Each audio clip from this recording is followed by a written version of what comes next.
Hello, hello. Hi, hello. Hello, Jonathan. Hi, how are you? Good, how are you? I'm doing well. You look well. Thank you. Hey, Ricardo. There we go. I'm on good internet right now. Let's see. Am I on it? There we go. I'm on good internet. Can anyone see YouTube? How do we look? Do we look beautiful? It should be about 30 seconds behind. I don't see it. I don't see it on the YouTube. Oh, there we are. Do we look beautiful? Oh. Is it on the it's on the C5 Georgia Leaders? Oh, there we are. Am I? It's on the C5 Georgia Leaders. I hear myself talking. There it goes. There we go.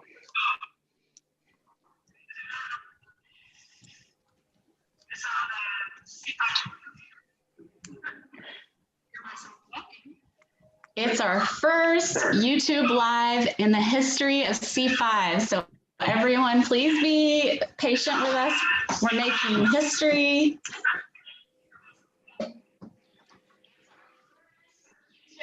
In the history of C5. So everyone, please be patient with us. We're making history.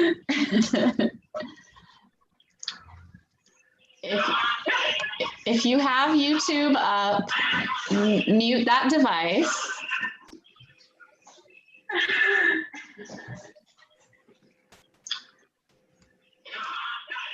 If you have YouTube up, mute that device.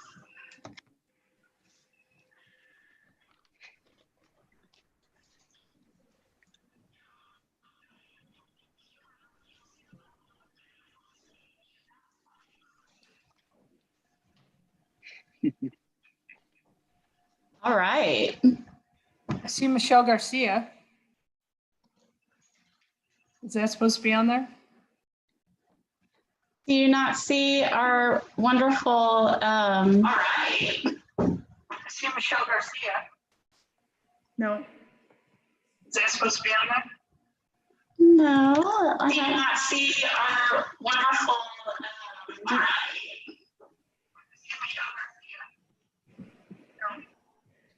Is that supposed to be on there? No.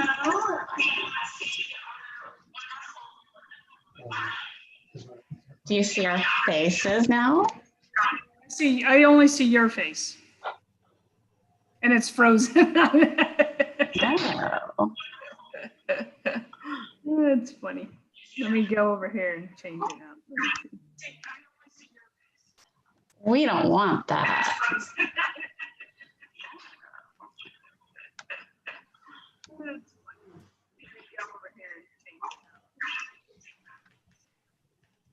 We don't want that.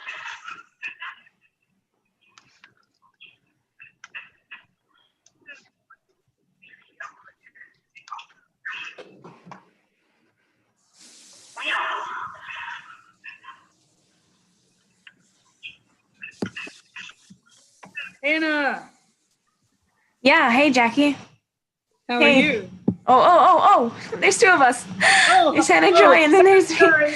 There's Hannah and Hannah, right? Yeah. Yeah, hey Jackie. There's two of us. It's Hannah Joy and Hannah, right? Yeah. All I see on the YouTube live is, are you playing with the PowerPoint? It was, yeah. It might be delayed. How's it going in the Middle East, Ricardo? You okay over there? You're on mute. There we go. It's pretty good so far. It's starting to get a little bit chilly, but it's been pretty calmish. We're kind of on a lockdown right now, so can't really do too much. Okay. But it's all good. Are you in the service still? Yeah. Okay, you're in the Army. Yes. So I'm kind of like part-time. So I'm part of the Guard. My unit just got deployed or activated and then deployed.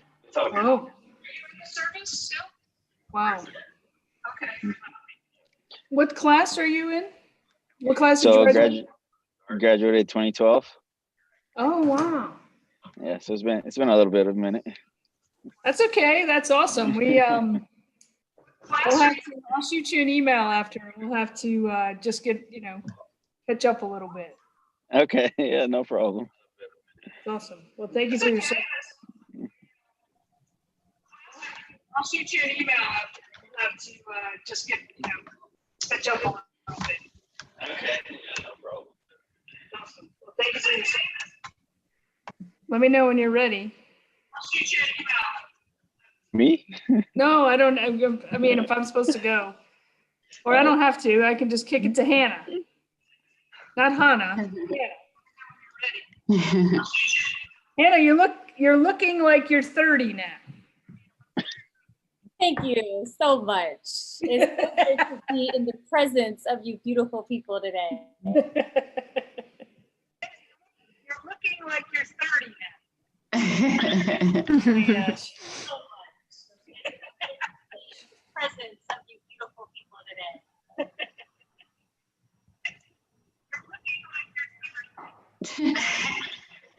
Is that like everyone's devices kicking the feedback? Is that what's happening? Is that like everyone's devices kicking the feedback? Is that what's happening?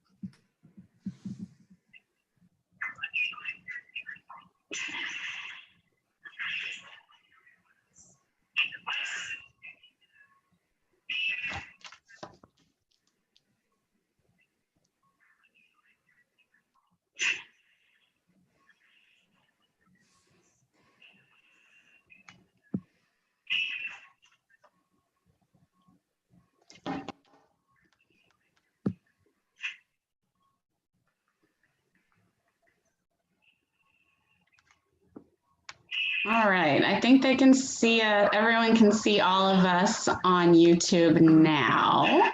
I just need to go in and delete the first live stream that we did. So, Jack, I think they can see, everyone can see all of us on YouTube now.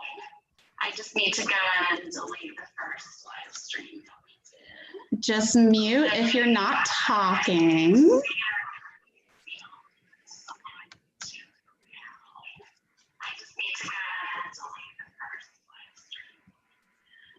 Mute if you're not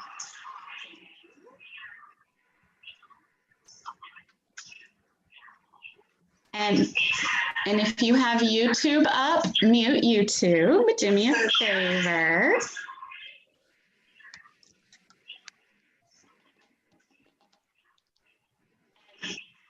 If you have YouTube up, mute YouTube. Do me a favor.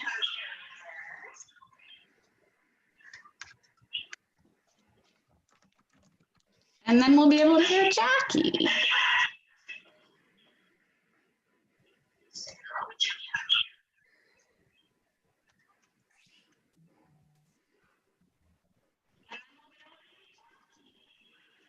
What time is it over there, Ricardo? Just use your fingers. Like, is it 2 in the morning? Is it like This is truly international. 11? It's PM, AM, PM. Oh, it's nighttime. Okay, good. This is truly international. PM, AM, PM. Oh, it's nighttime.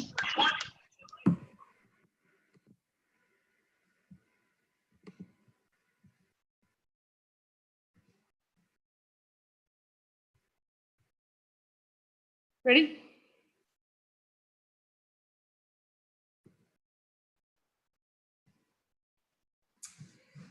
Well, welcome everyone. This is our 2020 Fall Showcase. My name is Jackie Canizo. I am the Executive Director of C5 Georgia, and I'm live from the Masters. Not really. I should have been there. It'd be the first time I have not been to the Masters in person since 1985, which tells you how old I am. But I digress, of course. So we're very excited we have a lot going on with C5 Georgia, a lot of great stuff. This is our fall showcase, which is kind of a spin on what we do at Camp Adahi, and you'll hear some of the students talk about that today. We have folks coming. We have a young man from the Middle East who is a class of 2012. We'll come in and talk to you. He's an alum. We have current students. We have alums. We have our friend Hannah Gabriselassie, who is going to talk a little bit about the power of positivity and her experience with C5. But we just want to thank everyone, thank all of our supporters, and thank you all for being there for us. It's been a challenging time for everyone. We have done the best we can with C5 to stay connected to our students, as you can see, all across the country and all across the world, because this is one big happy family. So I'm very proud to also announce that we are a finalist for a Chick-fil-A grant. Thank you to owner operator Mike Moore at the Fairborn store, and one of our alums, Brandon Wilson, who worked for him. And because of Brandon's excellence, Mike wanted to nominate us for the True Inspiration Award. So you're going to hear it all through the show, downloading the app, going to rewards, going to news, vote for C5. It will help us continue the great work we do with our program, but also we're going to, hopefully help more kids and teens in the Metro Atlanta area. We have an auction, which you can go and you'll find that all over the place as well. Some great stuff. We've got golf clubs in the auction. Got a nice golf bag in the auction and all kinds of fun stuff. But I just wanted to say hello and thank everyone and welcome you. I'm going to kick it to my good friend, Hannah Gabriselassie, who has now joined the ranks of 30-year-olds. Happy belated birthday by a couple days. And again, Ricardo, thank you for your service on Veterans Day, which was yesterday. We can't be more proud of you and all of our C5 alums and students. So take it away, Hannah. Thank you so much, Jackie, for the wonderful way to start this new decade here with my C5 family. And I would like to echo Jackie's points to you, Brother Ricardo, for being out there, and really to all of the veterans. Thank you for your service and all that you all do. It's truly an inspiration, and we're so grateful. And to all of the C5 alum, current students, you all have empowered and inspired us beyond words could even put into a sentence, because the work you all do, the energy you all have, the causes that you're also passionate about, to see so many young leaders in Georgia doing such phenomenal work across the board is truly just so wonderful to see. And we are so proud of each and every single one of you. And I'm so thankful to call you all family. I got involved with the organization through my dear friend, Jackie, who I met in undergrad days, and we worked together. She was like a mentor, a dear friend. And since then we just, she can't get rid of me. So that's the end of that. But seriously, it's been amazing to watch you grow, and you lead this wonderful organization with amazing members of the staff. And so I just have a message for you all today as we kick off this wonderful event. And that is to continue supporting C5, continue pouring into the mission, the vision of this organization. I've seen firsthand how these students, how these young leaders are growing within this program and are already making impacts. I've seen some of you host virtual events, because obviously COVID hit us. And what did you do? You pivoted. You found ways to still make things happen, to still bring people a source of hope and a source of light during these times. And so each and every single one of you, I encourage you to continue on your individual path. Your path is not going to look like other paths, right? And that's for us too, as adults. Our paths are not going to look the same. And in a world that we're living in that needs so much help and so much light, each of us are going to contribute it in our own way. Each of us are going to do it in our own way. And I'm just truly, truly incredibly inspired by each of you. Every time I come and get to hang out with you all, I leave feeling like, you know what, we got to keep going. We have to keep pushing. And so to anybody who's watching this right now, I would love to know, where are you tuning in from? What city or county? I know we have counties all over Georgia. We also have people who may be tuning in from other cities and other states. So drop a comment and drop that comment and let us know what city you're tuning in from, so we can shout you out throughout the program and just get a better idea of who's all here with us today. Because this 2020 Fall Showcase, there's going to be a lot in store, a lot of great things ahead, and we definitely can't wait to see more of what's ahead in today's program. So again, to the students, to the young leaders, keep rising, keep walking in your power, keep shining your light in a world that needs so much more of it. Because each and every single one of you is making a positive difference. And that's what promoting positivity is all about, finding a way that you can help. And don't forget, you being here today is already making that positive difference. You being in this space and sharing this space with such amazing individuals from all walks of life, you're already making that difference. And to our friends of C5, I really, really want to encourage you to continue supporting this organization. You know, check out this auction, because there are so many awesome things in store. Support this auction, support this program, support these young leaders who are doing the great work in this world. And so I, again, am just wishing you all continued success and purpose in all that you do. And thank you for sharing your light. Thank you for sharing your leadership. And thank you to each of you for making this world a better place. Awesome. Thanks, Hannah. Thank you.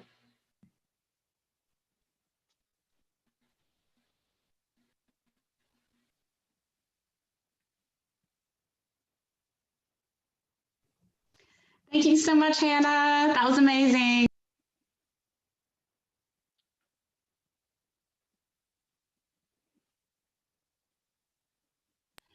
Now we move to our next Hannah Awad. Yeah, hello. My name is Hannah Awad. Either way is fine. I was a previous student at Georgia Tech, and I am now a current student at Georgia State University. So both universities or institutions were in Georgia. And I just wanted to speak a little bit about my journey, the things that I learned, and what I noticed, like discrepancies that I noticed between people who applied to not only different jobs, but even different universities. Like any aspect of your life, it's always a choice. And kind of to go back off of what Hannah Joy was saying, really being able to make a positive choice is what leads you to believing in a better form of yourself. What do I mean by that? So there's a statistics that says like women only apply to a job if they are 100% qualified, compared to their male counterparts who only apply to a job when they are 60% qualified. There is a big gap. Like only if they were 100% qualified would they, apply for a job. There's a big gap in women who like believe in themselves, but this issue is also seen within minorities. And a big thing about C5 is you learn first to lead yourself, as a Flint, and then to lead others. And as from your Flint to your compass, medallion, Flint. Wow, give me 1 minute.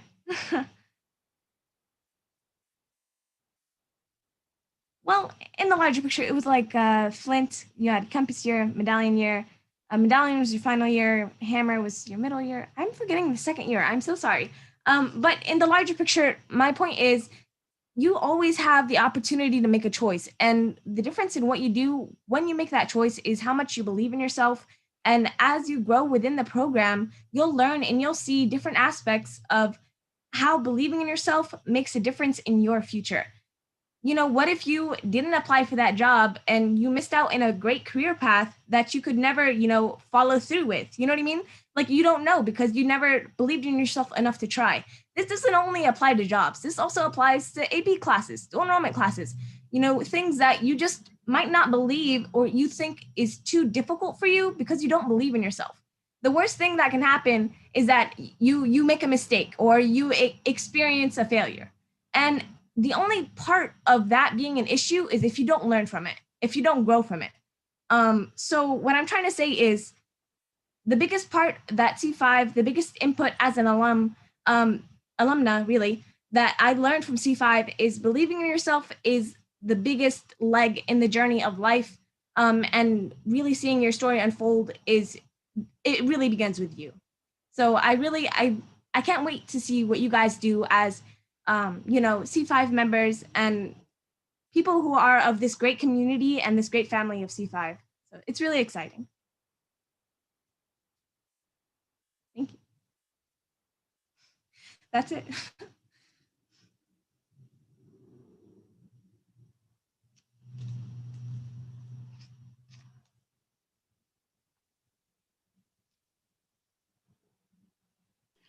Thank you so much, Hannah. We really appreciate you telling us about your amazing experience, and we're so proud of you. Yeah, no problem. Definitely.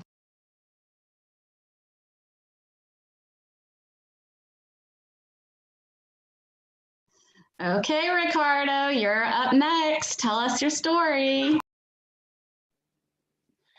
Hello, everybody. As she said, my name is Ricardo Vasquez. I graduated class of 2012, so it's been a little bit. So as she said, currently I am in the Middle East, so it's been kind of quite of a journey. If I do break up, I apologize. I'm working off of a little hotspot right now, but I should be good since I'm outside. But overall, C5 has really been like, it was a second set of parents for me. Starting off in middle school, I don't even know what middle school teacher recommended me for this program, but it's literally changed my direction in life completely. I was that short, shy, chubby little kid in middle school, had no idea what to do. First generation immigrant, my parents, stereotypical. Father worked in construction, my mom doing odd jobs here and there. And then somehow C5 was able to help me out, showed me kind of the way, the road, took me through a lot of learning, really. I didn't even know what an SAT, ACT was for a while. My parents, I just don't think they still know really, but it's okay. But yeah, C5 got me, C5 got me through school, graduated, became a mechanical engineer, worked for the government, doing working with the ground vehicles, military vehicles, and now I'm out here in the Middle East, and actually also became part of the reserve component. So I became an infantry officer, and yeah, it was quite a journey. After I became an infantry officer, I went through Ranger School and successfully completed that. Easily one of the hardest things I've ever done, but at the same time, even in Ranger School, some of those team events, a lot of the team events reminded me of a lot of the times at Camp Adahi, working with people you don't know at all, coming together, making a plan, and then just stepping up for yourself. I can say 100%. Without C5, I would not be comfortable talking to anybody I didn't know at all. Wouldn't be comfortable with public speaking, a lot of things. They really brought me out of my shell, and because of that, I've continued to do everything I can really in my career, in my journey, meeting with other people. It was an amazing experience overall. I really don't even know where I'd be without it, with the program itself and with the people. I still talk to people from my class to this day. So some of my friends, Jenny, she's one of my closer friends. She's the one that inspired me. Like in the middle of college, like, hey, apply to this graduate or to this scholarship, and boom, it was like it was just a video call, and she's like, hey, why not? I did it. I applied, got my last 2 years paid for in full, gave me a full job. Like it was crazy, and flew out to New York, did a bunch of stuff. It's just the people you meet, the journey, the experience. It's been amazing. I really don't know, like definitely wouldn't be where I am without them. It's been such a blessing. My brother's gone through the program, and I can't speak more highly of the program itself. I don't know where I would be without it. And I just want to say thanks to everybody that continues to support the program, and anybody who's in it, like finish it through. The people you meet, they help you. the counselors, everybody, they nag you through the emails, but it's worth it in the end. Like it really is. Like like I said, I might have ended up in construction, which I still love to do. It humbles me to help my dad out, and I still love working on the house, but definitely wouldn't be where I am without the program at all. Like, continue forward with it. I appreciate it.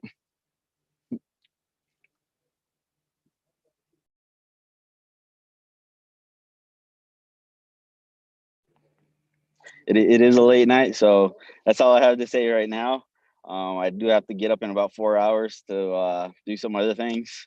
So I apologize, I can't stay any longer, but it's gonna be a long day tomorrow. Thank you for the time and everything for hearing out, and thank you for inviting me. Bye. Ricardo.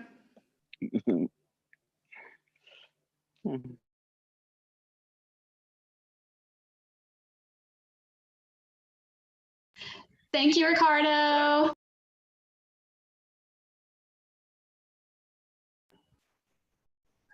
All right, y'all. So one of the big reasons that we're here today is because we are doing a silent auction, and we want to show you what that's all about.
So in addition to the auction that we're doing, we're also having a sale where you can buy now when it comes to C5 hats and shirts. So in addition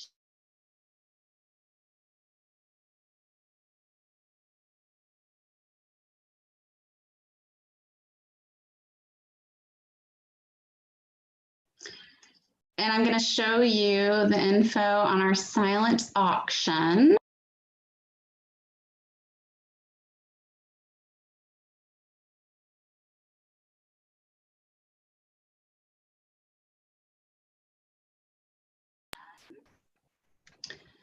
Y'all are getting me in pieces because I'm echoing.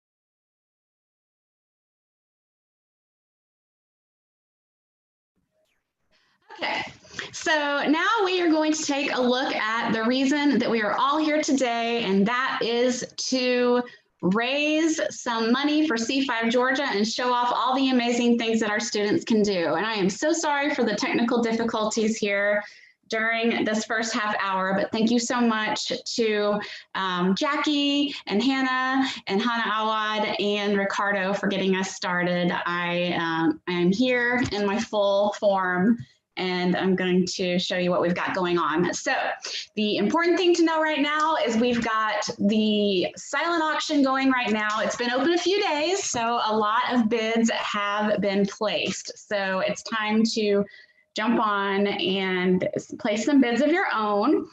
Here's a little sample of some things that have been in the auction all week. This site here is the actual website for the silent auction. You can also go to the C5 website, I believe, and there's a link to it. And kind of a cool thing that we're doing for the auction is there's also a buy now piece. And you can take advantage of a special sale that some of our C5 students have put together themselves, where you can get C5 hats, shirts, and some water bottles. And they have put together their own commercials for you to watch tonight. And I'm going to let you watch the first one. Just to let you know, those are for sale actually at this C5GeorgiaShowcase.givesmart.com link. So they may give you the C5 website in the ads, but you'll want to go to the GiveSmart link. And I will, if someone can put that in the comments actually for me, Kelly, if you're watching, that would be great. I am not in YouTube as to avoid any problems. So yeah, if someone can share that in the comments. So you can go bid now. And then here's a look at the first ad that the students made for you guys.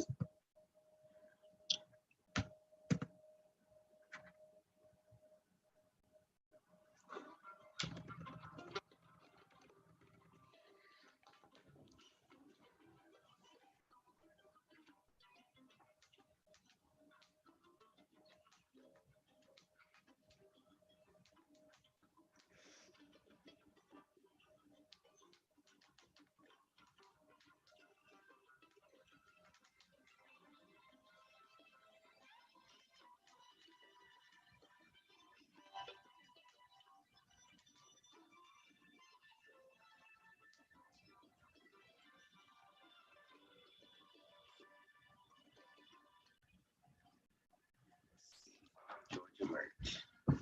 Come shop. And that voice you heard was the beautiful voice of Damani Lanes. He is one of our very talented and amazing seniors.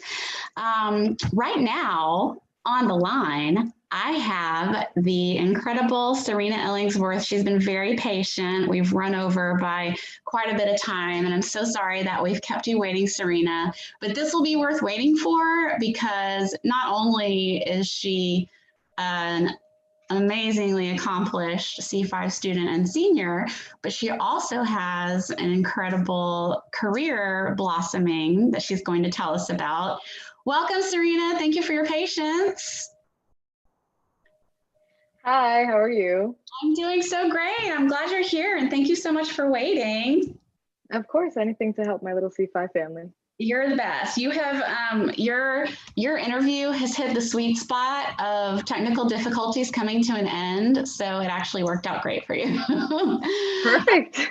So welcome. So why don't we start out real quickly by talking about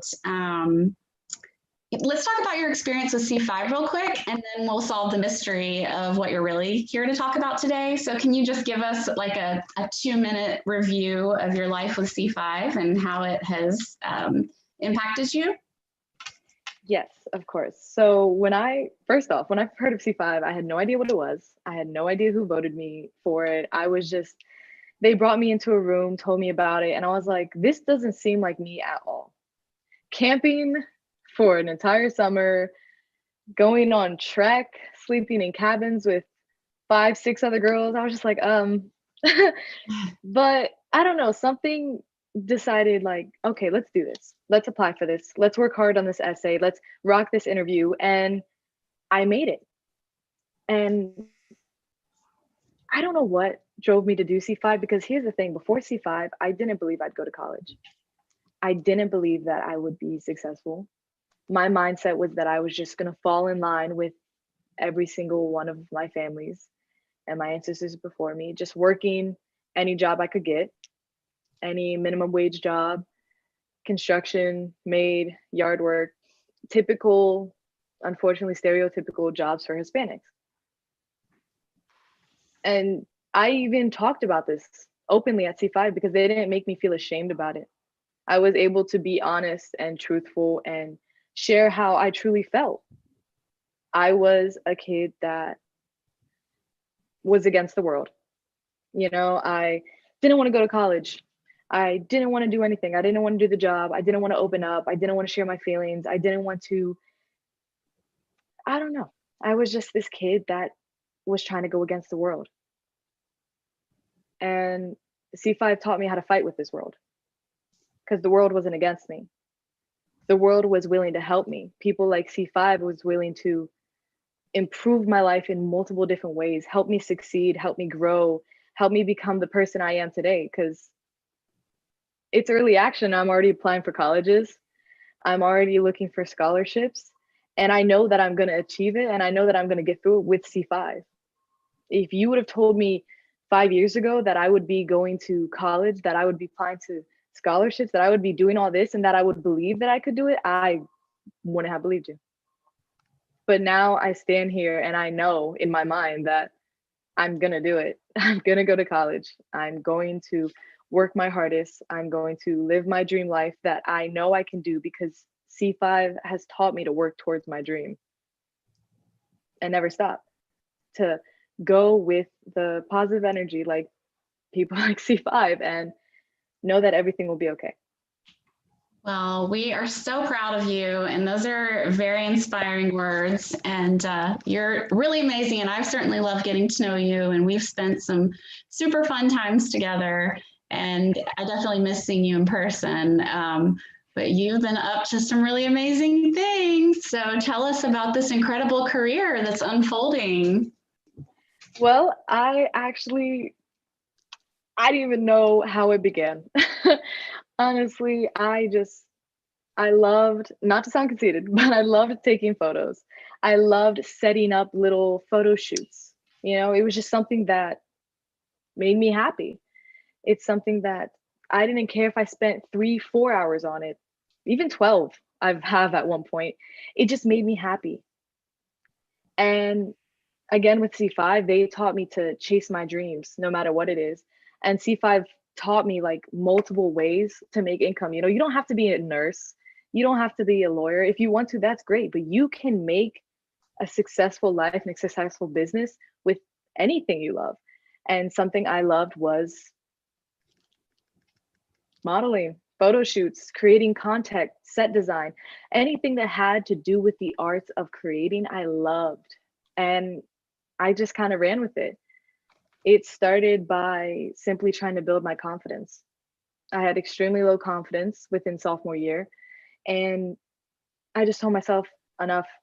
I began to post more, take photos of myself, love myself through those photos, and build my confidence.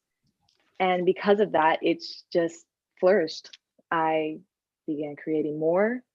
I began looking for opportunities. I began looking at modeling agencies. I'm currently with 2 modeling agencies, and it has opened a world of possibilities that I didn't even know I could succeed at the age of 17, 18. Like, I didn't know that you could do one-time gigs and then make an entire paycheck out of that. Yeah. And it truly was amazing. It was just so much fun. And it was something that I never got tired of, something that I continued to do, that I love to do. And now I'm here, just still going, still trying to put myself out there, sign with more agencies, hopefully. And next goal is to see me in a beauty store, maybe. Well, you're on a pretty big piece of real estate in Atlanta right now. Why don't you tell the fans about that? Surprisingly enough, I had no idea that was going to happen.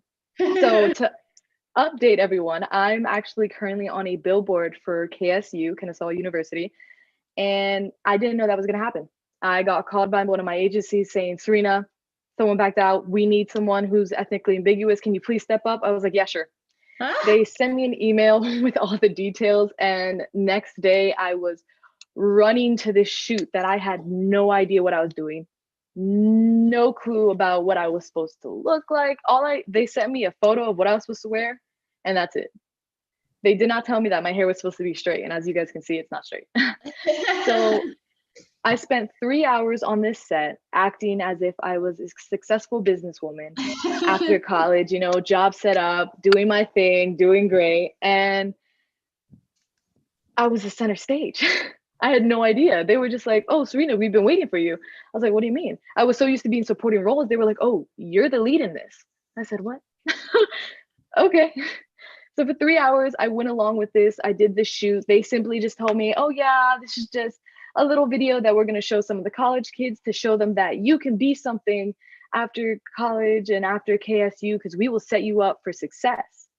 So I thought, okay, college students come visit. They want to see what the school's like, and they'll show that video. I was like, okay, perfect. Next thing I know, I'm driving down the road. I see myself on a billboard. I was like, wait, that's me.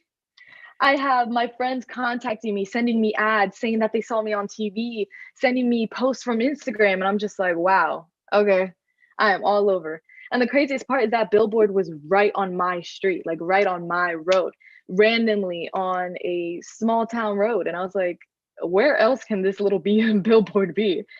So it was definitely a shock and a surprise. And it honestly made my day, because I knew never to give up. Mm-hmm. But that was just something that brought me to a bigger success, brought me to keep working hard, because obviously I was never going to give up. But there were times that it became hard. I wanted to give up. I wanted to just stop it. I wanted to take a break. I just wanted to be like, oh, this isn't going to go nowhere. There's no point. Mm-hmm. But then I remembered, well, I couldn't have done this in Trek, because then I would have probably just stayed in my tent all day going starving. You know, you got to cook the food. You got to travel, you got to keep hiking, you got to keep moving with the team. And my team was my supporters, my friends. They told me to keep going, and I kept going. And from the support of my friends and my family and my C5 family, I kept going, and I ended up on a billboard, which I never saw coming. It was a huge success that I was so shocked when I saw it, but it truly motivated me to keep going. Yeah, and think about the fact too that even when you walked into that shoot, it was bigger when you walked in than you thought it would be, and you had to step up and be challenge ready, as we say in C5, just to do the shoot and be in the lead. And 100%. Yeah, and everyone who's watching, I've seen Serena. Like one time, we ended up in a restaurant next to a woman who's a very successful CEO and has done amazing things internationally. And Serena talked to her just like they were in a boardroom at a Fortune 500 company. She slipped right into conversation with this woman. They exchanged information and have stayed in touch. And Serena just has no fear when it comes to making connections and networking. And so I know she's going to do big things, even bigger than what she's already up to. So we're so proud of you. You're literally on a billboard already, and you haven't even graduated. Thank you so much. And I definitely can say that I would not have done any of that if it wasn't for C5, because I used to be socially awkward. I used to think, nah, let me not do that. But I can say that the energy I have gotten from C5, it's just like, oh yeah, I got this. Let's go. I'm so proud of you. And nothing you do will surprise me. I know that you're going to accomplish amazing things in life, and we're going to be like, remember when she used to answer our text messages? No, but seriously, congratulations. And thank you so much for coming on with us today. You're incredible. And I've been saving the photos of the billboard to post until after we talk to you today. So everybody be on the lookout for me to put Serena on blast Instagram next week. We will be embarrassing her with photos online next week. So we'll look forward to that. Thank you guys so much. I love you guys. Thank you, truly. Talk to you soon. Thank you. Bye. Bye. Yay. Virtual applause. So next up, we have Michelle Garcia. You guys probably remember her from the last showcase where she was making sure that people donated before she would accept the request to play another song. So Michelle is here for the first time today, but not the last. She will actually be hosting a little bit later on tonight. But Michelle, I'm going to turn it over to you and let you play your guitar piece and chat a little bit. I'm going to grab a water because we have a lot of time to chat later, and I will be listening to your beautiful music, and I'll be back. Wait, so I play right now? You're doing whatever you want to do right now. It's your show.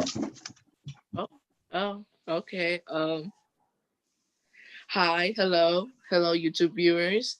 Today I'll be playing Las Mañanitas. It's a canción. It's a song popular in Mexico, and during COVID, it's been really hard, especially people with birthdays, because it's not the same. So I want to share some of that little birthday magic, and I'm gonna play this song for you. Estas son las mañanitas que cantaba Rey David. Hoy por ser día de tus santos, te lo cantamos a ti. Despierta, mi bien, despierta, mira que ya amaneció. Ya los pajaritos cantan, la luna ya se metió. Qué linda es esta mañana en que vengo a saludarte. Venimos todos con gusto y placer a felicitarte. El día que tú naciste, nacieron todas las flores. En fila del bautismo cantaron los reyes señores. Ya viene amaneciendo, ya la luz del día nos dio. Levántate esta mañana, mira que ya amaneció. And that is my song. Thank you. That was amazing. And I'm very jealous of your talents. And for those of you who don't know Michelle, she is basically like the face of C5. When you ask for a volunteer for something like this, before the words even get out of your mouth, she's already, applause from Jonathan. She has already said yes to the request. We love Michelle. She's always up for anything and is never afraid to perform for the general public, which is a great skill. And I like to attribute that to C5, but I don't know, maybe she's always been that way. No, it's actually a lie. I would be lying if I said it's always an attribute of mine. I usually I hate all types of form of public speaking or me being there. And C5, it's even something silly like ordering food through the phone. It would freak me out. I promise you, it would freak me out. I couldn't do it. And so after C5, my mom would she was like, something's wrong with you. Something changed. And, it was because, I would speak out more and, feel like I would speak out more. Yeah. I could never dream of myself doing a performance like this at all. And, I do a lot of stuff now. I really help my mom since she doesn't English in her first language. And so I help her out with stuff I think last week I scheduled an appointment for my grandfather because she had to go work. So I had to do it. And so I would never back then I would never think of doing something like that. I would oh, well, I just have to wait for my mom to come back. So yeah.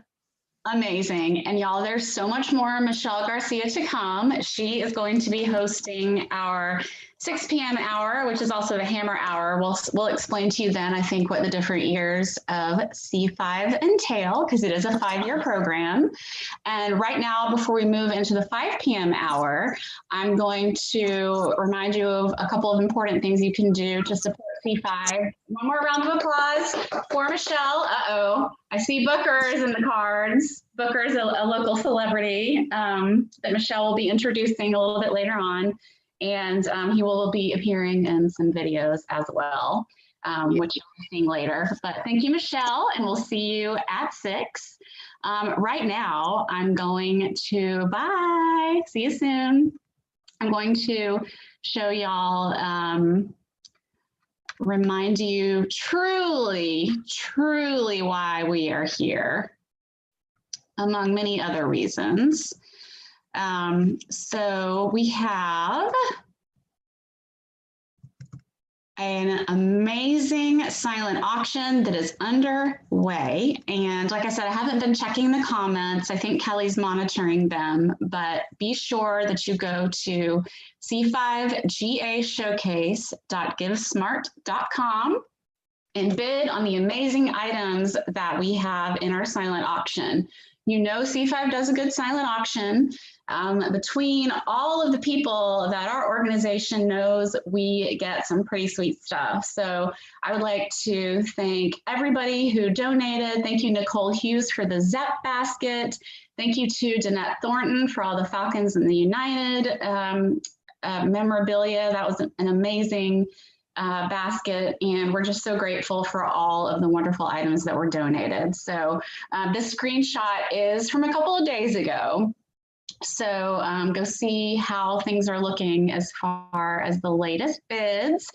And there's another part of the auction, which is really cool, that some of our seniors have put together where you can purchase C5 polo shirts, you can buy C5 hats, you can also get C5 water bottles, and it's something that our seniors put together that you can buy now. You don't have to bid on them, you can buy them right away, and they even made you special ads to get you hyped up to buy.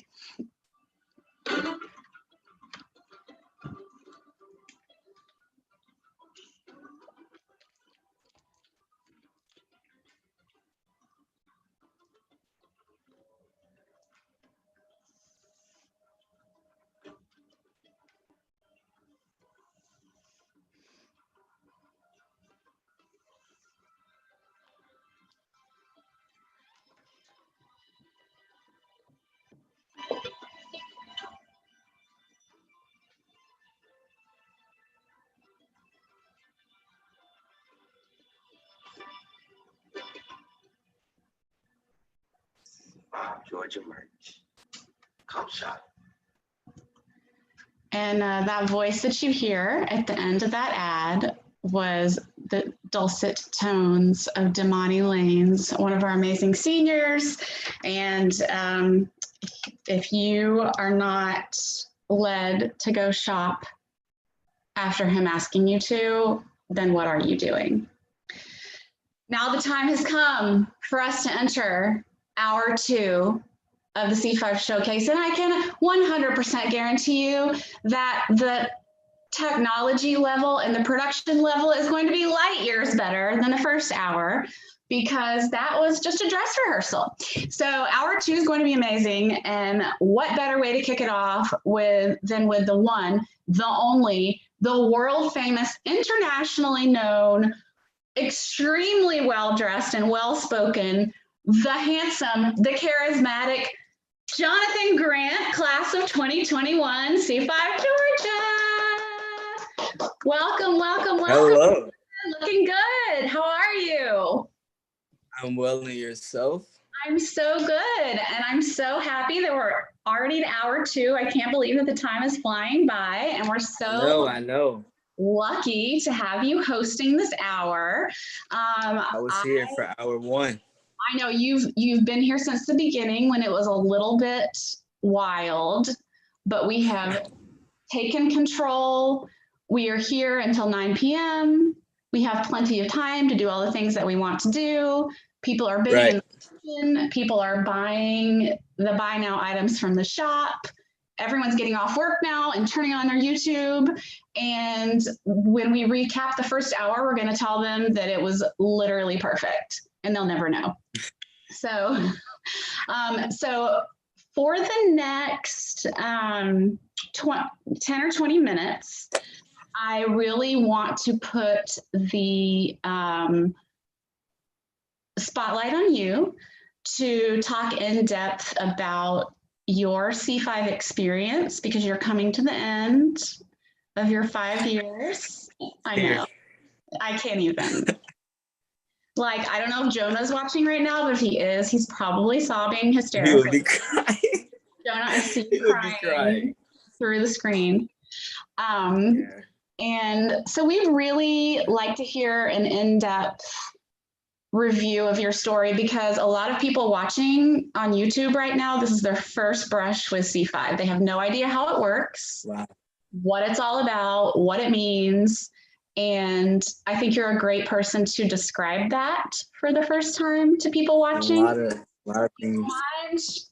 Just tell us all about it from beginning to end, from your viewpoint, from your personal standpoint, in those lovely words that you're so good with. And we're just going to sit back and listen to your beautiful voice and take it away. So, hello everyone. My name is Jonathan Grant. If you haven't heard before, I am a medallion here, which means I'm in my 5th year at C5 Georgia. I'm very, very excited to be here with everyone, and I'm so excited for the live auction and also just to hear all of the talent that is about to be in this second hour. So, like I said before, my name is Jonathan Grant. My C5 experience has been nothing but amazing. From day one, when I was a Flint, I was very quiet. I really didn't really fit in with everybody, and I didn't really feel accepted in most areas that I was in, especially in my early years in middle school.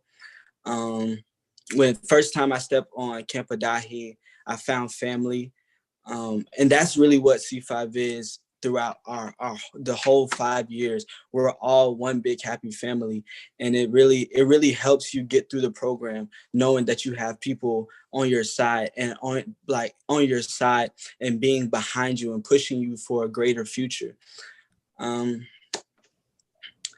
When I in my lantern year, I learned how to be a leader. I learned how to lead others and how to really think outside the box, really think for myself. Really have a heart for business, a heart for event planning, because that's what we had to do in our lantern year. Lantern year, if you do not know, is your 2nd year in the C5 program. So we had to plan the Flints. We had to plan all the EPs for our lantern year. We had to plan some more things as well, but everything that C5 has taught me then, I still use to this day, and I'll tell you how later. But Hammer year was very, very challenging.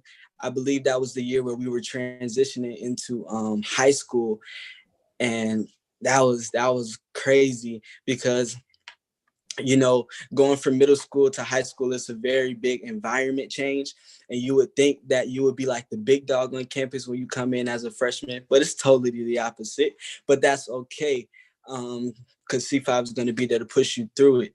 So, my experience has been joyful and happy. I planned, I forgot what it was called, but we were transitioning to go to our Hammer trek, and I planned the event for the lanterns when we had to give them an experience, really handing them the passing of the torch. I think it was the passing of the torch, and I planned that event that we did at Camp Adahi when we were Hammers. My compass year, it was wonderful. I liked it. it was very eye-opening, because that was when we learned different colleges and we were really expanding our horizons, which I think is the label for your compass years, expanding your horizons.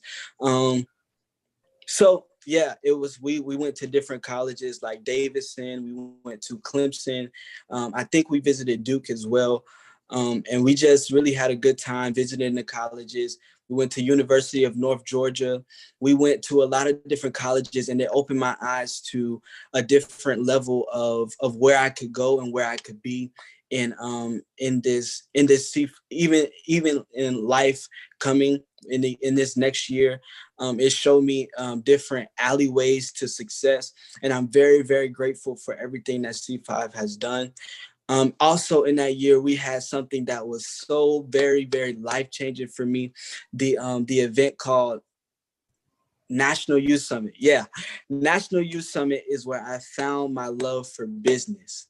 Now, if you know me, you know that I try to dress for success. I try to speak well, and everything, like literally Jonathan, when coming into C5, was being molded for business. So I love business. I found that at NYS, where we were in conference rooms. And I know like people usually are like bored of conference rooms and bored of meetings, but I loved it. Like that was my way of being a boss, if you can say, being a leader that C5 has taught me to be. And I was able to use my skills and what I've learned and what I've acquired throughout the past 3 years in that business meeting. And in that meeting, where we were just talking about how C5 can become better, what can we do to push the agenda of C5, which is building young people for in risk-filled environments, to build them to be leaders of America, leaders of the whole world, really, to be honest with you,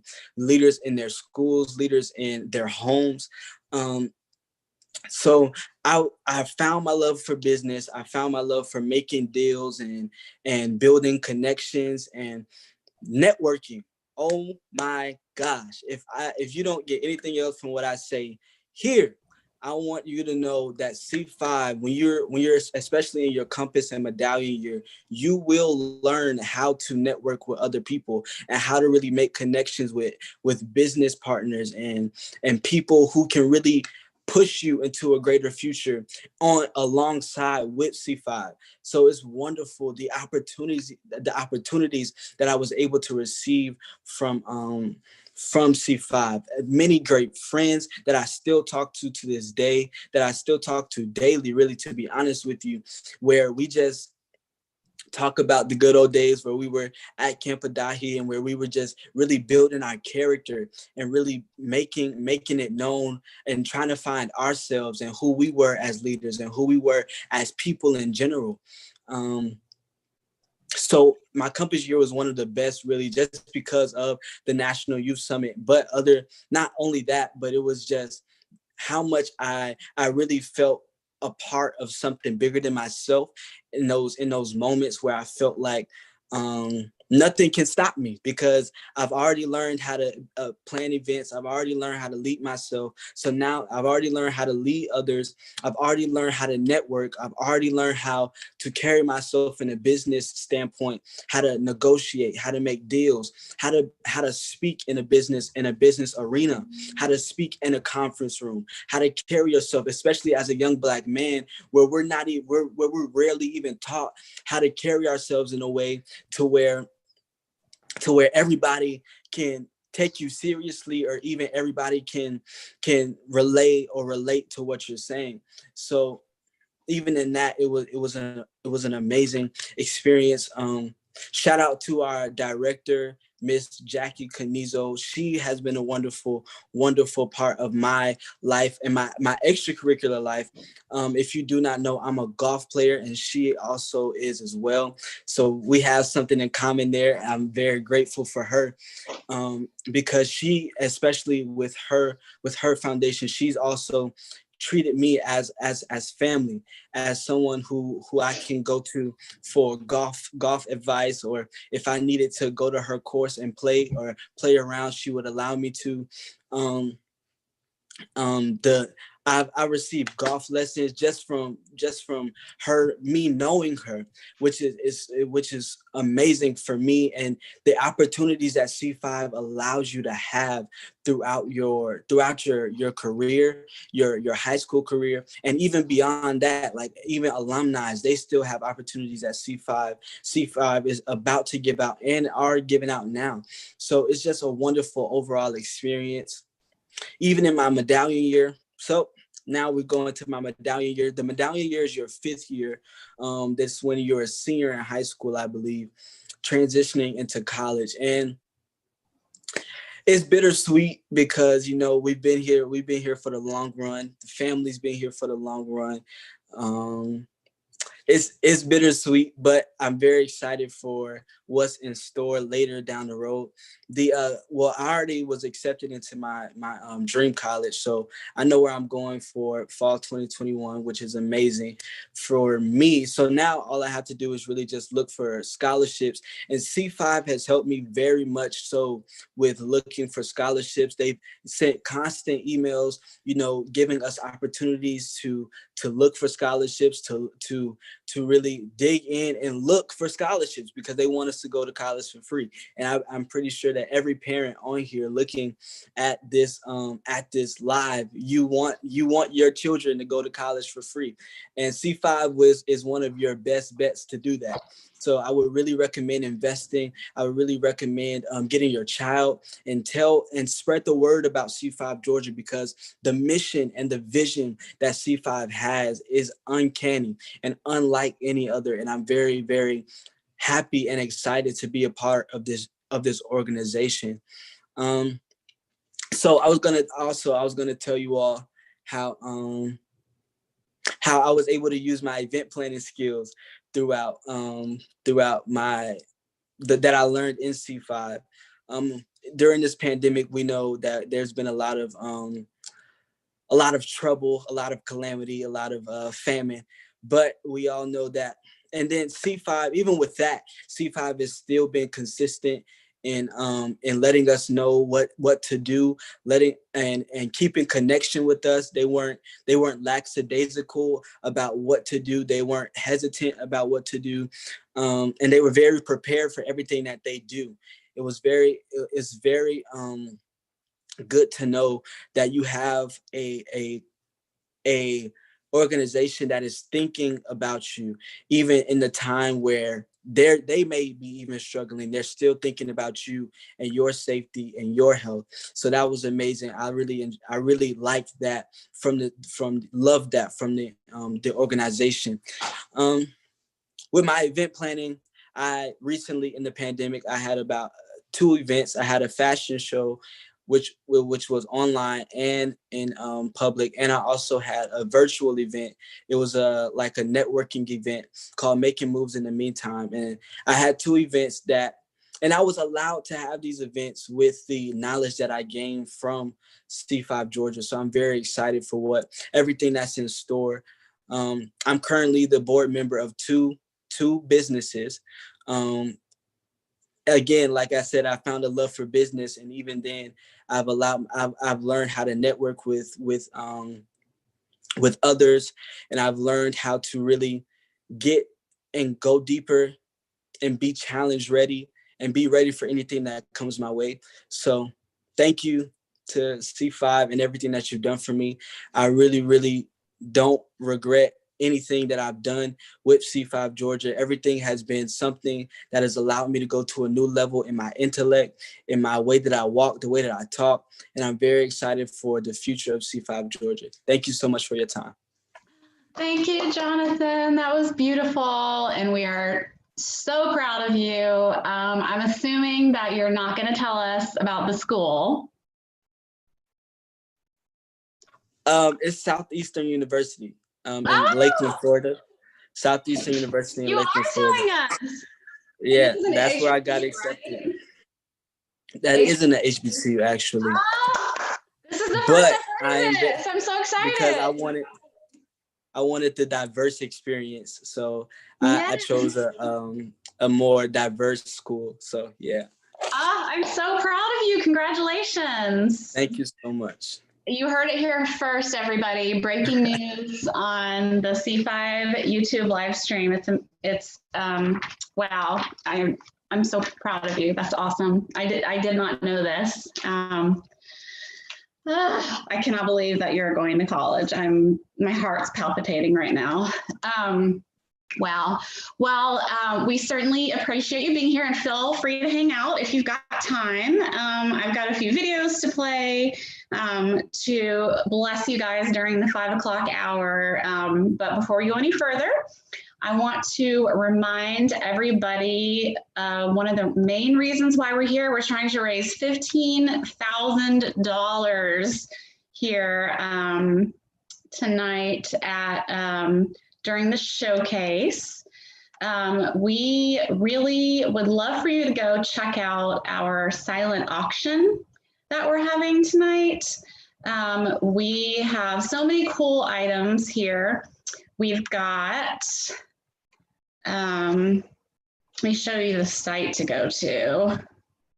And Kelly has been faithfully putting it in the chat, but here's a quick look at some of the items. And again, this is a capture from a couple of days ago, so these bids are not up to date, but be sure that you go to c5gashowcase.givesmart.com and bid on those items. And every dollar that we make from the silent auction, y'all, is going to go straight towards supporting students like Jonathan Grant and like Serena Ellingsworth and Michelle Garcia, and those students that you've seen speaking with us tonight. It means so much to them.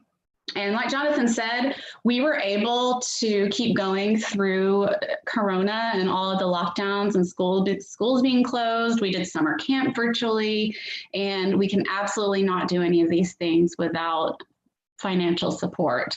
So please go check out the auction. There's a wide variety of prices. There's something for everybody. And then we also have the kids doing a really cool sale that they put together themselves. And I'll show you this one more time.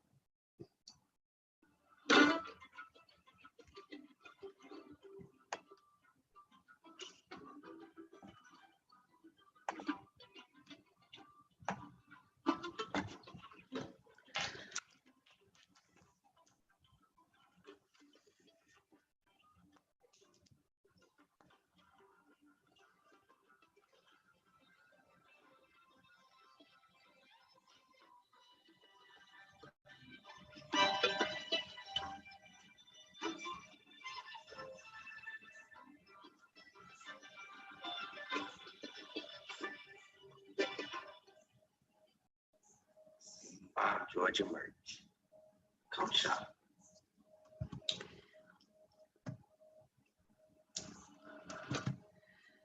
And I have a great another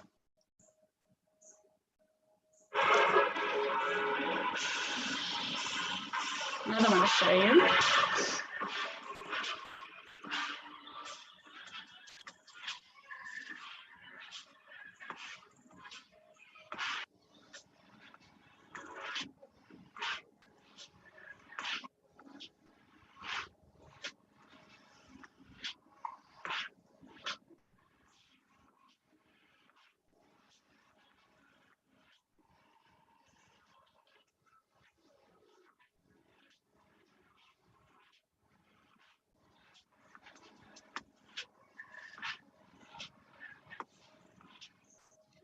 And our students did all of this, by the way.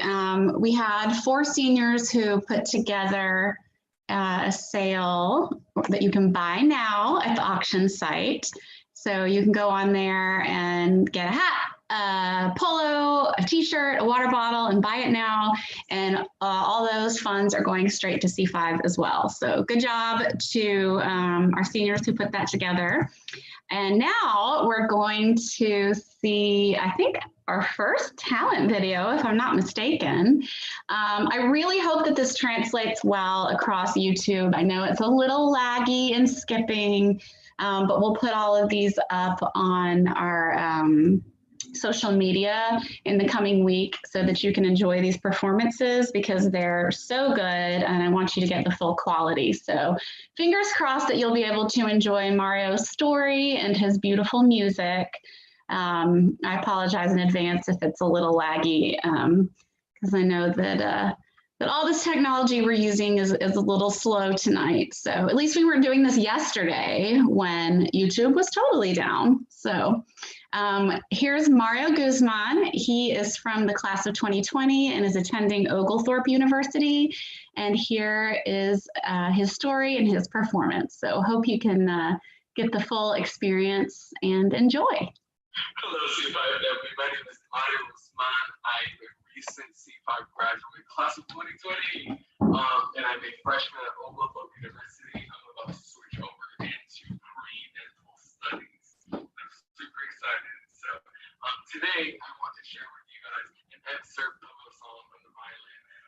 I am mainly a vocalist and violinist. I play for my church, but I love and enjoy playing the cello as well and the guitar. And I just started learning the piano, so it's super exciting. I really like it. I'm always thinking about music, playing music. It's more like a hobby to me. It's really a passion and a hobby to me. So yeah, a little backstory. So a couple years ago, in my second year with C5 Camp Urios Capadoni, we had an evening activity when we had a talent show. And so a lot of the stuff, we were like, hey, like you brought your violin, I should have a song you want to play. And I was like, I did, but I was like really nervous, so I didn't know what I wanted to play. And yeah, and so one of the first songs that I played was Crystallize, the song that I excerpted from about a play. And it was also one of the first times that I played in front of a smaller, larger group. And so it was really crazy because I was like super nervous. The C5 definitely pushed me. They're like, oh, you can do this, you can do this. It taught me that sometimes it's okay to be uncomfortable. Being uncomfortable or safe in situations that aren't always comfy, bring the best out of people, actually to reach new heights. And so that's something that I learned that time with C5. It stayed with me for a while. And yeah, so today I want to play this little excerpt. It's called Crystallize by Lindsey Sterling. And yeah, I really enjoy playing this song over the years. I haven't played this specific song in quite a minute, so bear with me.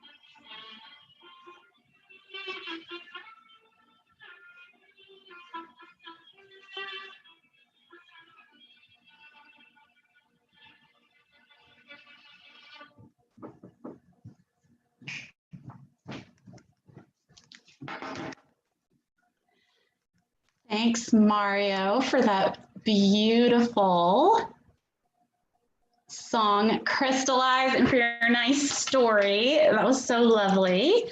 I am going to give y'all a look at another ad that our students put together for the shop that they made for you. And just to clarify, we have the silent auction, which you can see the link in the comments, but we also have a buy now section that the C5 students put together just for you of special branded t-shirts from the different years of C5. We have C5 polos that you can purchase and all the proceeds go straight to C5. And also there are hats, and everybody loves and adores a C5 hat. So let me show you an actually hilarious ad.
Don't be shy.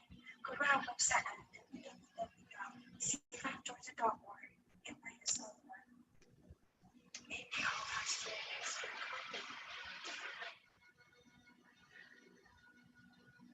That's gonna definitely be on our C5 Instagram because it was quite hilarious, and I hope the volume was loud enough for you to hear how funny she was. We're gonna go right into our next performance, and this is from C5 alumni Kyle Howard, and this won't be the last time you'll see this tonight. There will be an encore presentation. Kyle is a part of a barbershop quartet, and this is a very funny and cute performance that really made me chuckle. Here you go.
That was C5 alumni Kyle Howard. He's the one on the far left. And like I said, I'll be playing that again later on in a couple of hours. This will be shared to the C5 Instagram. You'll see on our IGTV channel, I'll start posting the videos just in case you didn't get the full experience from the YouTube Live. You'll get to go back and watch them. Next up is a video a lot of you might recognize, but I wanted to let you guys know that we've been doing a STEAM club this fall, STEAM, and we've been doing all kinds of cool things for each letter of that, and the kids, our student leaders, have really enjoyed it. And one week we did an event with Kimberly Clark, and they pulled out all the stops for us. They really sent a bunch of amazing people to talk to us about what they do. And of course, they've had an interesting year with the pandemic and all of their paper products.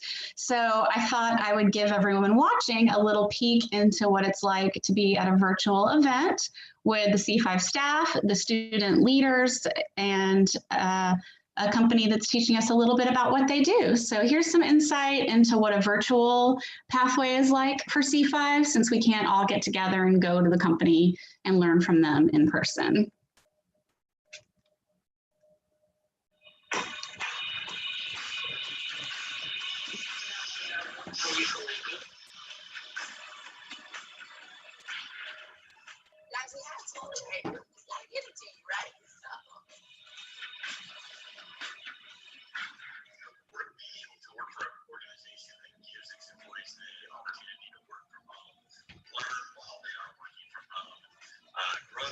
Supports the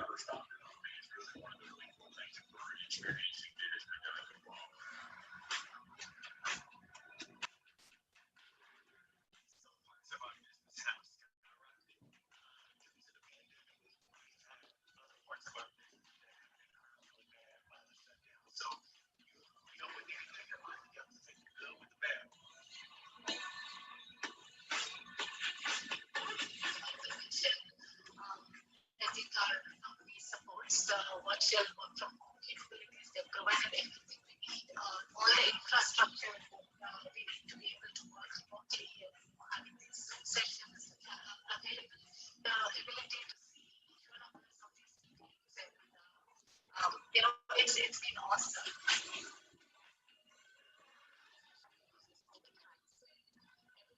It's done online. All the shopping is pretty much done online. Ensuring that the product reaches to the end consumers from the manufacturer. All this is handled by the supply chain.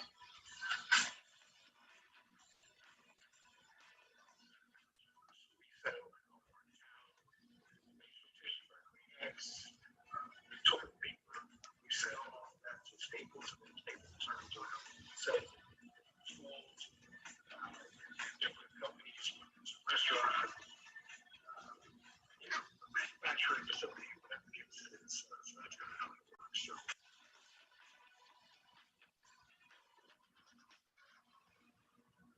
Really Anywhere brand look like in all different places from our website, the LinkedIn, the background that Richard has behind. I didn't design that specifically, but the brand that I helped design like forms that. I do a lot of package design as well. unless you're in the company, there's no which direction you want to go. There's a lot of different paths that you can take.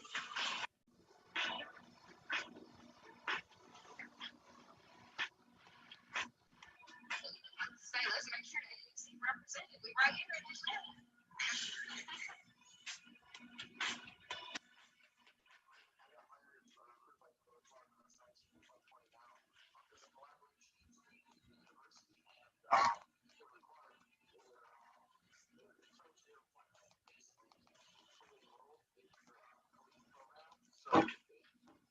Scholarship.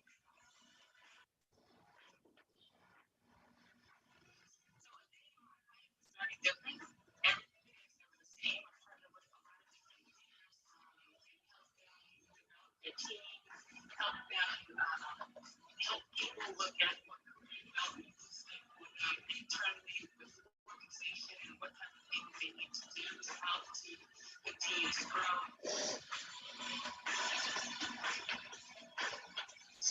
People that can work with their coworkers, people that can create things together. So from secret talent. Who would want to see my student working for their company, right?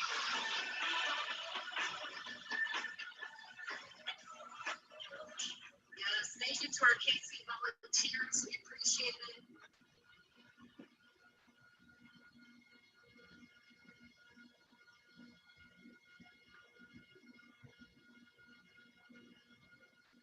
So that was a good visual look at what we are doing with our pathways where the kids learn. I know it's really hard to hear. Sorry about the audio difficulties. We have some students joining us soon to talk about the impact of C5 in their lives. We're going to take a quick break, and then we will get back to the action.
are back.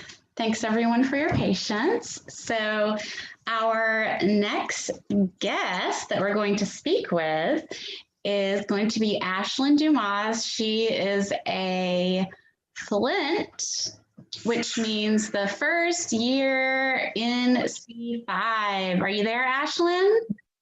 I'm here. Hi, how are you? I'm good. How are you? Good. I'm so glad that you could join us to chat for the next few minutes. And I just wanted to make sure that you have some time to talk. Do you have maybe like 10 minutes? I have plenty of time. Wonderful. Okay. So what I'd like you to do, I know we're having some audio problems where people can't hear the videos, which makes me really sad. So I'm going to go in and play with the sound. And so I'm going to leave you on your own for a little bit, if that's okay. That's fine. And if you want to tell the story about how you applied for C5 and what that process was like, and you know, the whole interview process and all of that, and then getting accepted, because we haven't really gotten too deeply into that process. And so for anyone who's thinking of applying and wondering what it's like, I think this would be a great time to talk about that. So take it away. So when I first heard about that I was going to C5, I was very nervous. It was one of those feelings like, is this reality? Because when I looked at the page and everything was so much fun. Just the sound of camp, the sound of meeting new people. And it's basically like having a second family there. Everyone is so sweet to you and everyone's so nice to you. And then when I heard that I got into C5, it was probably one of the best feelings I ever felt. I mean, I get to collaborate with people. I get to experience new leadership skills I never thought I would experience in school. And I really feel like C5 can teach you more things than just, teamwork, cooperation, and all that. They teach you actual life lessons you can learn onto the future. They can teach you things such as, right now we're doing the fundraising and donations and really what the real world is all about. So I think that they prepare us for that. At such a young age, I already feel like that really whatever comes in my way, I can most likely solve it with the help of just these C5 leaders in my family. Because before I was in C5, everything just felt so plain and I would say not boring, but it was just plain, like something wasn't right, something wasn't there. But when I joined C5, I just felt like a light shined, like, oh, I can actually do this. I can actually be a leader. I can be more than what I think I am. And it was a good feeling to feel like I can accomplish so much more than I can accomplish so much more than what I had in my head. Like before, I would barely talk to people. I would barely draw. I would barely do anything. But now I'm more social, more outgoing. I have a whole new outlook on life just on C5. That sounds like a really big thing to say considering I'm only a Flint, but it's really changed me so far. And then as the years go on, when I become Lantern, Medallion, and all that, I feel like I'll really improve as a person, as a leader. And hey, I could be president one day. We never know. It's just a great thing. It's just a great thing to experience with people. Yes, you can. So talk to us about when you originally applied and how that came about. When I originally applied? Yeah. So when I first put in my application for C5? Yeah. So did somebody nominate you or? Oh, so I didn't know that all of my teachers, and I think I came to C5. Yeah, I came to C5 in 7th grade. All of my teachers, they had nominated me because I was always like the top student. But the main teacher that nominated me, her name was Miss Elam, and she was the sweetest person you can ever meet. And then I asked her, do you know who nominated me? She was like, oh, well, you're in my homeroom, and out of all the students I have in every class I have, you're the one person I feel like is the greatest leader. And it was just an honor to know that my teachers thought of me more as just a 7th grade student. They thought of me as a leader. And I feel like I just had to uphold that title. And thanks to that, look where I am now. Now you're a C5 student leader.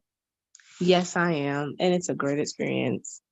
So what was the interview process like? Because we do some weird stuff when we're interviewing you, right? Mm-hmm. So at first, the interview process, I was very shy because I saw all these new people and everyone else was shy too. But at the very last part, when you had to do a task like a ball go into a cup, I feel like my inner leader voice really came out. And it was a nice feeling to know that everyone was paying attention and everyone was listening. And that's when I felt like, oh, I can do this. In the interview process, I thought it'd be like in a dark, scary room with these tall people, but instead it was like really peaceful. It was really calm. And it was just it was a fun time. Like, I know you won't hear that in an interview. It was fun, but it really was. I think a lot of people who are interviewing, they think that there's like a right or a wrong thing to say or do. And what they don't realize is that we just want to see everyone being themselves.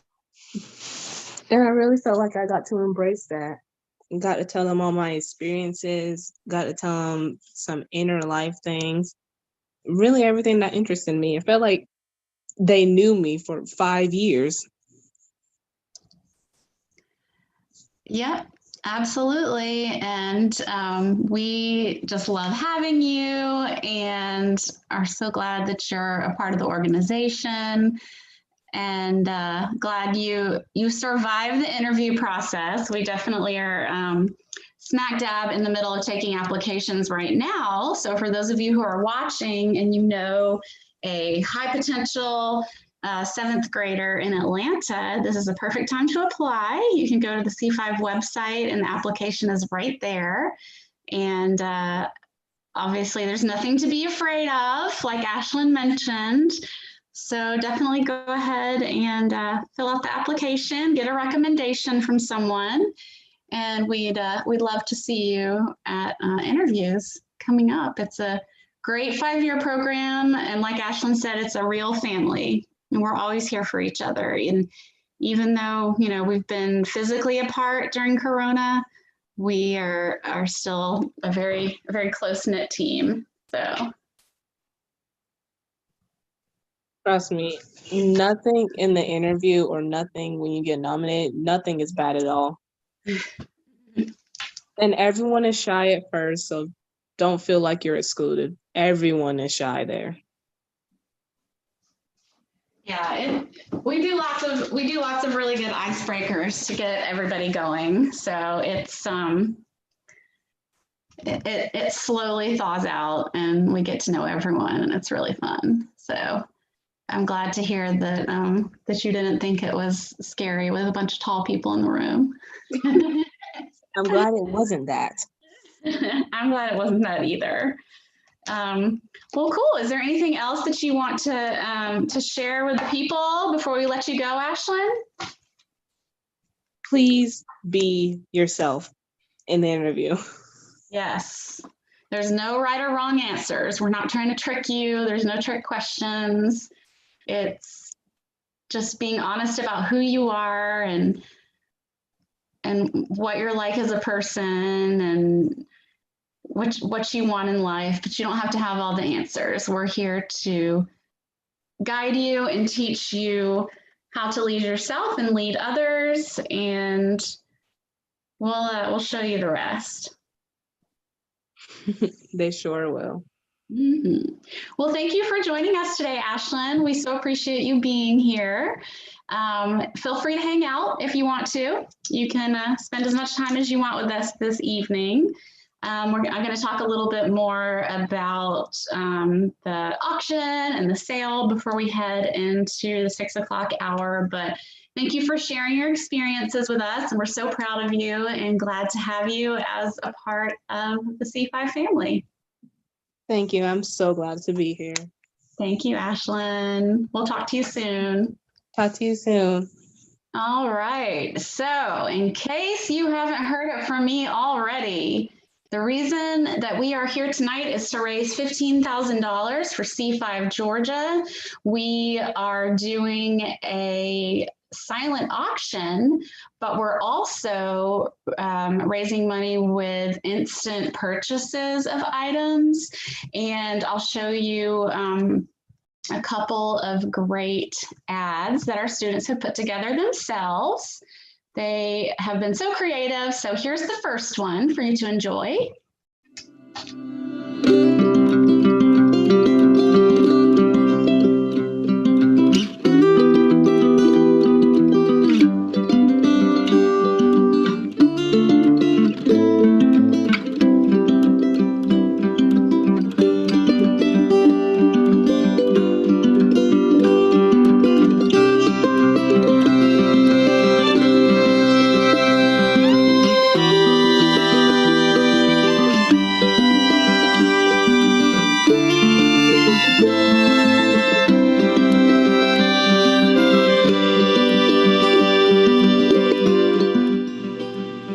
C5 Georgia merch. Come shop. That was the beautiful voice of Damani, in case you missed it earlier. He's one of our seniors. In addition to the buy now option that you have for those hats, polos, and t-shirts, you can also bid on items at the silent auction. It's all in the same place. So go to c5gashowcase.givesmart.com. And we've been getting lots of bids all week. So definitely go check out the latest. Again, this is just a screenshot. So everything will be updated when you go to look at it. Thank you so much to everyone who donated to the silent auction. Y'all are amazing. Every penny we raise from the instant sale and the silent auction is going straight to C5 Georgia and straight towards helping our student leaders from 8th grade through 12th grade become able to lead themselves and lead others and turn into these amazing people that you're meeting tonight.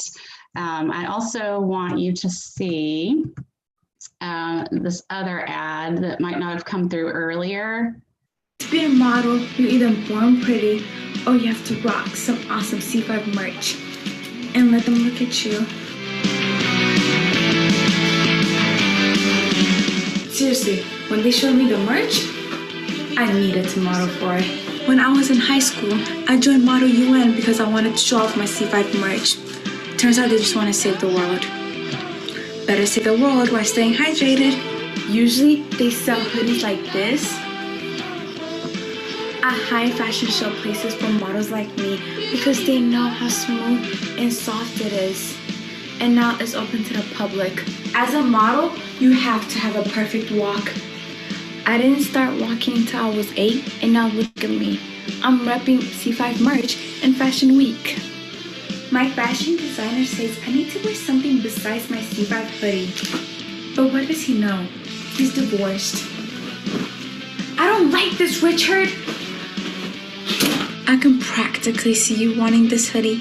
Don't be shy. Go to our website at www.c5georgia.org and buy yourself one. Maybe I'll invite you to the next red carpet. I'm going to show you this barbershop quartet one more time because I don't think we got the full impact of it. On the far left is Kyle Howard, our C5 alumni. Kyle Howard, super, super talented. You deserve to hear this song again.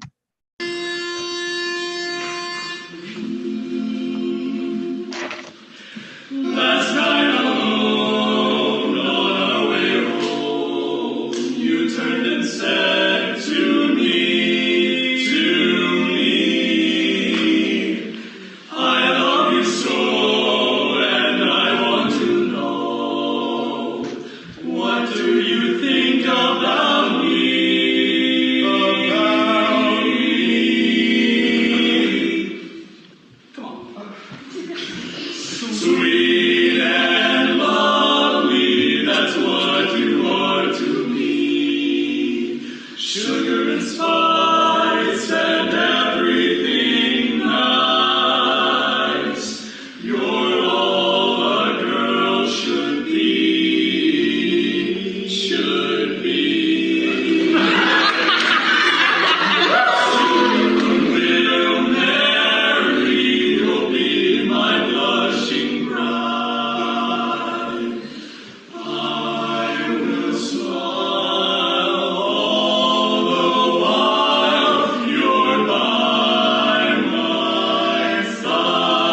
Good afternoon, everyone. Tony Philando.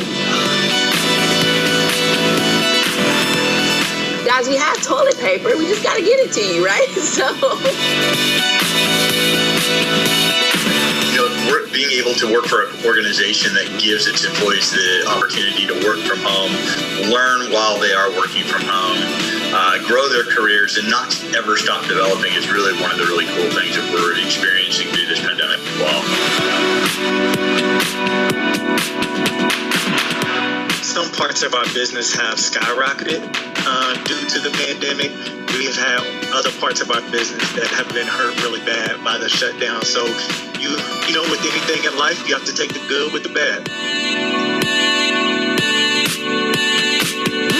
Like you mentioned, I think our company supports the virtual work from home capabilities. They've provided everything we need, all the infrastructure that we need to be able to work remotely, and having these Zoom sessions, the ability to see each one of us on these meetings, and it's been awesome.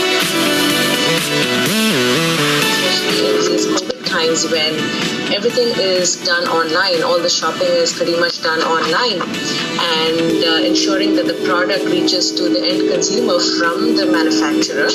All this is handled by the supply chain.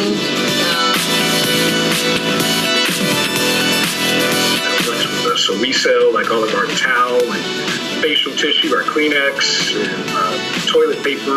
We sell all of that to Staples, and then Staples turns around and sells it to different schools and different companies, whether it's a restaurant, a manufacturer facility, whatever the case is. So that's kind of how that works. So.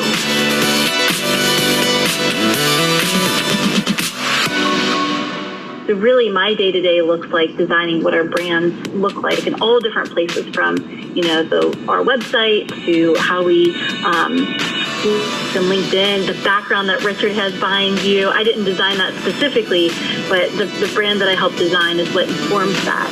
I also do a lot of package design as well. So it's like once you're in the company, depending on which direction you want to go, it's a lot of different paths that you can take.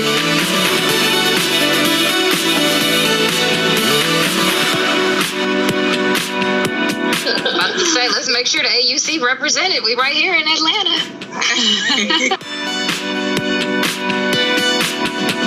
I got hired or recruited by Kimberly Clark when I was 19. I'm like 20 now. There's a collaboration between the university and Kimberly Clark where the terms of your employment basically keep you fully enrolled in your collegiate program. So you keep all of your scholarships. So a day in my life is very different.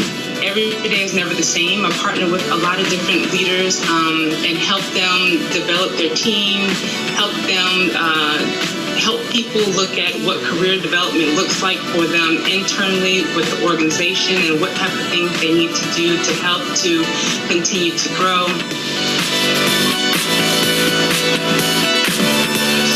People that can work with their coworkers and people that can create things together, those are the people that really go far in their products. So got to see paper towels being made and toilet paper being made, which was really cool. Who wouldn't want a C5 student working in their company, right?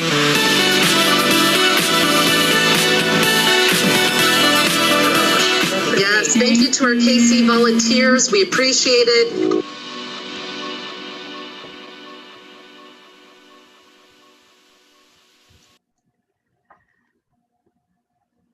All right, that was just a little peek into what a pathway is like during the pandemic. Our pathways are when we get our students together and they get to learn about, it can be really anything, but that was a part of our STEAM club that we're still smack dab in the middle of. And Kimberly Clark was amazing to meet with our student leaders online and tell them all about what they do on a day-to-day basis. And it was even more interesting because of their supply chain issues to learn about what coronavirus time has been like for those guys. So we're so grateful to Kimberly Clark and Tony Philando and those other guys for meeting with our student leaders and explaining what their day-to-day life is. It was really, really cool.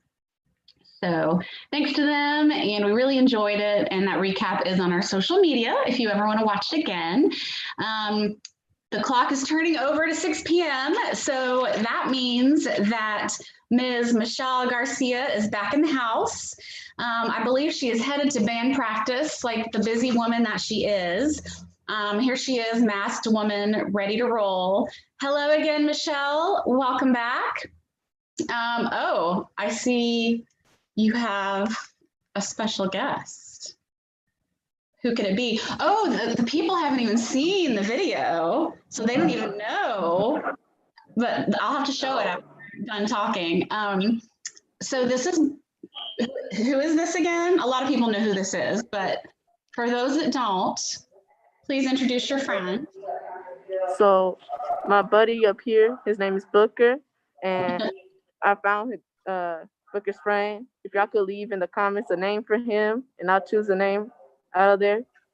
The name is Cal. Okay. It's AAA Cal. Okay, so in the comments, we're naming Booker's friend, and his name Michelle will choose. Booker was named. What were we doing? Were we on a live? Where were we? We were at the Chick-fil-A. Oh, we were in the rally. Chick-fil-A rally. For the Chick-fil-A vote, yes. And I have a great video to show everyone about how they can place their vote tonight. You only get one vote, and we're going to show you how to do it. And I'll actually show you when Michelle is done talking tonight. But Michelle is our official host to kick off the 6 p.m. hour. So Michelle, I'm going to turn it over to you to say whatever you want to say, because you're never at a loss for words. But just tell us a little bit about your life in C5 and what it's been like and what you want everyone watching, our international audience, to know about you and about your life in C5. Okay. So in 7th grade, so last year, the 6th grade year was like really rough for me. I had a like unexpected events happen, you know, and you know, I kind of like, I don't know, I was kind of depressed, I guess you could say. And so coming 7th grade year, you know, I realized that, okay, so like, I know my parents can pay for me and my sister's college tuition, obviously, unless we get full ride scholarships, which would be amazing. And so I always try to find alternatives, you know, to like help my parents out a bit, you know? And so I'm a first generation. No one in my family has ever gone to college. And I remember this, it was 7th grade year, right? And it was during that November time. It was like my birthday, you know, and, you know, C5, one of my teachers posted it, and, you know, I got nominated by this other teacher. And so, you know, I went to the interview, and it was like nerve-wracking. Like, I mean, like, it was the scariest thing I ever done in my life. And, you know, after I got that "you got accepted" letter, you know, I could not stop reading that. I could not believe what I just done. And so, you know, and then that year in summer Camp Adahi, you know, it really changed me. You know, I'm good with public speaking. I improved a lot, and I mean a lot. And, you know, it's like a family to me. And so, yeah, I don't regret my decision ever joining C5. I really don't. And I try to recommend it to other 7th graders that are like my sister's friends or like close relatives, so they can have the same opportunities that I have, you know, and think about a higher education. And yeah, my experience with C5 has just been wonderful. Why don't we talk a little bit about camp, Michelle? Because we haven't had much of a chance to talk about camp, and we obviously did it virtually this summer. But let's take it back to your Flint year in 2019. Tell us some highlights of Camp Adahi, actually being there in person, and what that was like. It was I'm actually wearing my Flint shirt. It's actually my favorite shirt. Oh.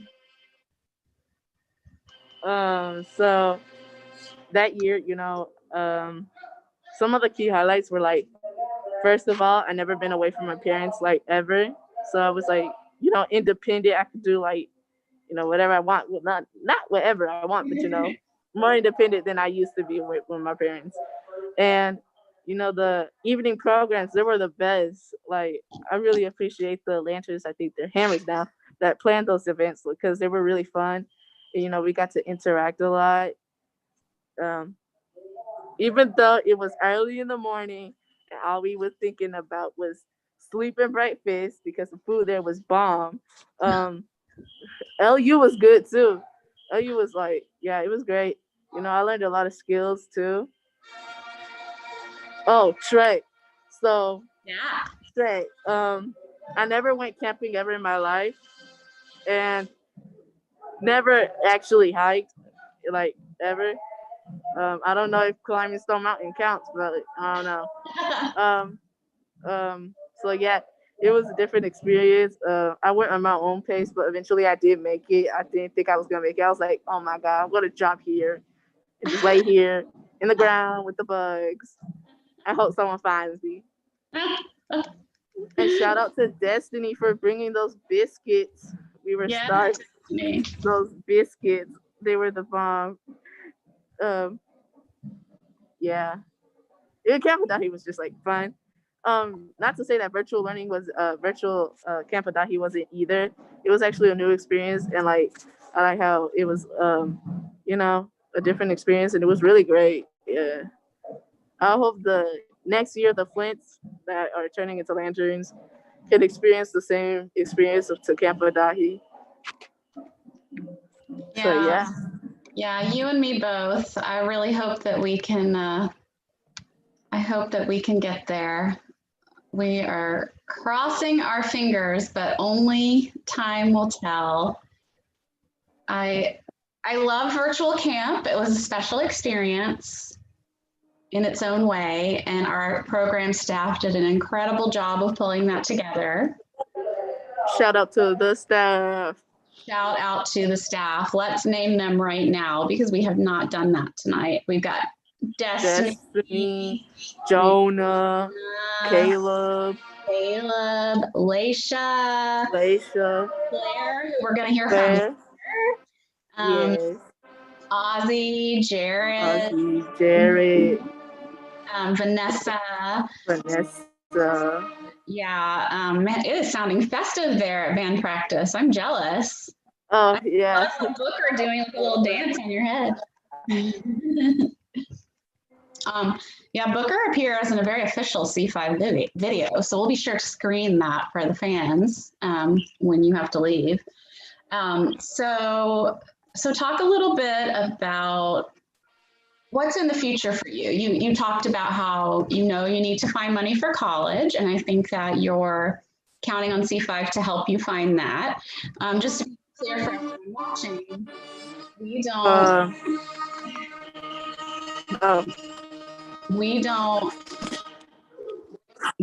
give money for scholarships, but we help our students find it. So what in the future, what do you see? Well, first of all, going to college and being the first person, it's kind of exciting. I just see scholarships my way. I don't care if it's not a lot or a little, it still helps a lot to my family. And I hope that I can pass that knowledge to my sister because we're like 2 years apart. So, it won't be that long before she starts college. And so, yeah, and I hope I get accepted into colleges and having C5 on my application, it might interest the people who read the applications. And I hope I get accepted to a lot of colleges or at least one. Oh, I'm going to go out on a limb. I know I'm live on YouTube and this video is going to be up here forever. And so I don't want to make any grand statements, but I'm going to go out on a limb and say Michelle's going to be accepted to more than one college, A. And B, she's not going to pay for college. Oh, you give me too much credit. I think that's safe to say. I think I'm putting it here on YouTube for posterity. So you heard it from me. So if there's any outstanding balance, you can hunt me down.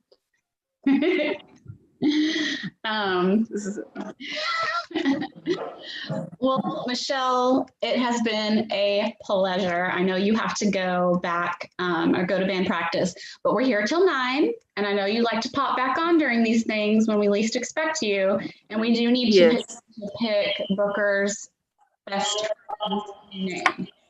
Right. Come back on later when you're done, if you get done before 9. Also, don't forget to vote for C5 in the Chick-fil-A app. Yes, and I'm going to show that video right now. Vote for Booker, vote for C5. Do it for Booker's friend. I'm going to, type a name in the chat for Booker's friend, and we're going to explain how all the Chick-fil-A voting works so that you can do it yourself tonight, because you only get 1 vote, which is why you need to vote, and then tell all your friends. So Michelle, thanks for being with us. I'm sure that you'll be back later. I have no doubt. Yep. And have fun at band practice. Keep up the good work. We love you. You're amazing. And see you later. Bye, everybody in the viewing. Enjoy the show. Thank you, ma'am. All right, so let me show you what Michelle is talking about. We actually have, this might be it, let's see.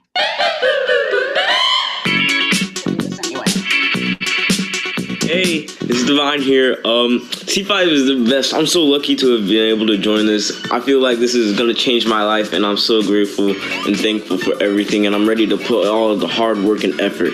So, yeah, go C5.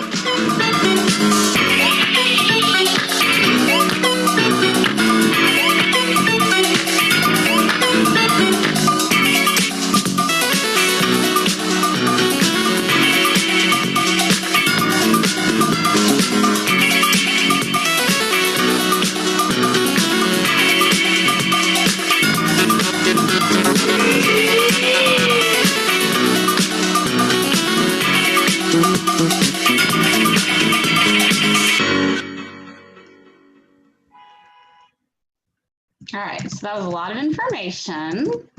So I am going to explain to you what Michelle was talking about and what was in that video. So everybody who is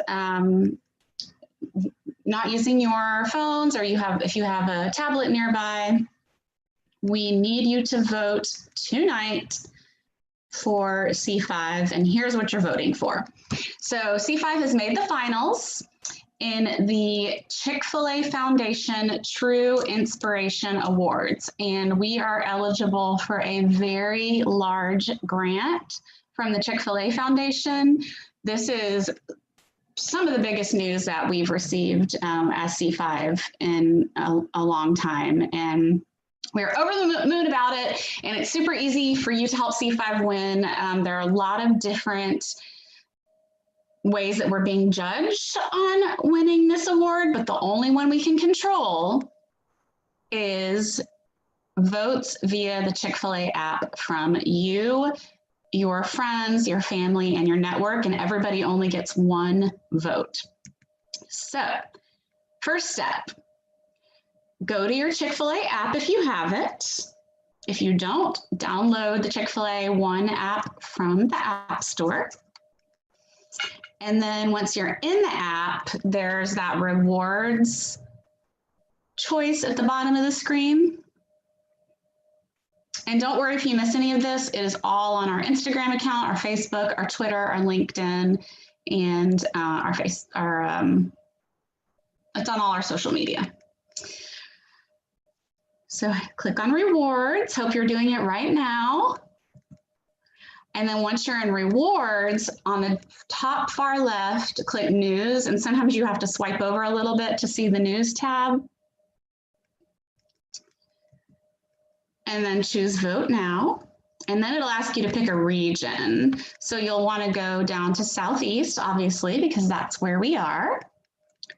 And then it'll give you, I think there's 5 different organizations, but you only want to vote for us. And remember, you only get 1 vote.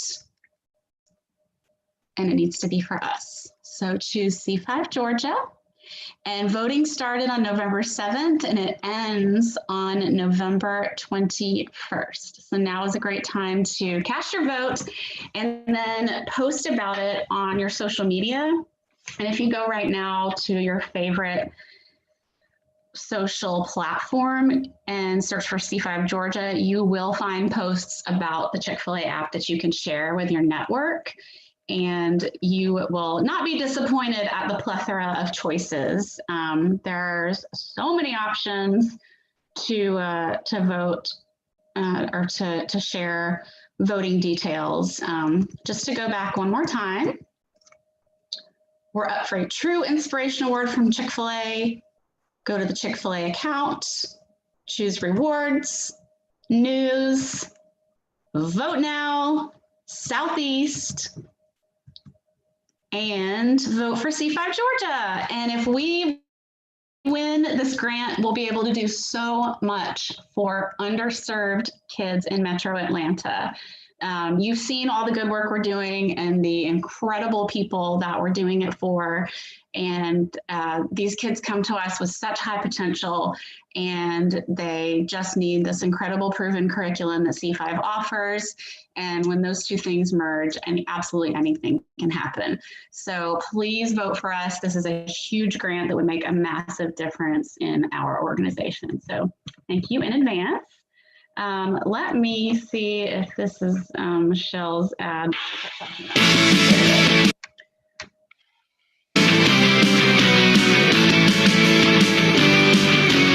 Hi, my name is Michelle Garcia. I am a lantern. I am from the class of 2024. My shirt is from my Flint year, and I'm here to talk about my experiences with C5 and how it has made me grow and given me new opportunities. I used to be that shy kid, and I couldn't talk in front of the class because it would freak me out. And that summer where I went to Camp Adahi, everything changed. I was able to meet new people, experience new things, get out of my comfort zone, and it really changed me. I was able to have opportunities that I never would have imagined that I could have, and it's really changed my life, and I've grown as a person. And you may be thinking, why is there a cow on my head? Well, I'm here to tell you that C5 is applying for a grant and needs your vote to win that grant. So download the Chick-fil-A app and vote for C5. Bye.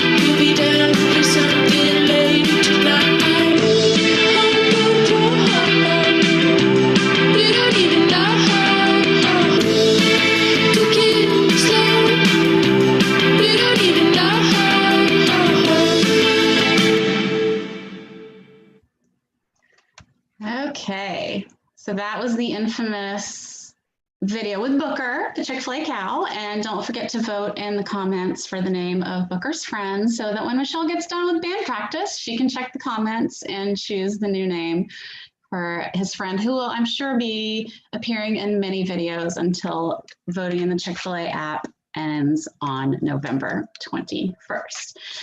So now we are going to hear from another C5 student whose life has been changed. Her name is Madison Phillips, and she's one of our Flints, which is what we call our first year. So I'm gonna let her tell you about it. Enjoy.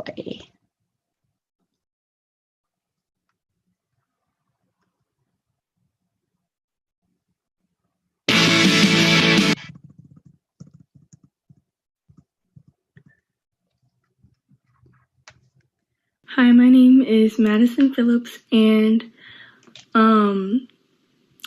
I'm here to tell you how C5 changed my life. So basically, C5 has changed my life tremendously, to say the least. And they have created a bunch of new opportunities for me. So for example, ever since I got into the C5 program, I've been able to be in peer leading at my school, and I guess because they saw that I was in C5 that I would be good for peer leading. So they put me in peer leading, and now I'm able to tutor students. So that is one of the opportunities that C5 has put available for me. And they have also taught me how to lead myself. And as a Flint, that is what we're supposed to learn at our first year of C5. And they have done a really good job. And I thank them for that. And part of leading others is learning how to lead yourself.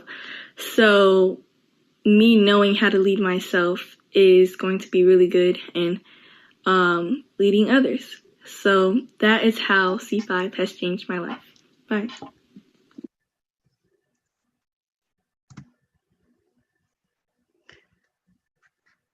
All right, and here's our first look at C5 celebrities, Caleb Franklin, who is on our staff and does so much hard work behind the scenes. He was actually very helpful getting me ready for the showcase and is not to blame for any of the technological difficulties. That is all me. And here he is talking to Claire Marshall, C5 alumni and valued staff member. Good afternoon, everyone. Welcome back. We have another alum here with us today, a celebrity from the C5 community. And so if you don't mind, go ahead and introduce yourself to our crowd. Wow, what an introduction. Thank you so much for having me, Caleb. My name is Claire Marshall. I graduated class of 2016, and I never left. I've been working with C5 for the past 5 years, 4 years, 5, so many, hard to count. Right. And so Claire, tell us, where are you currently in school at? I am finishing up my senior year at the University of Georgia. Okay, great. And so looking back over your 5 years at C5, what is your most memorable year from your C5 experience? Oh, that is a tough one. Honestly, they were all amazing and they do all build on one another. But I think for me, the most impactful and memorable was Flint year, the first year, because that was a year that I think I was able to kind of begin to see what my teacher who recommended me and my counselors were seeing in me of a leader, which at that point in my life, I was not thinking that at all. I was the quiet kid in class, barely raised my hand, didn't want to do anything. And then going to camp that summer was like, it makes you come out of your shell real quick. And I don't know that I would have done that had I not had the experiences and the opportunities that Flint year provided. Okay, that is great. So what is one lesson or one thing, one key lesson you learned from your C5 experience that you apply to your everyday life?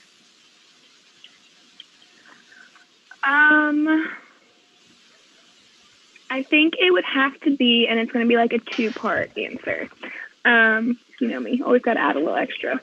I think that the biggest thing is that education and continuing education is so vital. Whether it's in work, it's in school, it's in life. I think 2020 has shown that to a lot of people. Like you can never learn too much, and it's always okay to say, oh, I definitely don't know anything about that. Let me look into it. Or, just taking that step back and just continuing to learn. And to that, I would say as well, learning when to lead and learning when to follow was a huge lesson that I learned. And I think that just continues the whole, like, continuing to be able to say, oh, let me take a step back. Let me reevaluate this. I don't know a lot about this topic, or I don't know a lot about what we're discussing. Caleb, you might know a lot more. Why don't you step up? And I think really helping to utilize every aspect of a team member rather than trying to take control of everything yourself. Okay, thanks for sharing. That's funny you say that because someone else shared the exact same thing in their interview. So I guess there's something that we all learn at C5. When to step back, when to step up and lead. So that is great. I guess, why should someone give to C5? So based off the experience as a student in C5, based off of someone who's worked for C5 and is currently volunteering and working with C5, why should someone give to C5? I think one of the biggest reasons is that we have to invest in the future. You know, we have to invest in the future generations, because at the end of the day, they're the ones that are going to be leading our country. They're the ones who are going to be teaching our kids. They're the ones who are going to be running grocery stores.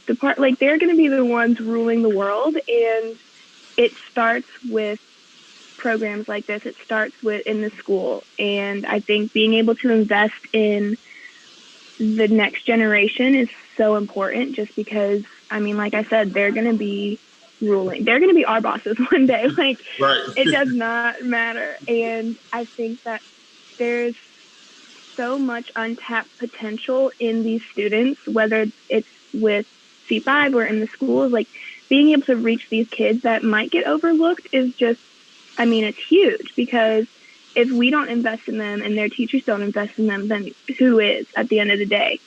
And so looking back at the C5 staff you encountered as a student in the program, who was your most, I guess, memorable staff member or someone who had a huge impact on your life? As a student in the program, it was probably Mashana Council. She was our camp director when I was at camp, and she just definitely set the tone for expectations, standards, and what the camp atmosphere is going to be. And she was such a strong leader. It was like one of those moments where it was like, oh, dang, women can be tough too, and women can really step up and be leaders. And so for me, being a young girl, like, seeing that was really, really key. And then transitioning to the second half of my time as a student and then working with C5, definitely Destiny, for sure. Destiny Arnold. Again, another great example of just a woman owning it and being a boss and stepping up into the plate, while also still, you know, not cutting corners and not forgetting, you know, who she is. So definitely those two people have been huge, huge influences for me. Okay, that is great. Well, that's all the questions I have for you today, Claire. Thank you for joining me today. I hope much success to you upon graduating from UGA and just everything else in life. So thanks for joining. Of course. Thanks for having me.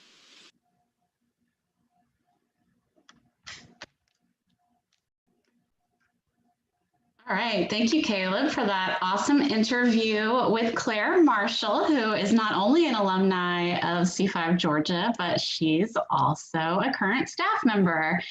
She was an integral part of our Adahi at a Distance summer virtual camp that we did completely online, which was an unbelievable success by our summer staff and our full-time program staff. So thank you, Claire, for that. And thank you, Caleb, for interviewing her.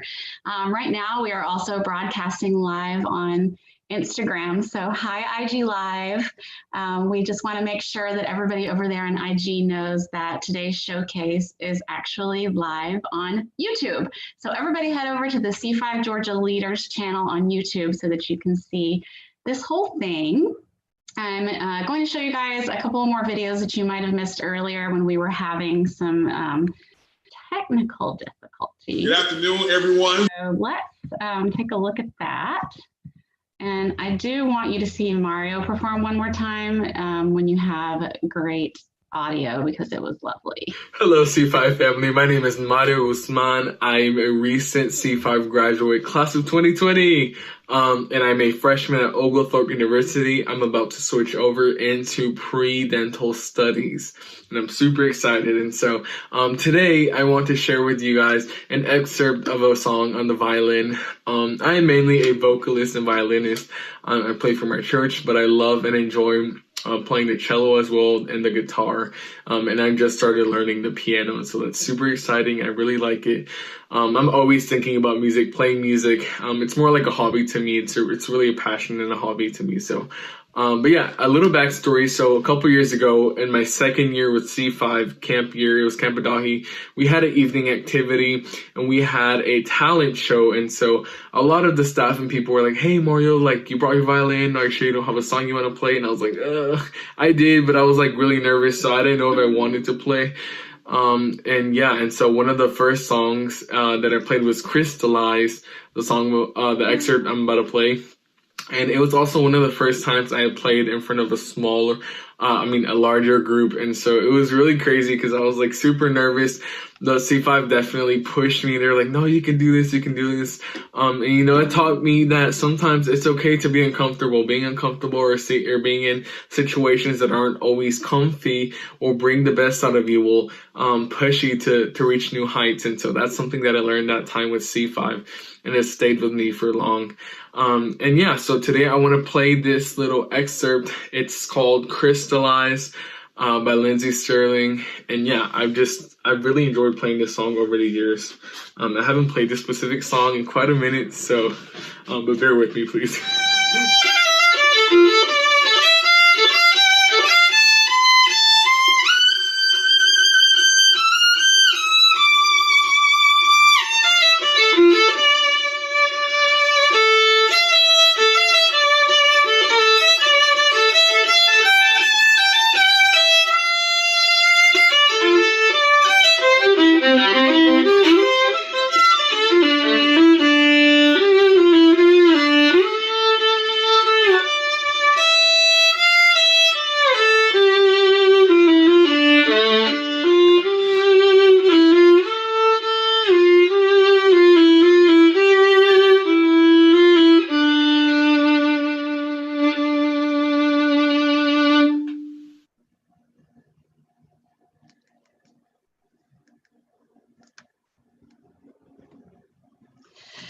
Beautiful, Mario. I wanted to play that again because I know that it was a little bit hard to hear earlier, and everybody deserves to enjoy your story and that gorgeous song. So thanks. And it's already up on our IGTV for anyone who wants to go back and hear it again. So speaking of Instagram, for those of you watching on IG Live, head over to C5 Georgia Leaders on YouTube. Yes, we have a YouTube channel, and we have been live on there since 4 p.m. and we will be there till 9 p.m. and we have a lot going on. Most importantly, we are trying to name a stuffed Chick-fil-A cow in the comments. So if you're not a part of that conversation, you are missing out. It's pretty intense right now. The last suggestion I see is Jeffrey with a G. Jeffrey with a J, Jefferson Johnson Jr. the third, so try to beat that. I also want to talk to you about one of the main reasons that we are here tonight. I really want y'all to hear a little bit about our silent auction. So we have been running a silent auction all week. And there have been lots of bids on a lot of great items, and it is not too late to get your bid in. This is a fantastic auction. We have wonderful baskets of spirits. We have great sports memorabilia. I want to say a special thanks to Danette Thornton over at Mercedes-Benz Stadium for all of those items. We have great artwork. We've got a lot of cool memorabilia from a golf perspective. You know, Jackie Canizo is responsible for that. And got, again, like I said, a lot of very cool spirits that will be great as we head into these chilly months to keep you warm. So head over to the auction. It is c5gashowcase.givesmart.com. And if you go over there and bid on items, you are going to be directly supporting kids like the ones that you're seeing tonight. Our student leaders are incredible. They come to us extremely high potential, just incredibly driven 7th graders heading into 8th grade who need what C5 Georgia has to give. Our curriculum is tried and true. It was developed by a really great group of people a long time ago when we started under the Coca-Cola umbrella with Coca-Cola Enterprises. So C5 has a really interesting history, and you can read about it at c5georgia.org. In addition to the silent auction, we also have a sale that our students put together, and they are selling outright some items that they collected that you can just go and buy. You don't have to wait to win the bid. You can buy them now, and they'll go straight to support C5 as well.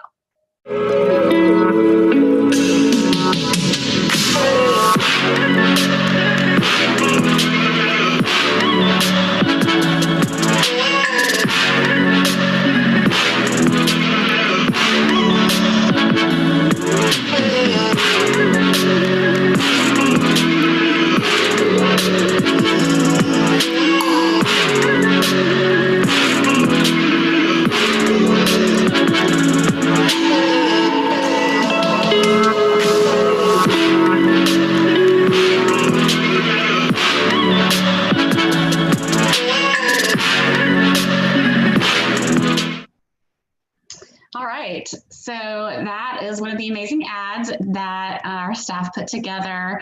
They did an amazing job. Calcadan, you logged in just in time to see yourself. What great timing. And just a reminder that our silent auction is going, but you can also go to this exact same website and buy items right away. We have hats, C5 polos, C5 t-shirts, and water bottles that you can purchase outright to directly benefit C5, and you don't have to wait to win the auction. For those of you watching on Instagram Live, we are live all night over at our brand new YouTube channel, which is called C5 Georgia Leaders. And we have been on since 4 p.m. with varying degrees of audio and visual success. Enjoy another ad from our seniors for this merch that we're selling.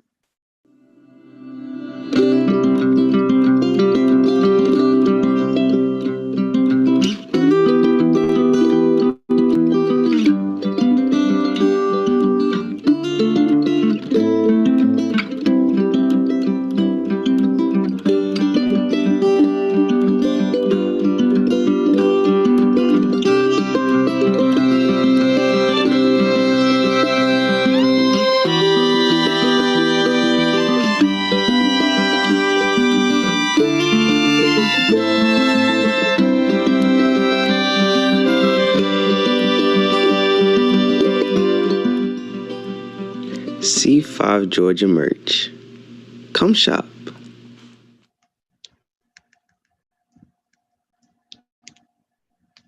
And another thing that we need to talk about before we head into our next excitement is the fact that we are the finalists in a very exciting competition. We have been chosen for the finalists in the Chick-fil-A True Inspiration Awards, but I'm going to let Michelle tell you about it.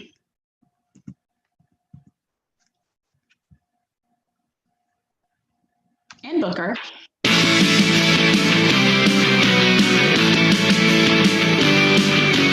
Hi, my name is Michelle Garcia. I am a lantern. I am from the class of 2024. My shirt is from my Flint year. and I'm here to talk about my experiences with C5 and how it has made me grow and given me new opportunities.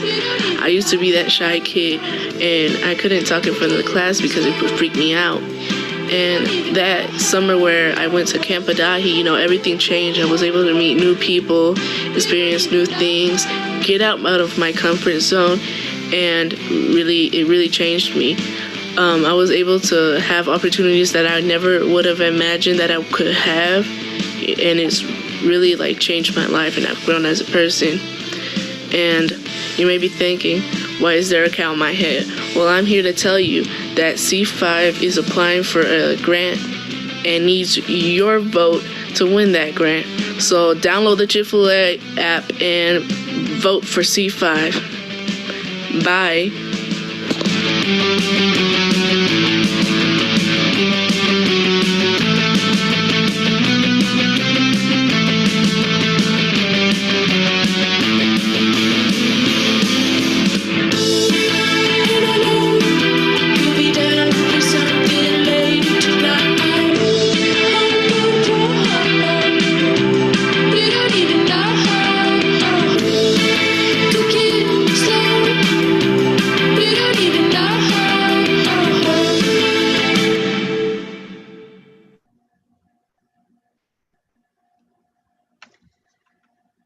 Okay. So we have a video to show you that is from Camilo Rodriguez, who is a Flint, which is our first year of the 5 years. And his older sister, Erica Rodriguez, is a 2019 graduate of C5 who now attends Kennesaw State University. The quality is not amazing, but what he does is pretty incredible. So I kept it in the lineup because I really wanted you guys to see what he can do. Here we go. Take it away, Camilo, with your super high quality video. He's gonna solve a Rubik's Cube, and it's gonna absolutely blow your mind. Hello, I'm Camilo Rodriguez. I'm a Flint in the C5 program, and today I'll be partaking in the C5 virtual showcase. What I'm showing off today is solving Rubik's Cube in under 60 seconds. So a little backstory, in 6th grade, I saw this video of this guy solving Rubik's Cube in less than 10 seconds, and I thought it was really interesting. So I started learning how to do it, and after 3 years and months, I finally learned how to solve a Rubik's Cube. So that's what I'm showing off today. So a lot of people know this basic Rubik's Cube, just all the 6 sides, very basic, moves and everything, you know how it is. So what I'm going to be showing off today is something else. I'm going to be using this cube. This is called a speed cube. It's a cube used.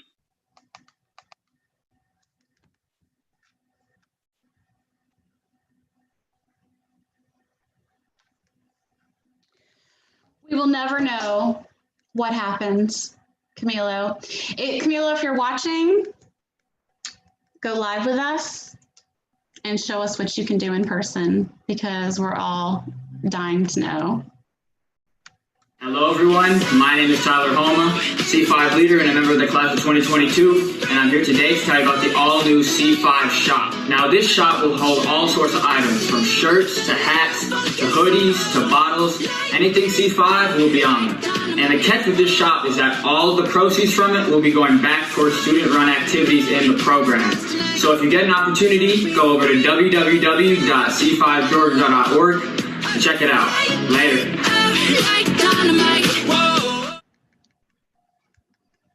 So just so you know what Tyler's talking about, there are 3 things that you can do right now to support C5 Georgia. One is that you can go to our silent auction, which is live. The address is in the comments. And secondly, you can do the buy now on the silent auction website. Tyler and his classmates put together a sale of C5 shirts, hats, and polos, and some water bottles that you can buy immediately. And they did that themselves. And you can purchase those right away, and those proceeds will go straight towards student activities, just like he said. Thirdly, you can pick up your phone, go into the Chick-fil-A app, and vote for C5 as your favorite nonprofit, so we may win a Chick-fil-A True Inspiration Award, which is a huge grant that we are in the running for. Voting ends on November 21st, and you only have one vote.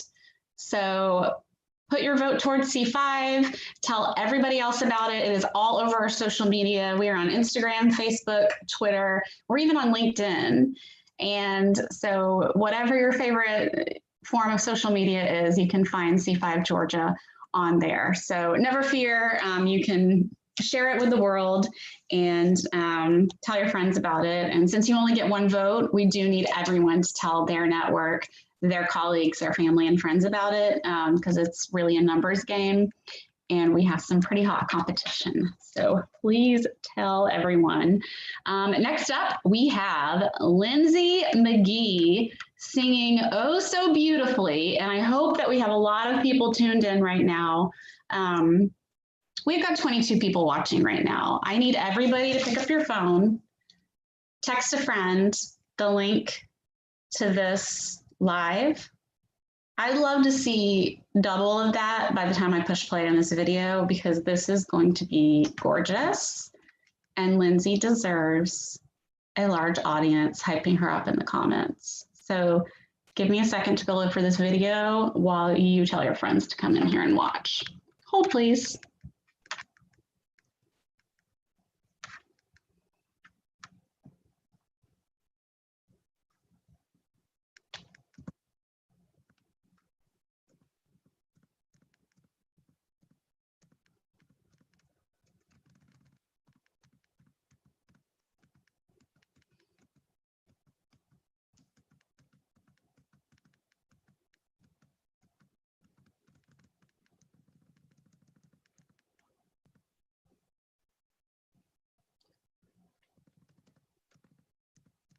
All right, I'm going to give you a little bit more time to find viewers for her. We're going to be challenge ready and attack this challenge like any good C5er would. And we're going to just watch this little hype video.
Not only a fun video of what life is like in non-corona times, but it also was made by Hannah Gebrselassie, who introduced our live many moons ago at 4 p.m. today, when we were battling the many demons of technology, as I'm doing now. So Hannah put that together for us and did an excellent job. She has been such an asset to C5 Georgia and always puts her heart and soul into everything she does. And we were very lucky to get her today because she is very important and popular in Atlanta. But she always stops to make time for us, which makes us feel super special. So I would like, yes, Kelly, I'm being very bossy. We've got 26 now, so I'm waiting on a lot more for this song. So I purposefully am making you wait for the song because it's so good. So yeah, we'll continue to be bossy. I also would like to see some more potential names for Michelle's cow because she's going to be very disappointed when she comes back from her band practice. I just really, you know, I just don't want to let her down. I just want to do that to her. So, you know, I'll just leave it to your conscience.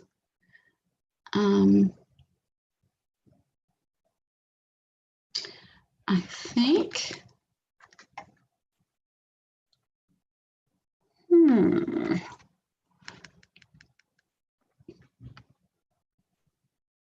this is the part where I would tell jokes, but I don't have jokes.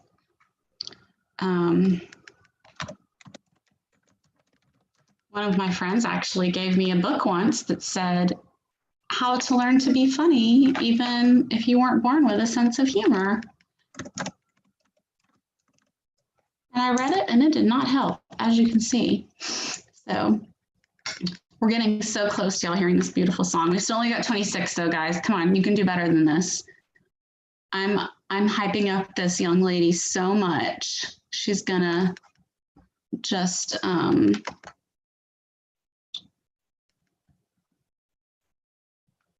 it's gonna be worth it, I promise. I wanna make sure you get the best quality. So hold on.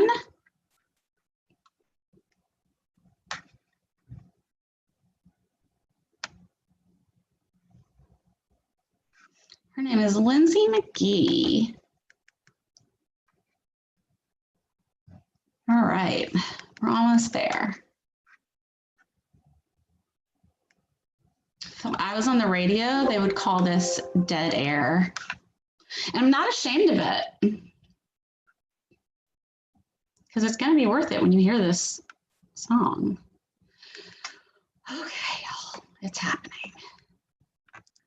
Lindsay McGee is gonna knock your socks off and your lives are gonna be changed forever.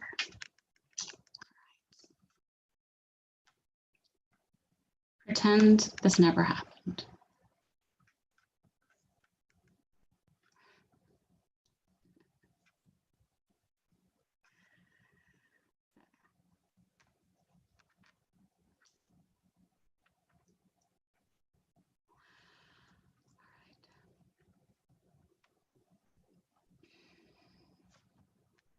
Hey guys, my name is Lindsay and this is my version of Crazy. I hope you like it.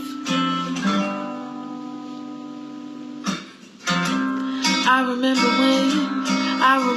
remember when I lost my mind. There was something so pleasant about that place. Even your emotions had an echo and so much space.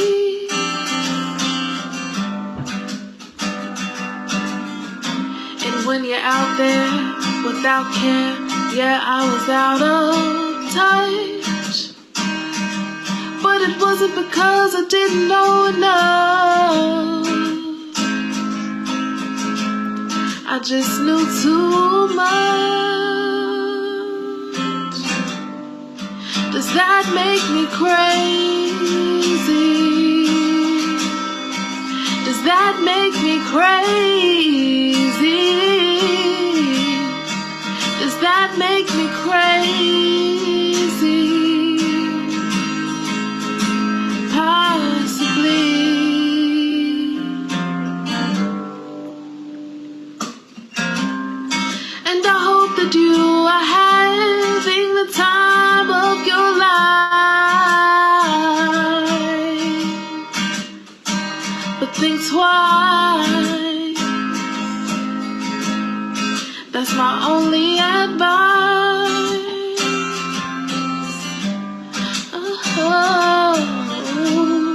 Come on now. Who do you think you are?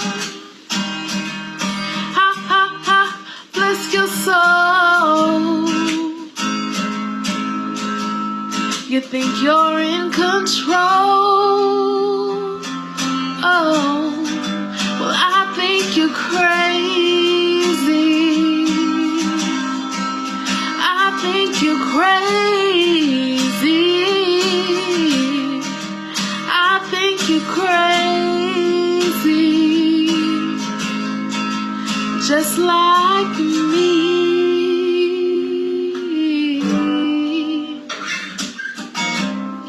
My heroes had the heart to live their life out on the limb. And I remember thinking, I wanna be like them. Yeah. Ever since I was little, it was so much fun. And it's no coincidence I've come. And I can die when I'm done. Maybe I'm crazy. Maybe you're crazy. Maybe we're crazy. Possibly.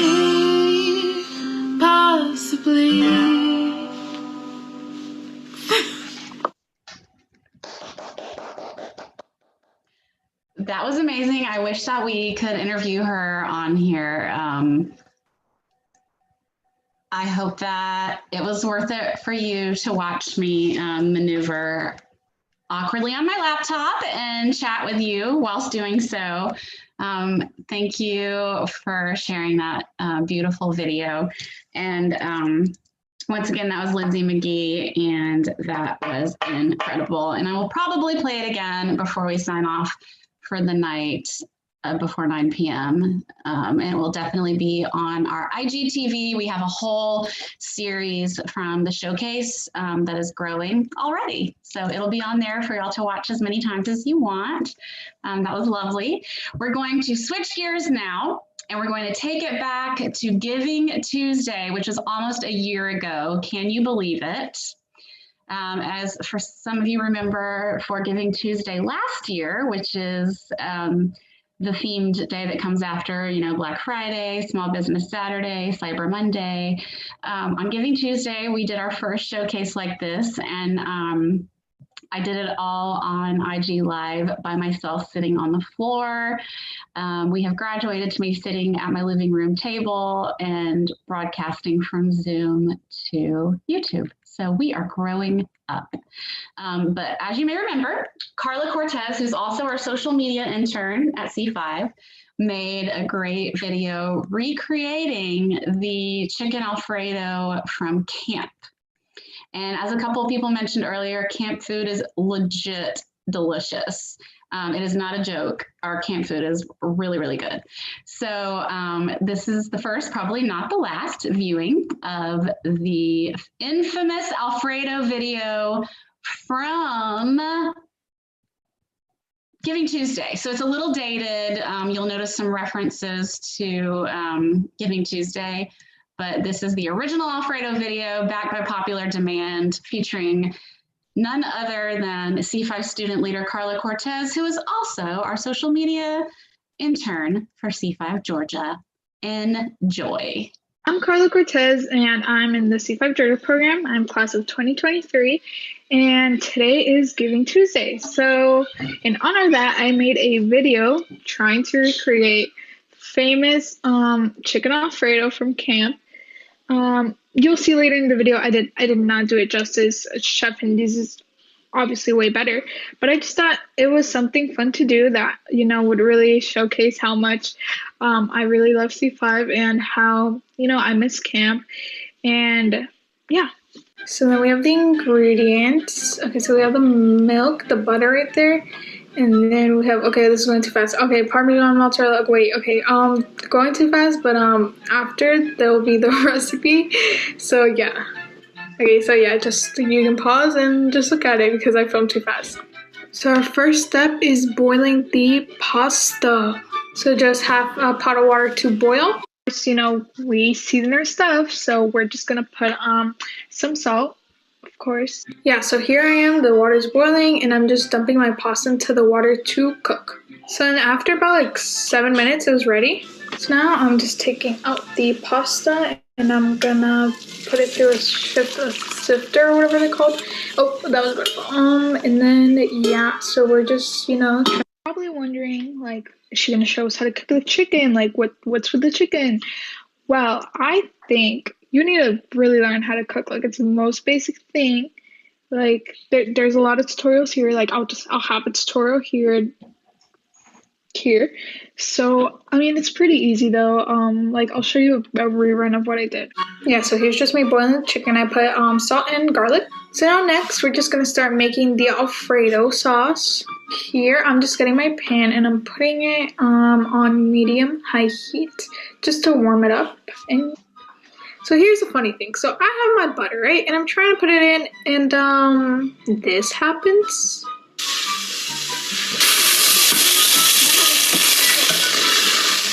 So at this point, I was just really worried. I was like, oh wait, no, let me just try to take it out, lower the heat, and like just try to calm it down. So then I just eventually put it back, obviously on a lower setting. And here's just my aunt trying to help me not burn the butter that I do have left. And she just put it in for me because I'm too scared. So yeah, anyways, so now here's me struggling to open the milk. I don't know why, it's literally a school milk. I could open it. Here's just me like going out of the frame to ask my aunt to help me because I can't open a milk container. So now I'm just pouring it in. Well, anyway, so this was happening. I decided to just, you know, keep going. It was still looking okay. It wasn't that bad. So I just moved on to the next steps. So, you know, any good Alfredo recipe is literally nothing without some sort of cheese. So, you know, I usually just make it with Parmesan, but I was like, you know, I'm feeling a little fancy today. So I decided to add mozzarella. Now, this is when I was like, oh, you know, it's going to turn out great. You know, but looking back at it, it was not the best idea. Possibly what made this Alfredo sauce like look kind of bad. I mean, it still tasted good at the end of the day. So here's just me trying to fix it, and I just kept on stirring and stirring, hoping that, you know, it would do something, and I messed up. Anyways, after calming myself down, I was like, you know, it's okay. You know, it's fine. We'll keep going. So here I just added some salt. And then I went to grab my pepper, and you know, pepper is like essential in Alfredo. I don't know, it gives it that little something. So I was just like, okay, yeah, just sprinkle it. And okay, I was like, you know what, let's keep on going. Maybe the seasoning will, you know, help it somehow. So yeah. So now I was like, oh, I have the pasta water. Like maybe it'll help it not clump up. So yeah, I just added it bit by bit and to see if it helped. So, and then I just kept on stirring and stirring and stirring and stirring, kept on stirring. So that's mostly what I just did. I was like, okay, let's just stir, like it'll probably help it. But then I was like, no, like I am at my limit. Like I cannot do this anymore. Well, anyway, so I was just freaking out. I was like, what am I gonna do? What am I gonna do? Like, it was not working. So, but you know, see if I was telling me anything, it was, you know, to keep going. So that's exactly what I did. So now it was time to add the pasta. So I was just having a little trouble with it because it was getting kind of stuck. So I was like, let me just try to like take it out. And I was just like trying to take it out. You know, I don't know how Chef Hindi, I don't know how Chef Hindi does it because, like, mad props to him. This was such, like, a roller coaster, and I was just not ready for the impact and, like, stress it had on me. But I was determined, and I was determined to make it work. So before you see that, I was just stabbing it to, you know, get it all incorporated, and now I'm just, like, stirring. So I hadn't realized how much pasta I made, and I was like, oh, this is not enough milk. So I decided to add some more because it was just not going to be creamy enough. So now, yeah, that doesn't look good. That's the mozzarella that was clumping up. It doesn't look that appetizing. So I was like, let me just put it out to the side. I was like, okay, this is really gross. But you know, I was the only one eating it. It's okay. It was just me and my family. And I had washed my hands beforehand. So I was like, okay, let me just put it on a plate. And like I'll put it back in later. Like it'll work. So here I am just getting my Parmesan cheese from Publix. Publix, sponsor me, please, because I need groceries. Anyways, so I am just opening it up, and at this point, I'm kind of just like YOLOing it because beforehand, I didn't get a clip, but I ended up adding all the Parmesan cheese that was in the beginning recipe. But I was like, no, this is not working. Like I just can't stop it. So I was like, Parmesan cheese, please come to the rescue, because it was literally the only option I had left. So now I just kept like scraping, and I was like, oh, please don't get stuck. So yeah. Anyways, after that whole situation, the chicken was ready. So I decided to just cut up the chicken. I pre-cut it and I added it in. And I thought, okay, this is really going to help it. It's going to taste super good. It did taste super good. So I realized I hadn't shown you what it actually looked like. So this is just like a little preview. It doesn't look that good, but you know, wait till the end.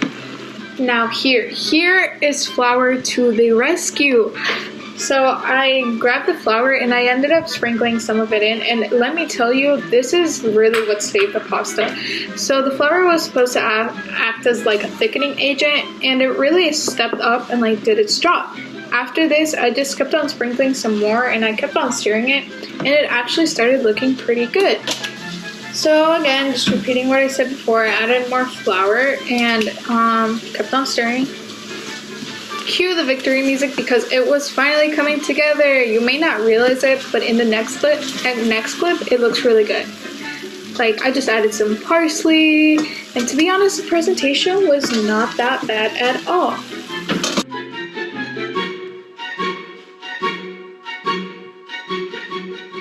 So overall, you know, I gotta say, I'm pretty proud of this. Like, the end product was really what I envisioned. It was actually, like, pretty good looking. So I was so glad that this had turned out the way it did. And, you know, whatever, there may be bumps in the road, but you'll eventually get there. And I think that's something I learned. So now here's a compilation of my family trying it. So the first one is my aunt, and then the second one is just my mom. And I was really surprised because, well, you'll see. Anyway, so I was surprised because my family usually never likes my food, like never. They always think it's trash, and they always like criticize on how it looks and how it tastes. But just look at this clip. It's good. So, you know, I was, of course, proud of myself for cooking something that my family actually liked. I was like, yes, my family actually liked this and didn't just lie to my face. You know, Chef Indy, if you're ever watching this, I'm giving you mad props because that was really hard. So, yeah, you know, I just want to thank you for making the food that we all love. And I'm dedicating this to you, you know? Like, I'm dedicating it to you. I did not do it justice. Yours is, of course, way better.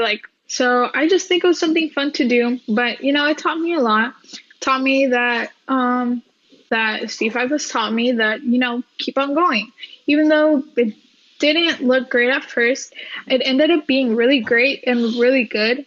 And it was something that, you know, I was proud of. So even though it might just seem like a simple Alfredo recipe, this lesson can actually, you know, stick to you and help you in other ways.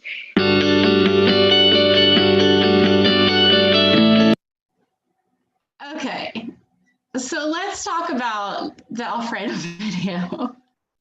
So as I told you, it was very popular on Giving Tuesday, but we were using a really primitive platform, AKA Instagram Live, where I was literally like videoing a screen. During this video, my phone has been blowing up from everyone that's watching saying, that this girl is so hilarious. She's so funny and so smart. Reading the comments, we have, this is so great. It's like a Saturday Night Live skit. I love it. The background music is perfect. Fantastic job, Carla. So I just texted Carla and said, you're famous. That was so good, and we will play it again before 9 because I know everybody loves it. And it will finally be on our Instagram TV as well, so that the world can enjoy it, because I think it's hilarious, and I'm glad that the world is finally getting a chance to enjoy it. So we have moved into the 7 o'clock hour. Your host for this hour is none other than Jennifer Hill Holman, the Communications and Development Director for C5 Georgia. That is me. I never even introduced myself because we got off to such a crazy start. We are also joined by my husband, Bobby Holman, in the background, and our 2 cats, Ruth Bader Ginsburg Holman and Stan the Man Musial Holman. So the whole family is here. You're welcome. So we are going to take a look at another wonderful interview by Caleb Franklin with one of our alumni. So let's get to it.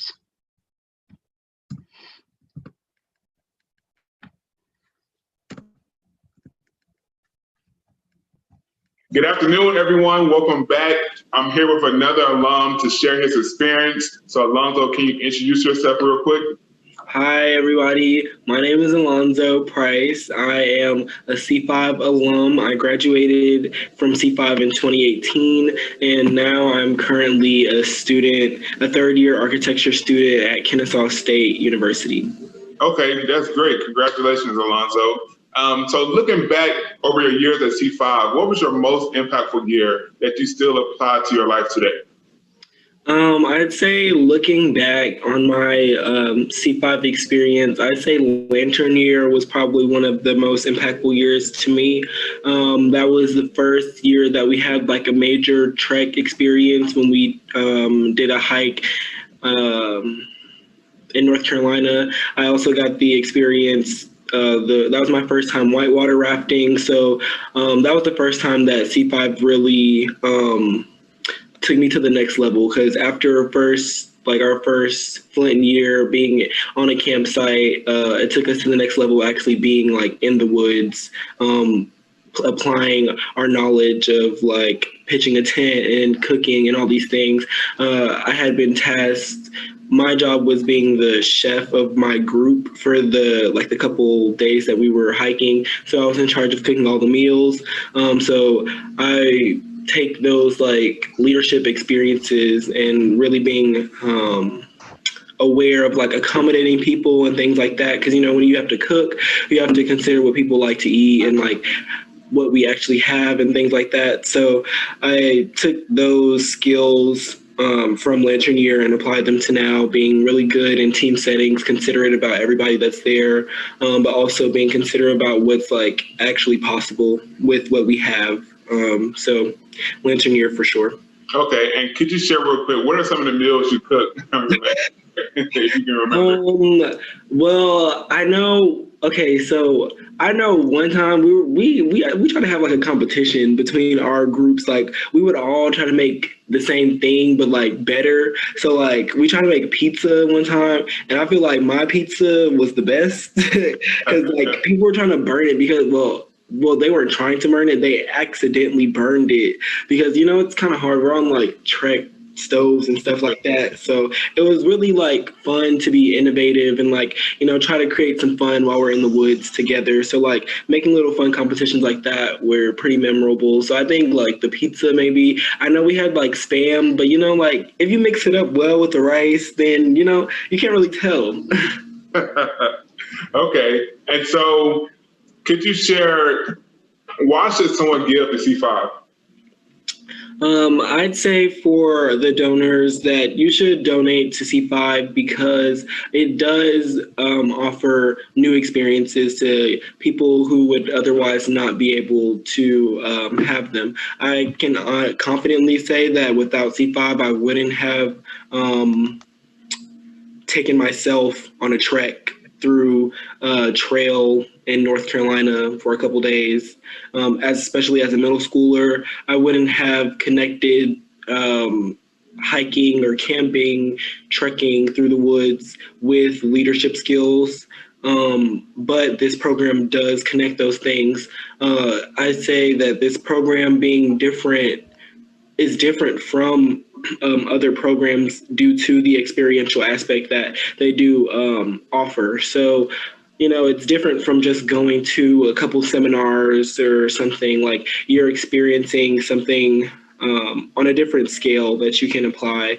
You have a memory, but it also translates to skills that you can apply to your later life. Okay, thank you. And I see we have Jackie joining us. I want to see.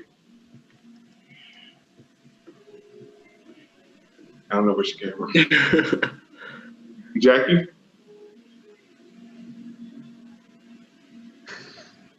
I don't know. Okay. She already sent the link. So another question I have. So what is some advice you have for the current C5 students or even the future C5 students? Some advice? Mm-hmm. Some advice I would give to C5 students would be to really get invested in the moments that you're there. I know that my experience was taken to the next level when I really just allowed myself to be one with the elements or one with my experience. I'm a city boy. I grew up in Atlanta, downtown. I wasn't accustomed to outside life like bugs and stuff. I also have allergies. So it's like, that's like a complete opposite side of my, life that I actually do enjoy now. Like over the couple years that I was in the program, or over the 5 years that I was in the program, I have grown to appreciate outdoor activities more. So I'd really say get invested and try to find things that you do like, because they're there. Because it's not just a one-sided experience or like one level experience. You have your cooking challenges, you have your social events where you're planning things, or even like, outside archery athletic things. So there's something for everyone, I feel like. And so if you really take the time to invest yourself in those moments, then you'll get the best out of it. Okay, thanks for sharing. So that's some amazing advice for our current students.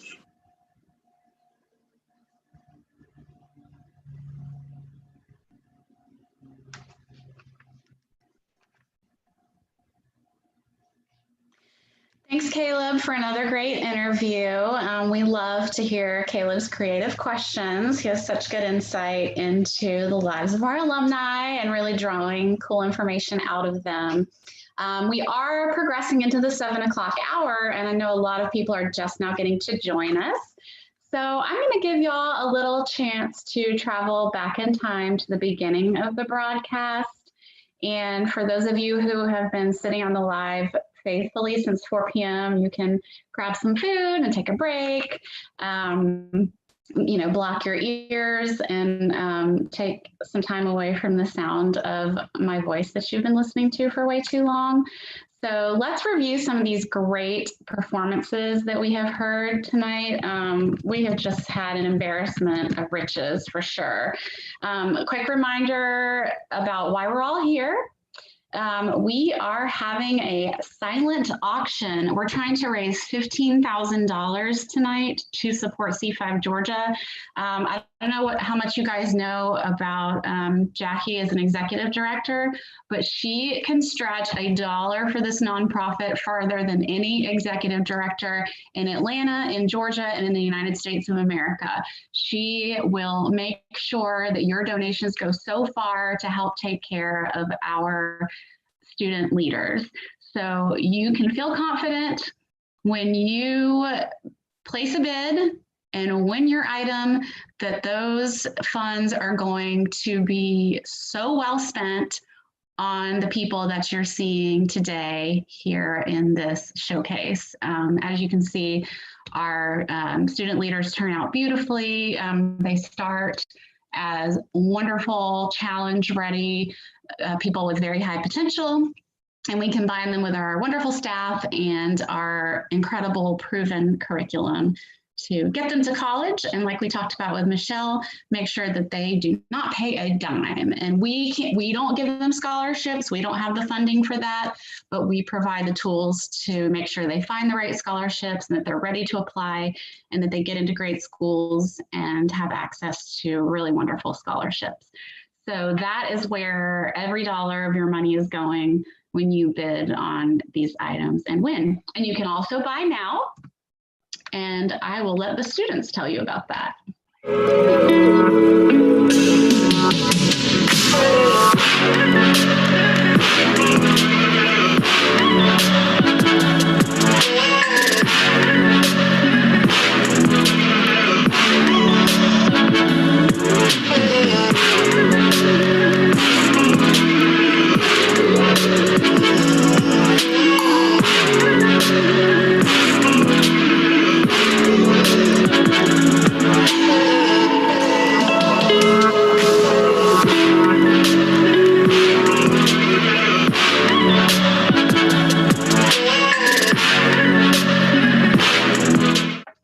You can actually go to the showcase website or the auction website to buy now. Those items that Calcaden was just showing off in that video, the hats, the C5 polo shirts, and the specialty shirts from the different years of C5 classes are all available to buy right now tonight. You don't have to wait to bid on them. And you can get them for yourself and know that our seniors actually put that together themselves so that they could raise money tonight on the spot to contribute to that $15,000 goal that we have from a fundraising standpoint tonight. So go to c5gashowcase.givesmart.com and you can buy those items outright. I actually might need to get an update from Kelly and see if we have any left because we've been live for a few hours and I don't want to be selling y'all something we don't even have left. So Kelly, let me know in the comments, make sure we have some items left and what we've got. Oh, and we have hoodies too, which are the best hoodies. It's my favorite hoodie I've ever owned. It's that red hoodie with the C5 crest on it, which is just the absolute best hoodie in the world. And I endorse it. So head over to the auction page and place your bids on all these wonderful items that our amazing supporters donated to us. We have a great variety of items at a lot of different price points. And then we have the buy now items that our seniors put together for that special sale. And here's another ad that will definitely be making it to our Instagram page. To be a model, you're either born pretty or you have to rock some awesome C5 merch. And let them look at you. Seriously, when they showed me the merch, I needed to model for it. When I was in high school, I joined Model UN because I wanted to show off my C5 merch. Turns out they just want to save the world. Better save the world while staying hydrated. Usually, they sell hoodies like this at high fashion show places for models like me because they know how smooth and soft it is. And now it's open to the public. As a model, you have to have a perfect walk. I didn't start walking until I was 8, and now look at me. I'm repping C5 merch in Fashion Week. My fashion designer says I need to wear something besides my C5 hoodie. But what does he know? He's divorced. I don't like this, Richard. I can practically see you wanting this hoodie. Don't be shy. Go to our website at www.c5georgia.org and buy yourself one. Maybe I'll invite you to the next red carpet. And here's another look. As promised, I told you guys I was going to show you Kyle Howard's performance again. Kyle is an alumni of C5 Georgia, and he's the guy on the far left. This is his barbershop quartet performance. Here you go.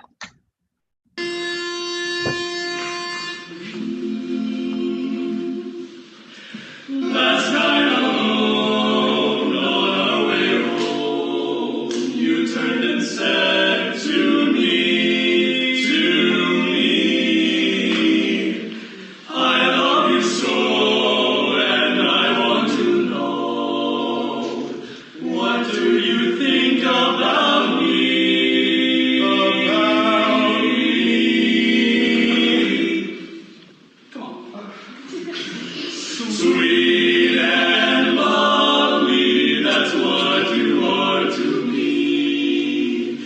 sugar and spice and everything nice. You're all a girl should be, should be. We'll marry, you'll be my blushing bride. I will smile all the while you're by my side, my side. I will smile. Ooh.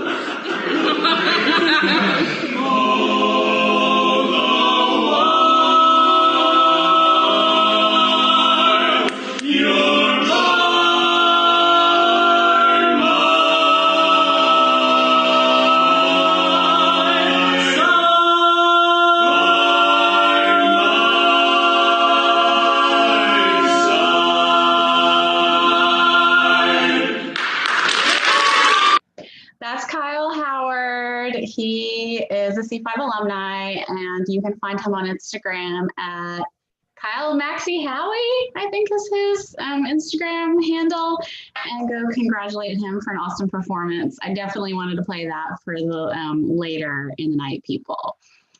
This is also really cool. I know I've already played it once, but for a lot of people who may not understand on a day-to-day basis what we do virtually at C5, we are smack dab in the middle of STEAM Club, STEAM. We are really getting our kids immersed in STEAM Club so that they can have great experiences despite the pandemic. And Kimberly Clark has been amazing. They set us up with some great people to talk to us about every facet of their organization, and fielded absolutely every question that our student leaders had. They broke off into different rooms within Zoom and talked to our student leaders on a more individual basis. And so if you're kind of wondering what a pathway with C5 students looks like, this is a great example of how we do panels now. And this is a really recent one that we did, so enjoy.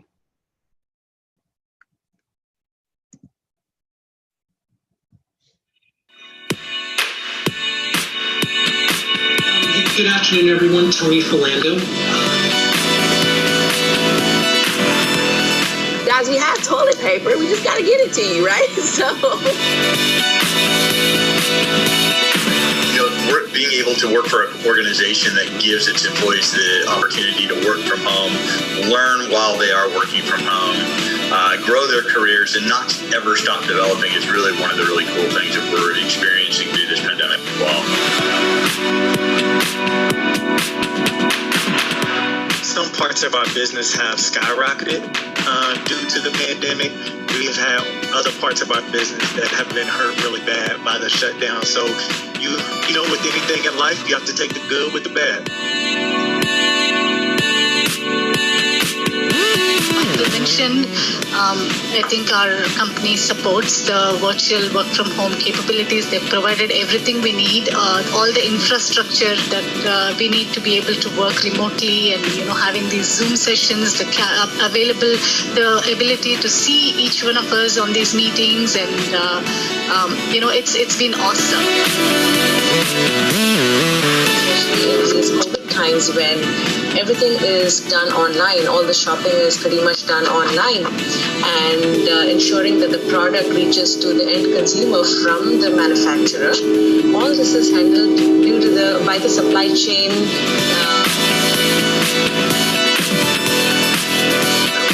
So we sell like all of our towel and facial tissue, our Kleenex, and toilet paper. We sell all of that to Staples, and then Staples turns around and sells it to different schools and different companies, whether it's a restaurant, a manufacturing facility, whatever the case is. So that's kind of how that works. So.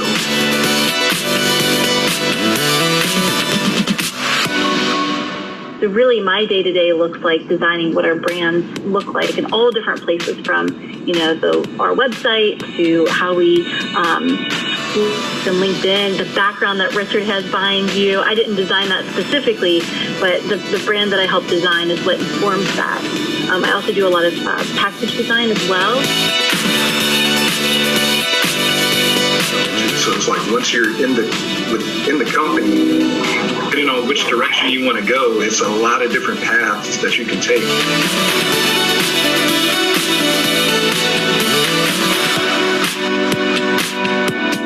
About to say, let's make sure the AUC represented. We right here in Atlanta.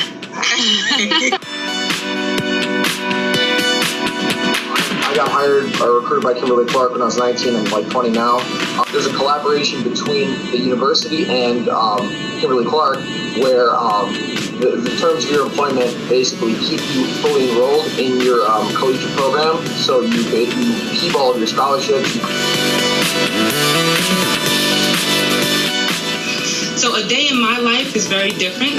Every day is never the same. I partner with a lot of different leaders and help them develop their team, help them help people look at what career development looks like for them internally with the organization and what type of things they need to do to help to continue to grow.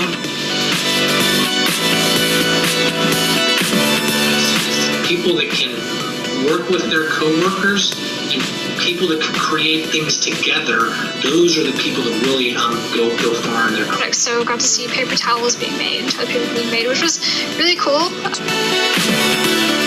Who wouldn't want a C5 student working in their company, right?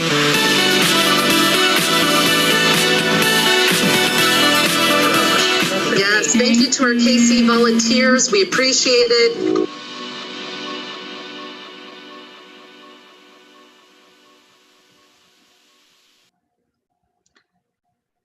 So that gives you a good idea of what cool opportunities our students get when it comes to engaging with a panel and learning about how business actually works. And of course, these are things that we used to do in person.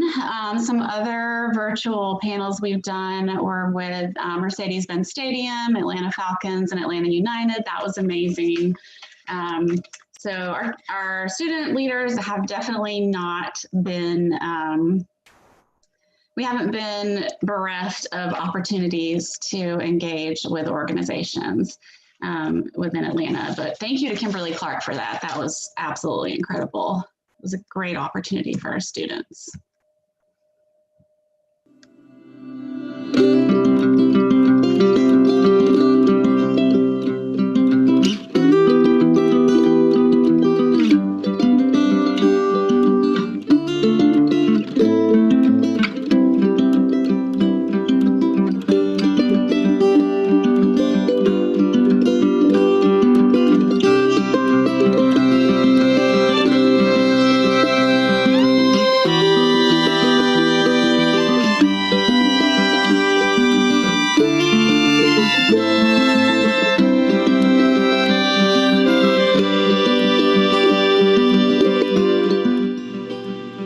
C5 Georgia merch. Come shop.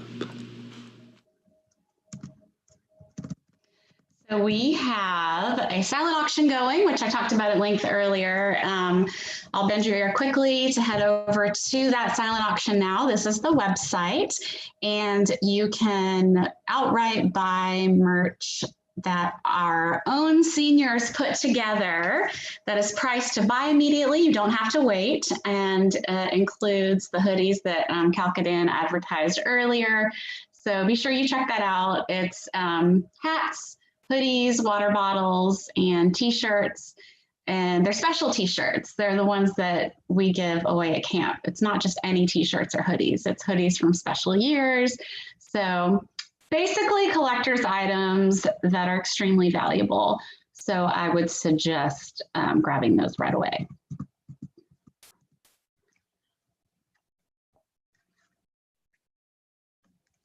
Hi, my name is Madison Phillips, and I'm here to tell you how C5 changed my life. So Basically, C5 has changed my life tremendously, to say the least.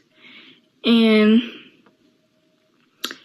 they have created a bunch of new opportunities for me. So, for example, ever since I got into the C5 program, I've been able to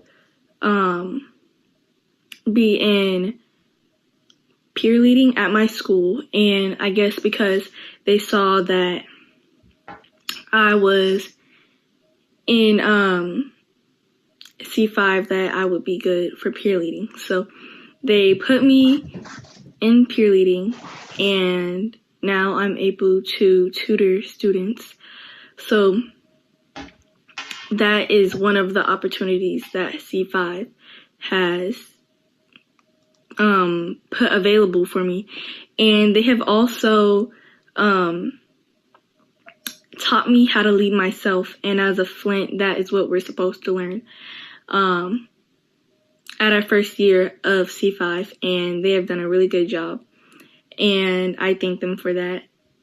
And part of leading others is learning how to lead yourself. So me knowing how to lead myself is going to be really good in leading others. So that is how C5 has changed my life. Bye.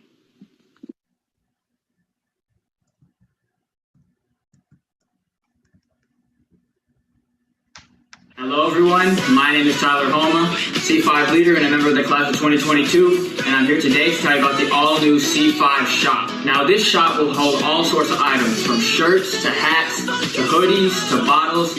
Anything C5 will be on there. And the catch with this shop is that all of the proceeds from it will be going back towards student-run activities in the program.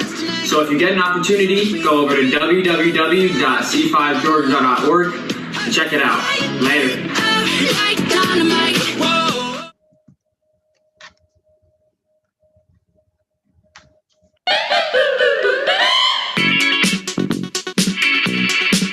Hey, it's Divine here. C5 is the best. I'm so lucky to have been able to join this. I feel like this is going to change my life, and I'm so grateful and thankful for everything, and I'm ready to put all of the hard work and effort. So, yeah, go C5.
Good afternoon, everyone.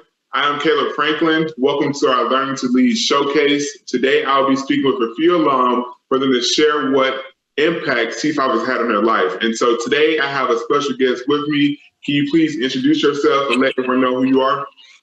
Hello, everyone. I am Destiny Cook from Atlanta, Georgia. I am a junior at Alabama A&M, currently majoring in business marketing. Okay, thank you. So can you kind of share, when did you graduate from C5? I graduated from C5 in 2018. Okay. So your class of 2018. And so can you share, thinking back over your 5 years at C5, what was your most impactful year? Off-rip hammer year.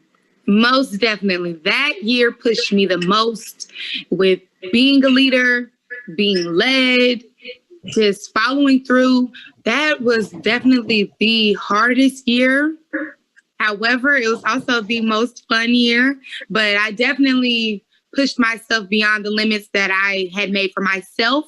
So that's when I learned that there is no limit. As long as you can push forward and get through it, as long as your mental is there, you can accomplish anything, because I definitely I don't even like walking half a mile, and I was hiking several miles for several days. So it definitely taught me that as long as my mind is 100% in it, I can accomplish anything. Okay, and how have you took that and applied it to college where you are now? I definitely apply it when I just am getting so tired, when my assignments are building up and it's crunch time in the semester. And I get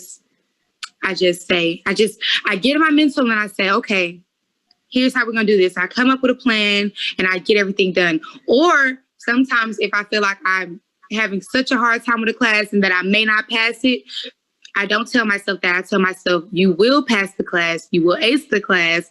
And I just, like I said, figure out a plan on how to get to where I want to be.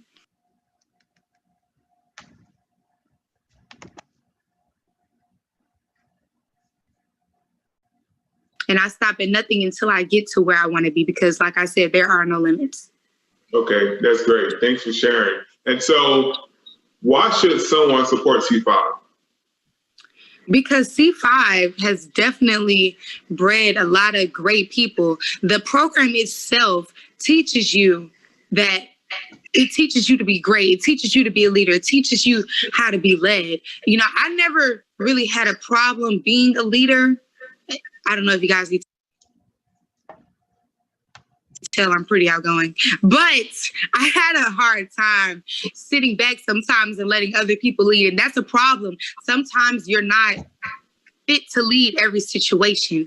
So I had to learn that I have, you know what I'm saying, I have some own weaknesses and I have my own strengths. And, you know, other people have weaknesses and other people have strengths, but C5 definitely helps other people come into their own strengths. A lot of times people are good leaders in certain areas, but they don't even give themselves a chance because they don't know. But C5 gives you that opportunity because they're going to make sure that you get the chance to be a leader or be active in your community as well. We also did a lot of community service events, which now even still, I do a lot of community service events, and I definitely started doing community service events at C5.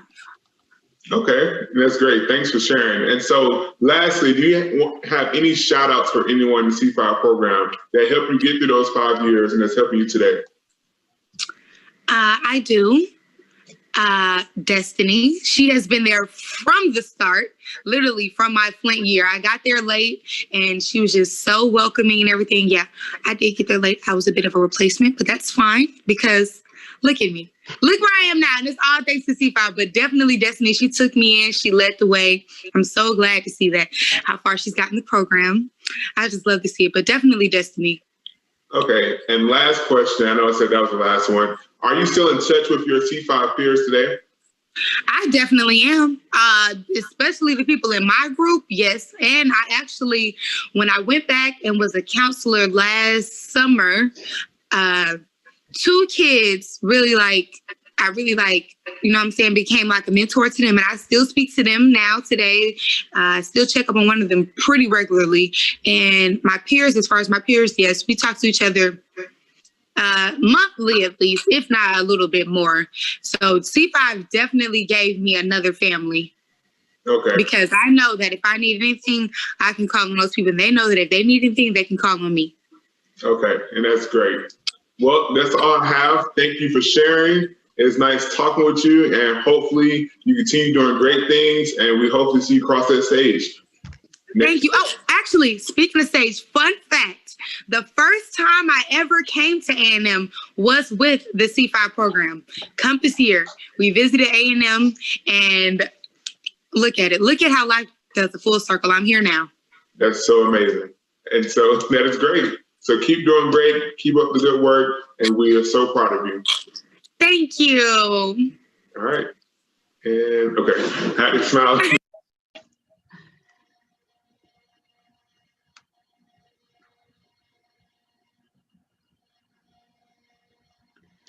Thanks, Caleb, for interviewing Destiny. They both go to Alabama A&M. We love an HBCU. And we also had an announcement earlier from our senior Jonathan Grant that he will be attending an HBCU as well. He's going to Southeastern University in Lakeland, Florida. You heard it here first, everybody, on YouTube Live.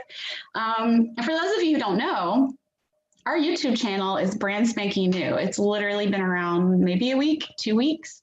So be sure to tell your friends about it and be sure you subscribe while you're here. And be sure to like this video. If it were a little earlier in the night, I would be doing a more animated like and subscribe to our channel, but we are not in that place right now, luckily for you.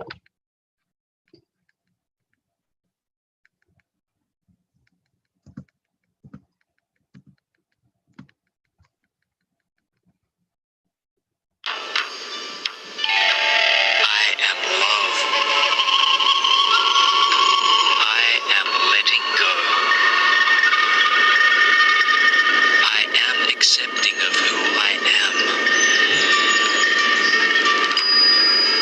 I am safe. I am honoring myself and others.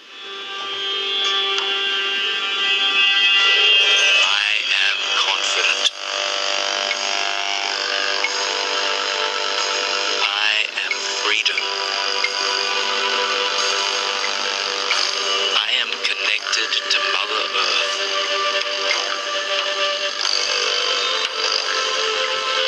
I am worthy. I am magnificence. I am loving all that I am. I am creating the life of my dreams. I am loving all that you are.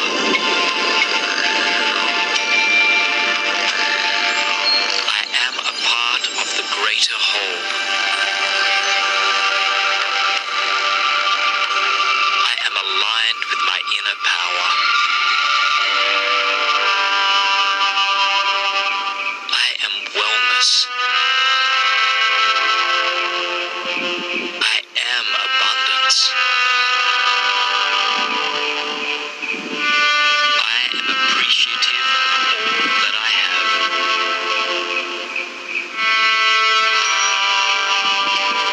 I am happy. I am healthy. I am at one with all that is. I am in the flow of life. I am here to grow and expand.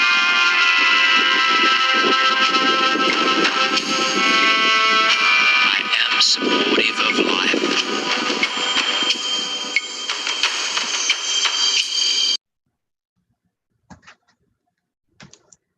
All right, that was Samira Butts, one of our students doing her interpretive dancing. That was lovely. And I think we'll play it again later too before the end of the night. That could be one of our last videos of the evening because that, I don't know about y'all, was very relaxing and I enjoyed it. So we might see that one again. Now, this is one of my favorites. And I'm extremely excited to show this to you. So if you do not follow us on social media, you probably haven't seen this. But interesting story. Let me stop sharing for a second. Okay, so we were getting ready for our graduation ceremony in March, right when COVID hit. So of course, you know, just like many other, all the seniors in the land, the graduation experience in its traditional form was taken away from our graduating seniors. And our graduation event is one of our 2 major fundraisers of the year. So it was a pretty big blow for us from an emotional standpoint because our C5 graduating class of 2020 was thwarted from all their traditional events at school and in their personal life, as well as their really special ceremony that we have for them at UPS headquarters in Atlanta. We have a huge blowout. It's an amazing fundraising dinner. We shower them with awards and accolades. And this year they were going to get to wear C5 themed gowns. And it was just the coolest experience we were having for them. Not to mention a vital fundraiser for C5 Georgia. Our other event was a golf tournament that was happening a few days apart from that. And so we lost both of our major fundraisers. So just a little plug there. If you're feeling a tug at your heartstrings to go bid on something in the silent auction, the link is in the comments. And we did lose our 2 major fundraisers this year. So we do need your help to get to that $15,000 goal tonight. But it was really tough for our seniors, as everyone watching knows. It was a hard year for everyone, but you know, from a C5 standpoint, it was really hard to see our seniors miss out on that graduation ceremony. So we planned, you know, all the advertising and promotion and marketing for this event, and had so many cool videos that we put together, and all of our seniors were so creative. But this is one that got a lot of love, and it's from a long time ago. And it was made, I guess, sometime in March, right before everything shut down for Corona. But I wanted to play it for y'all. This is Josiah Washington. She went to Mount Perrin and graduated in the class of 2020, and she's now at NYU. And she's actually in New York and posts just incredible videos and pictures from New York City. But she made all this herself. I didn't even put her up to it. And she just randomly sent it to me one night, and I was just, you know, I do all our social media, so I was just dying, like, oh my gosh, this is the best content. So just to put it in perspective, this was a video that we ended up making to advertise the graduation ceremony that did not happen. But I do want to shout out to UPS, Charles Strain and David Rosenberg, who are on our board of directors. We love y'all, we love UPS, and we're so sad that we weren't able to celebrate our seniors at UPS this year. But here's a great video that Josiah made, and I just wanted to be sure everyone had a chance to see it. Enjoy. This is Josiah Washington, class of 2020.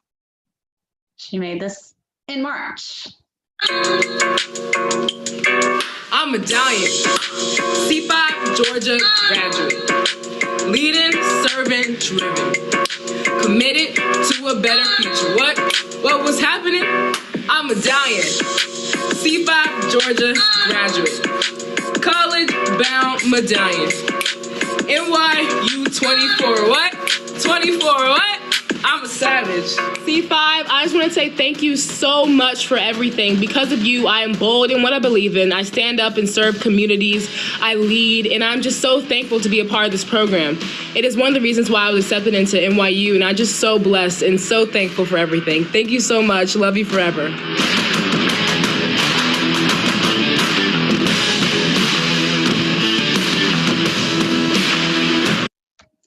And in case you're wondering, yes, C5 does have a TikTok. It has not taken off. I will start sleeping 3 hours less at night to work on the TikTok if there is a demand. Jennifer H at c5georgia.org, let me know. Otherwise, I will continue to sleep a normal amount of hours at night. But how great was that? And Josiah came up with it on her own. I did not put her up to it. FYI.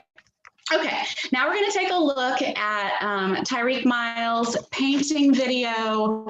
I've been saving this one. This is a premiere. Nobody has seen this, even though we've been live since 4 p.m. Sit back and enjoy.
And pause it so you can see the Instagram and the Twitter handle.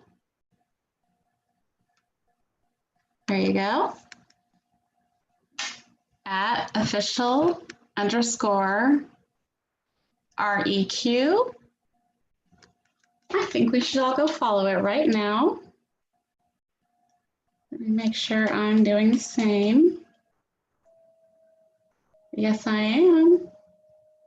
Ooh, an alumnus of Alcorn State. Alcorn's most famous alumnus is a gentleman named Mr. Jonah R. Bushell. Perhaps you've heard of him. He's also known as the man with the world's largest sneaker collection. Google him if you don't know who he is. We love an Alcorn alumni. So yes, Tyreek, we are all following you now. And your artwork is amazing. So thank you for sharing, for blessing our live with that lovely video. There is so much talent in this family. Oh my goodness.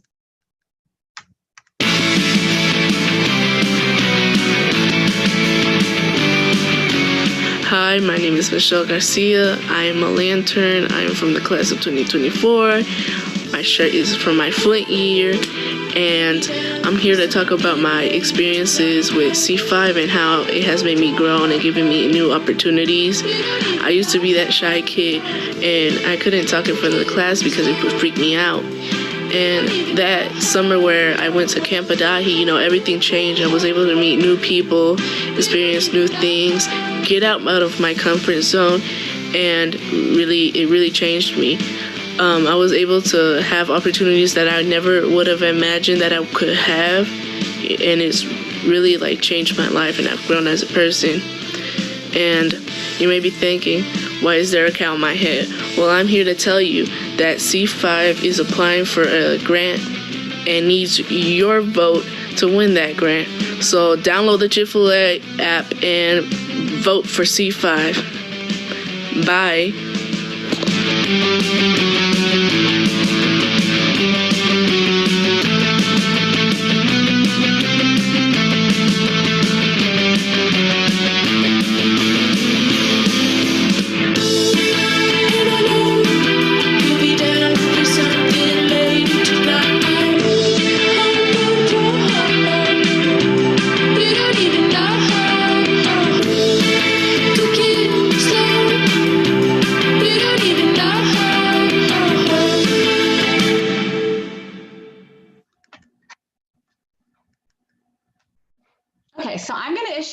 challenge to everybody watching right now. I so appreciate you being here, and I'm so happy you're watching. You could be doing anything tonight, watching your favorite primetime show, going to bed early because the time change is still confusing. But I'm going to ask you a favor. So will you either click the little share button right underneath the title of the video, or just copy and paste if you're in a browser, the link to this page, and just text it to a friend real quick. Or post it to your favorite social media and say, come join me for the final hour of this fundraising showcase. It's free to watch. It's easy to watch on YouTube. You don't even have to sign in. Just invite someone to come watch the final hour, because I will be replaying the Alfredo video. If you don't know what I'm talking about, you will know soon and you will love it. We are also going to do one last push for our silent auction for our merchandise sale that our seniors put together themselves. And we're going to teach you how to vote in the Chick-fil-A app to give C5 a better chance of winning the True Inspiration Award grant, which is a lot of money that we really need. So we have just been joined by a special guest. So y'all might remember earlier, there was a very talented gentleman who was playing the violin, and his name was Mario Guzman. Well, if it isn't the man himself, here with us now. Hello. Mario, hi. How are you guys doing? So good. We've enjoyed your video. I think I might have played it 3 times, and we'll probably play it. And it has been posted already to IGTV on C5's Instagram, so it's going nowhere. No. How are you? Haunt me forever. I'm good.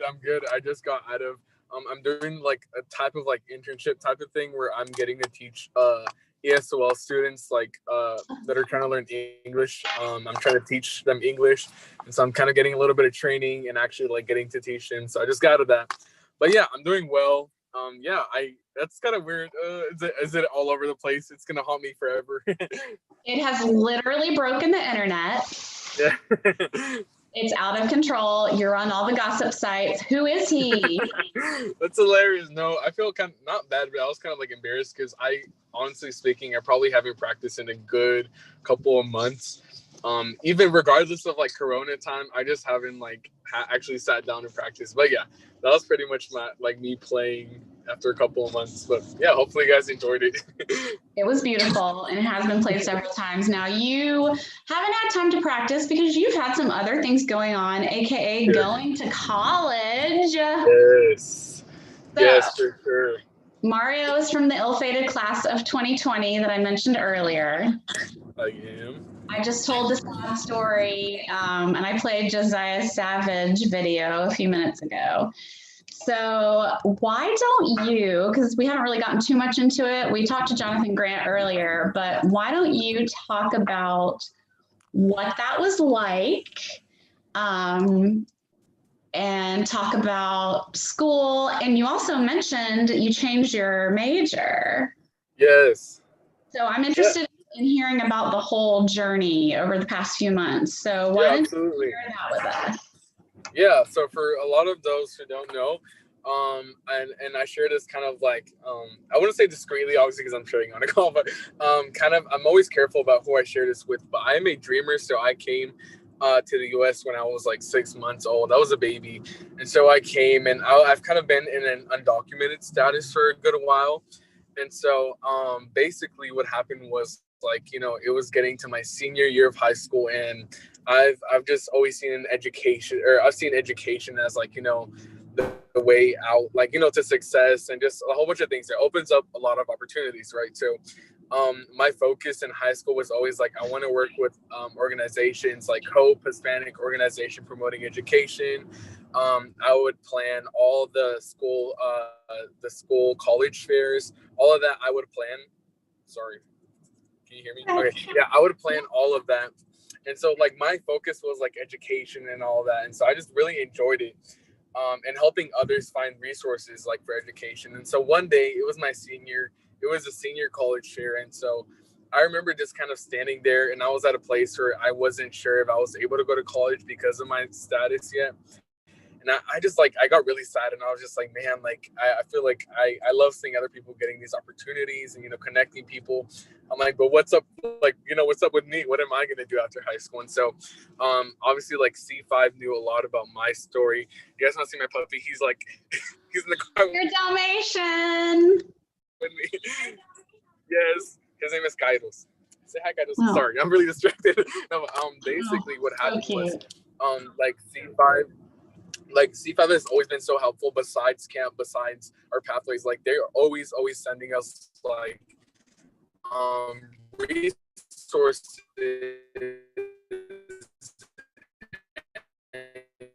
you know, like websites and articles, and sending us scholarships and all this stuff, right? And so C5 reached out. I can't remember exactly who, but why don't you try out this scholarship that's specifically for undocumented students / DACA students / TDS students. And so I was looking at it, but I didn't know that they specifically partnered with Oglethorpe here in Georgia. And so C5 kind of made a connection with one of our, I believe he's one of our, what do you guys call it? Like, he's on the board of trustees, I think, with C5. Norm and Aid Finley, they're amazing people. And so they kind of helped me, like, just get to know the school. They took me to Oglethorpe to get to know the school and some of the staff. And so I decided to apply. And yeah, and basically I got in, even without, because it's a private school, they're able to accept DACA students. And so, yeah, and I also got the scholarship, which is helping me pay my tuition. So that's been so awesome. And I'm so thankful for the opportunity. And I have all these times where I get to look back and just think about the organizations like C5 and Hope that have really helped me to be able to reach these heights and reach, you know, these opportunities that otherwise I probably might have not, you know, encountered or had the opportunity to even apply to. So I'm very grateful for that. And as far as my major, I think you asked me, right? Yeah. So I wasn't 100% sure what I wanted to go into right now, like with this first semester. And after trying out a couple of classes, I decided that, like, what a really big passion I have is, like, I like a lot of, like, science, like, related stuff. And I am currently getting, like, I'm getting my braces treatment. And so I've been having a lot of experience being around, like, dentists and, like, all these, like, you know, dental related, like, doctors and stuff. And so it's just been super, super interesting to the point where I'm, like, going home and researching my own things and just learning so much about it. And it's like, I feel like it's something that I could do. So I decided to switch over to pre-dental majors. So it's 4 years of your undergraduate, 4 years of dental school, and then if you want to do a specialty, like 2 to 6 years more. There's a lot of scope, but I think definitely if I put my effort into it and I trust God, like, I think I'll be all right.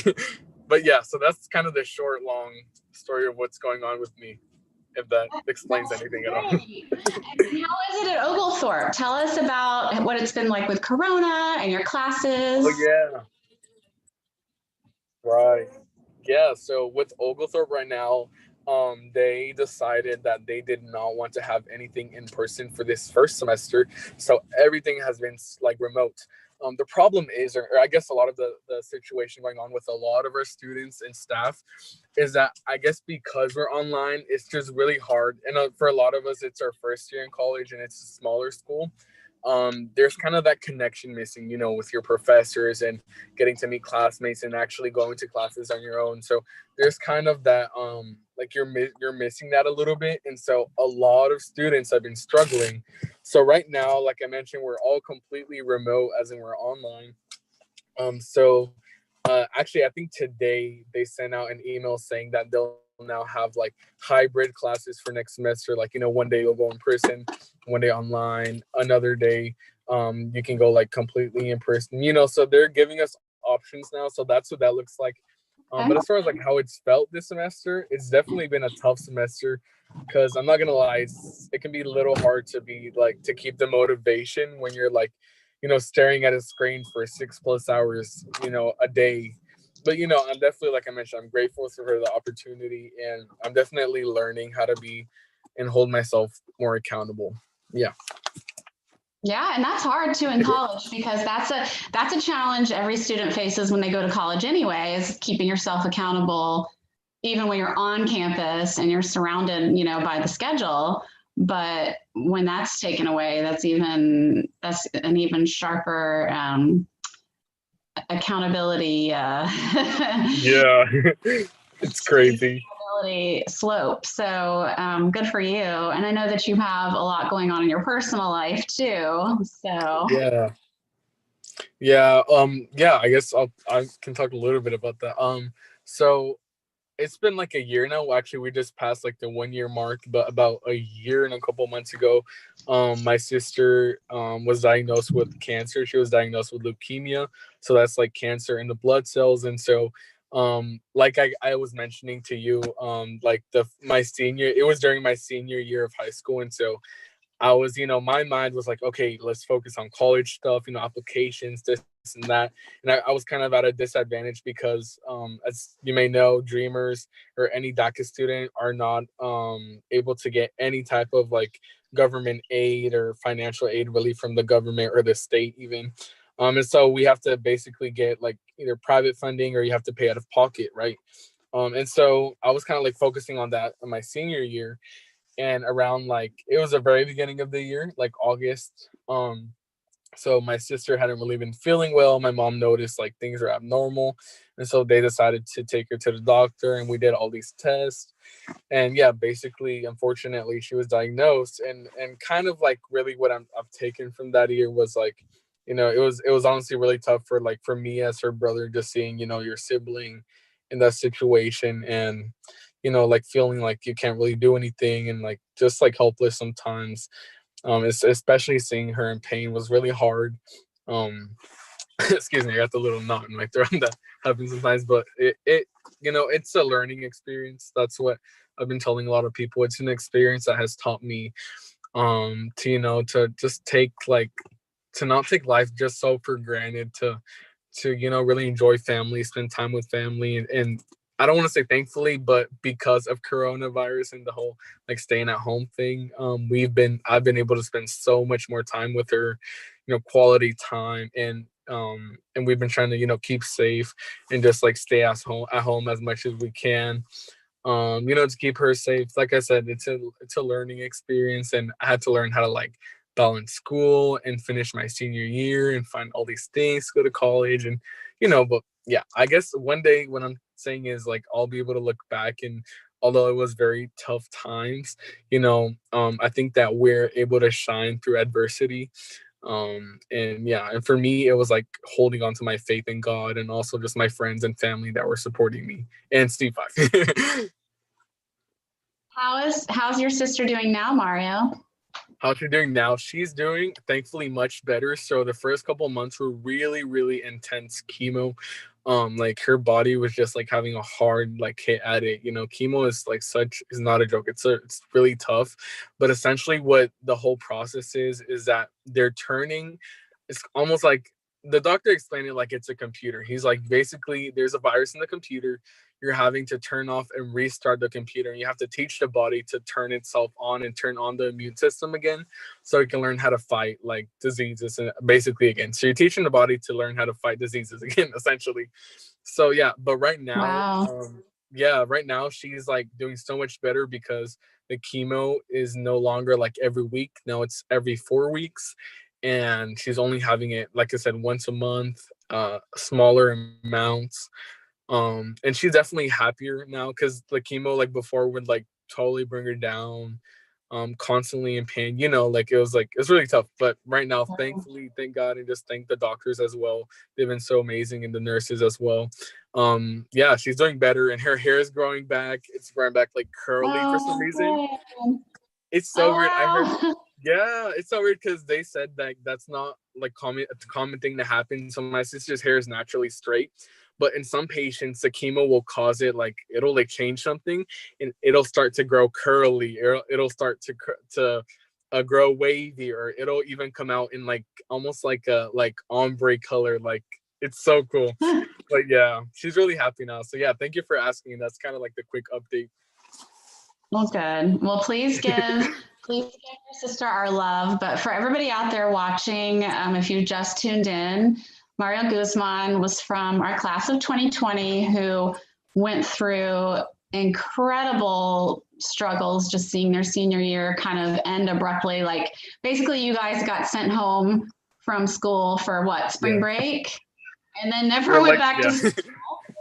And we're dealing with this. And then, you know, we've known Mario for a long time, and he's been so open about his struggles as a dreamer.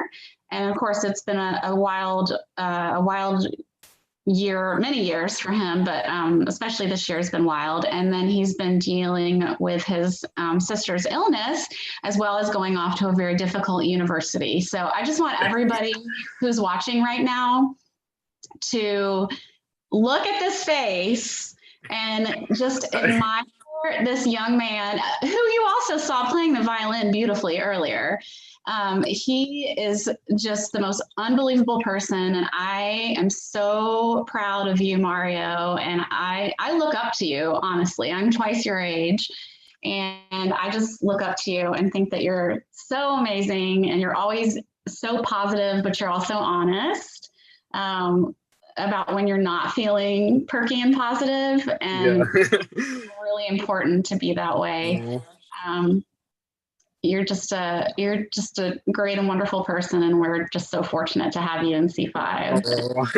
Yeah, C5 has such a special place in my heart, and I just want to take this moment real quick to just thank C5. Like, I don't even know how to describe it. Like the amount, like not only the quality, but the amount of experiences that I've had with C5, like you know, having camp for a month long, which I know can be super expensive. Like people send their kids to camp, like summer camp, which is expensive.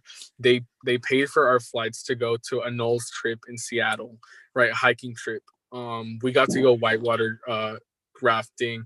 We got to do this and that. We just had so many experiences that I couldn't have done without C5. And I've learned so much in C5. And I truly appreciate the program so much. And if someone were to ask me, well, like, is it worth like putting my child in this program, or like, you know, looking at it or donating? Absolutely. 100% your money's worth.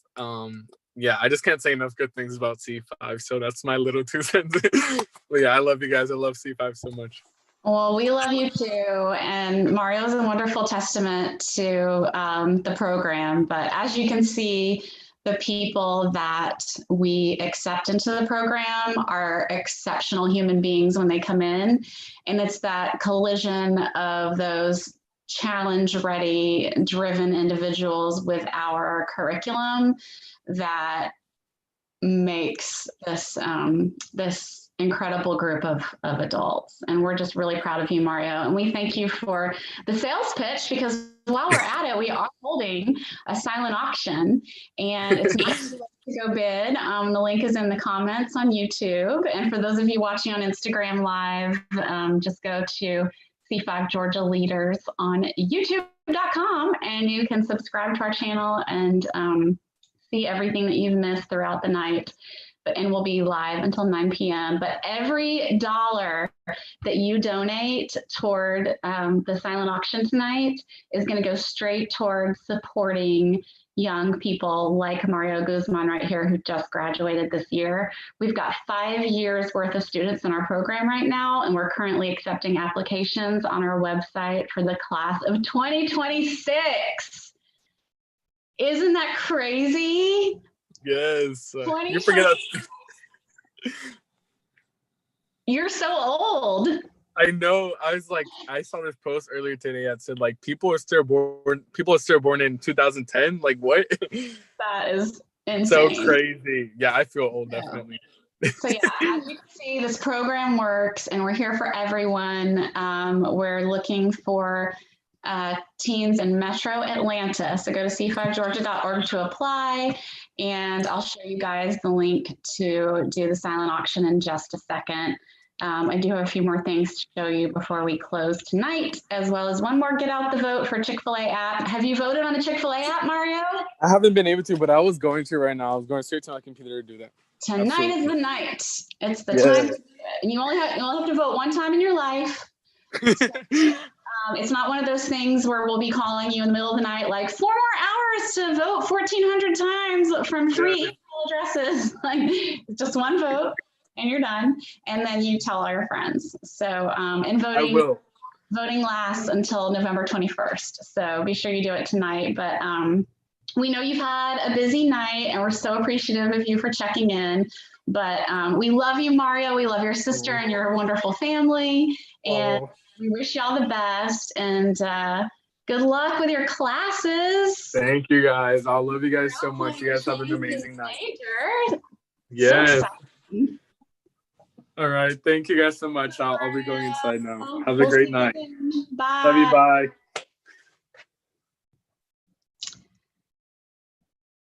So, how about someone like Mario to make you feel motivated for your day for tomorrow? I know I am. All right, so I have some more things to show you. For those of you who are watching on Instagram Live, you can head over to YouTube, where we have been broadcasting live nonstop since 4 p.m. We have something really exciting coming up tonight. A special someone named Vanessa Grady is going to be joining us live, and you will not want to miss it. I want to replay this song for you guys. I've only played it once tonight, and it's really beautiful. And while this song is playing, I want to give everyone the heads up. The Alfredo video is next. So share to your social media or to a text message. Copy the link to this live if you're in a browser and text it to a friend real quick and let them know the Carla Cortez Alfredo cooking video is about to happen. And Vanessa Grady is coming on shortly. So there's a lot about to happen. Prepare yourselves and your friends. If there was ever a time to watch, this is it. Enjoy this beautiful singing. Hey guys, my name is Lindsay, and this is my version of Crazy. I hope you like it. I remember when I lost my mind. There was something so pleasant about that place. Even your emotions had an echo and so much space.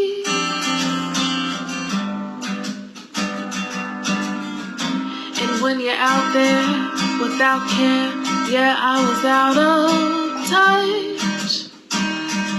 But it wasn't because I didn't know enough. I just knew too much. Does that make me crazy? Does that make me crazy? Does that make me crazy?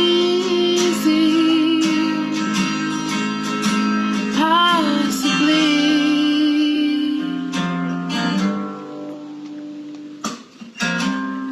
And I hope that you are having the time of your life. But think twice. That's my only advice. Oh, come on now. Who do you think you are? Ha ha ha, bless your soul. You think you're in control? Oh, well, I think you're crazy. I think you're crazy. I think you're crazy. Just like me.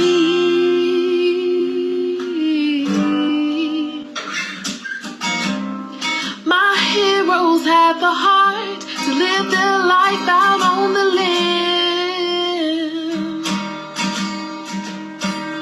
And I remember thinking, I wanna be like them, yeah.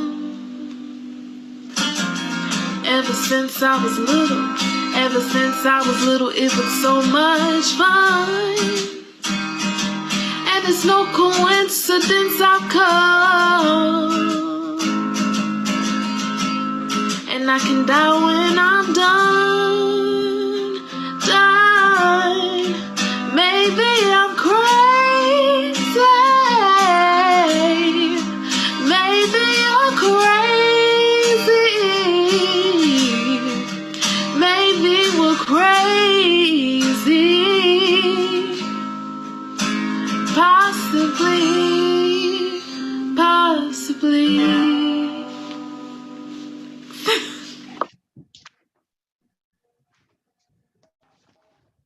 That was definitely worth an encore performance. She's incredible. And that will be on our IGTV forevermore so that you can enjoy it as much as you want to.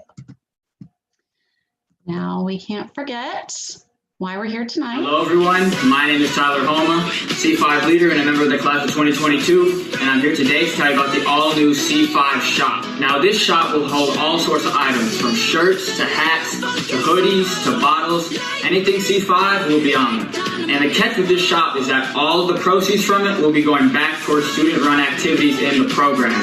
So if you get an opportunity, go over to www.c5georgia.org and check it out. Later. All right, and just to explain what Tyler's talking about, we do have a silent auction happening right now at this website where you can go and bid on items, and it's going to keep on going. But if you want to buy now, our seniors have put together some shirts, polos, hats, and hoodies that you can purchase right away. And those funds will go straight into C5. And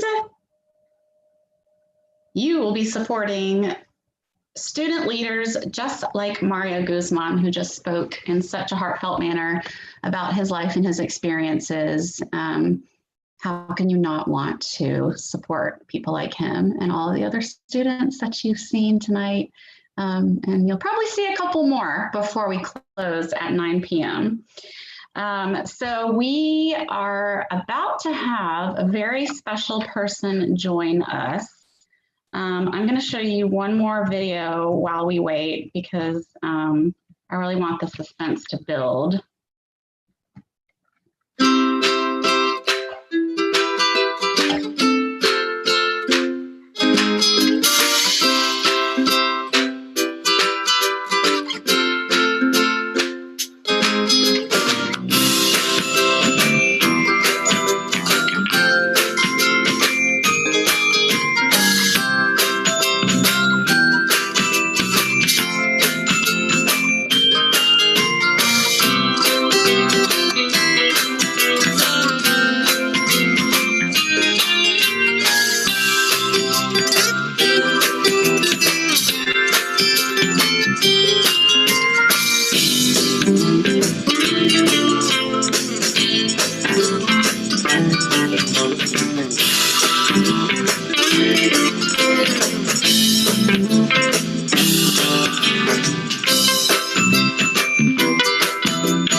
I haven't looked at YouTube, so I don't know who's watching, but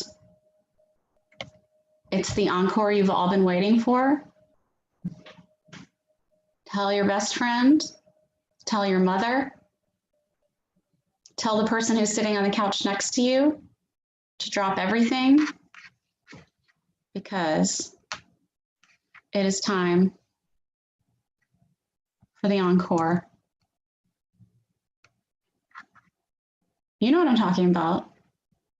Carla Cortez, and the Alfredo. I'm Carla Cortez, and I'm in the C5 Georgia program. I'm class of 2023, and today is Giving Tuesday. So in honor of that, I made a video trying to recreate famous chicken Alfredo from camp.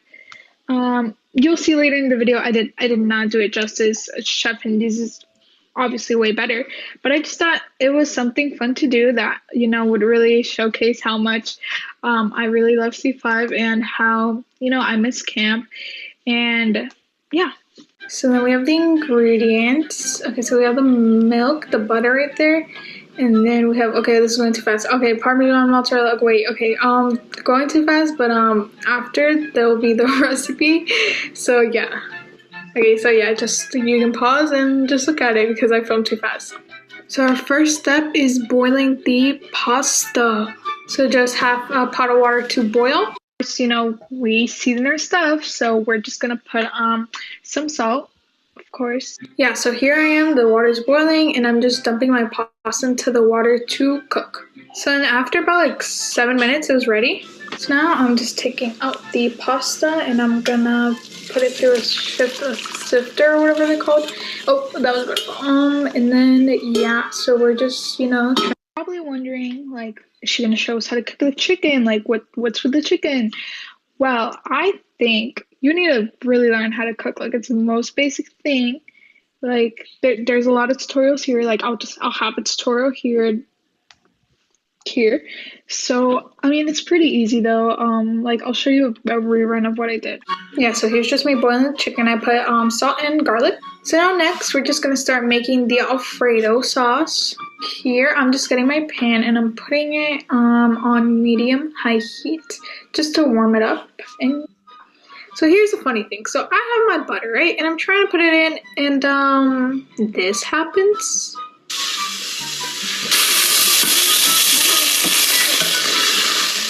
So at this point, I was just really worried. I was like, oh wait, no, let me just try to take it out, lower the heat, and like just trying to calm it down. So then I just eventually put it back, obviously on a lower setting. And here's just my aunt trying to help me not burn the butter that I do have left. And she just put it in for me because I'm too scared. So yeah, anyways, so now here's me struggling to open the milk. I don't know why, it's literally a school milk. I could open it. Here's just me like going out of the frame to ask my aunt to help me because I can't open a milk container. So now I'm just pouring it in. Well, anyway, so this was happening. I decided to just, you know, keep going. It was still looking okay. It wasn't that bad. So I just moved on to the next steps. So, you know, any good Alfredo recipe is literally nothing without some sort of cheese. So, you know, I usually just make it with Parmesan, but I was like, you know, I'm feeling a little fancy today. So I decided to add mozzarella. Now, this is when I was like, oh, you know, it's gonna turn out great. You know, but looking back at it, it was not the best idea. Possibly what made this Alfredo sauce like look kind of bad. I mean, it still tasted good at the end of the day. So here's just me trying to fix it, and I just kept on stirring and stirring, hoping that, you know, it would do something, and I messed up. Anyways, after calming myself down, I was like, you know, it's okay. You know, it's fine. We'll keep going. So here I just added some salt. And then I went to grab my pepper, and you know, pepper is like essential in Alfredo. I don't know, it gives it that little something. So I was just like, okay, yeah, just sprinkle it. And okay, I was like, you know what, let's keep on going. Maybe the seasoning will, you know, help it somehow. So yeah. So now I was like, oh, I have the pasta water. Like maybe it'll help it not clump up. So yeah, I just added a bit by bit and see if it helped. So, and then I just kept on stirring and stirring and stirring and stirring, kept on stirring. So that's mostly what I just did. I was like, okay, let's just stir, like it'll probably help it. But at the end I was like, no, like I am at my limit. Like I cannot do this anymore. Well, anyway, so I was just freaking out. I was like, what am I gonna do? What am I gonna do? Like, it was not working. So, but you know, see if I was telling me anything, it was, you know, to keep going. So that's exactly what I did. So now it was time to add the pasta. So I was just having a little trouble with it because it was getting kind of stuck. So I was like, let me just try to like take it out. And I was just like trying to take it out. You know, I don't know how Chef Hindi, I don't know how Chef Hindi does it because, like, mad props to him. This was such, like, a roller coaster, and I was just not ready for the impact and, like, stress it had on me. But I was determined, and I was determined to make it work. So before you see that, I was just dabbing it to, you know, get it all incorporated, and now I'm just, like, stirring. So I hadn't realized how much pasta I made, and I was like, oh, this is not enough milk. So I decided to add some more because it was just not going to be creamy enough. So now, yeah, that doesn't look good. That's the mozzarella that was clumping up. It doesn't look that appetizing. So I was like, let me just put it out to the side. I was like, okay, this is really gross. But you know, I was the only one eating it. It's okay. It was just me and my family. And I had washed my hands beforehand. So I was like, okay, let me just put it on a plate. And like I'll put it back in later. Like it'll work. So here I am just getting my Parmesan cheese from Publix. Publix, sponsor me, please, because I need groceries. Anyways, so I am just opening it up, and at this point, I'm kind of just like YOLOing it because beforehand, I didn't get a clip, but I ended up adding all the Parmesan cheese that was in the beginning recipe. But I was like, no, this is not working. Like I just can't stop it. So I was like, Parmesan cheese, please come to the rescue, because it was literally the only option I had left. So now I just kept like scraping, and I was like, oh, please don't get stuck. So yeah. Anyways, after that whole situation, the chicken was ready. So I decided to just cut up the chicken. I pre-cut it and I added it in. And I thought, okay, this is really going to help it. It's going to taste super good. It did taste super good. So I realized I had to show you what it actually looked like. So this is just like a little preview. It doesn't look that good, but you know, wait till the end. Now here is flour to the rescue. So I grabbed the flour and I ended up sprinkling some of it in, and let me tell you, this is really what saved the pasta. So the flour was supposed to act as like a thickening agent, and it really stepped up and like did its job. After this, I just kept on sprinkling some more, and I kept on stirring it, and it actually started looking pretty good. So again, just repeating what I said before, I added more flour and kept on stirring. Cue the victory music because it was finally coming together. You may not realize it, but in the next clip, it looks really good. Like I just added some parsley, and to be honest, the presentation was not that bad at all.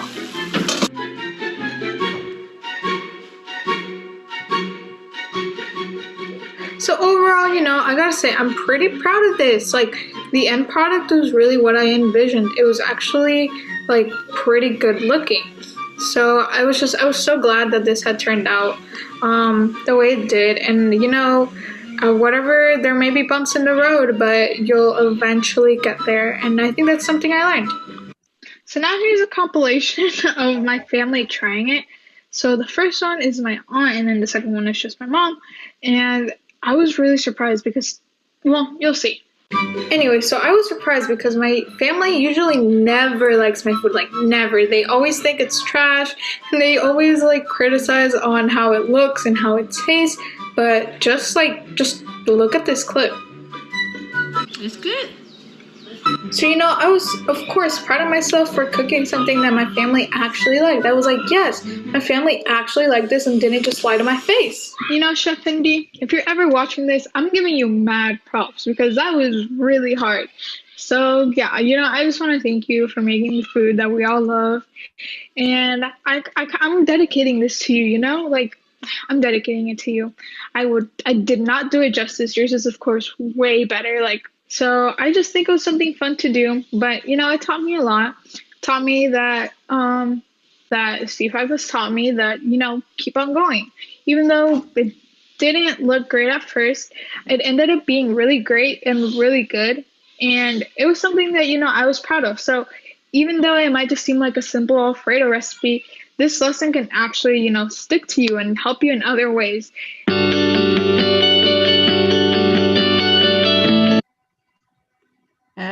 Okay, that was your last viewing of the Alfredo video, but there will be more to come on C5 IG. Now, we saved the best for last. Hello? Do you remember this face? Huh? Does anyone remember this face? I think her name is Veronica. Not Veronica. Veronica Garden? I have not been gone that long, Jen. It's been just a little bit.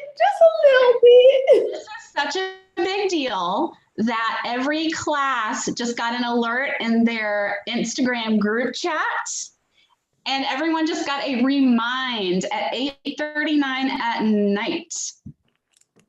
To tune in? To tune in saying, I will show you. It says, y'all, Vanessa Grady herself is joining us live. So there's probably like 400 people watching right now. No pressure. I'm so stressed right now. But first, you mean this is the appropriate size audience for you? Well, first off, this is beautiful. If anyone doesn't know who I am, I'm Vanessa Grady. I used to be a program director for C5 and what was I before that? I was an activities TL before that. I've been on every C5 experience but Rhoda College. It's very weird. But I've been on all the excursions. What are they called? Trek, right? That's what we call it in C5? Sure.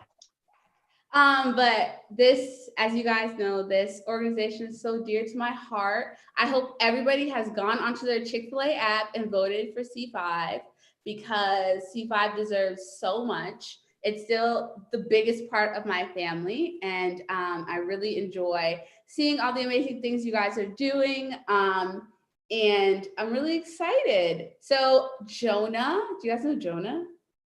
We've heard of him. Yeah, so this guy named Jonah, he's my friend. He came and asked me if I could do a science experiment with you guys. And so I kind of want to tell you a little bit what I do. I am a high school biology teacher.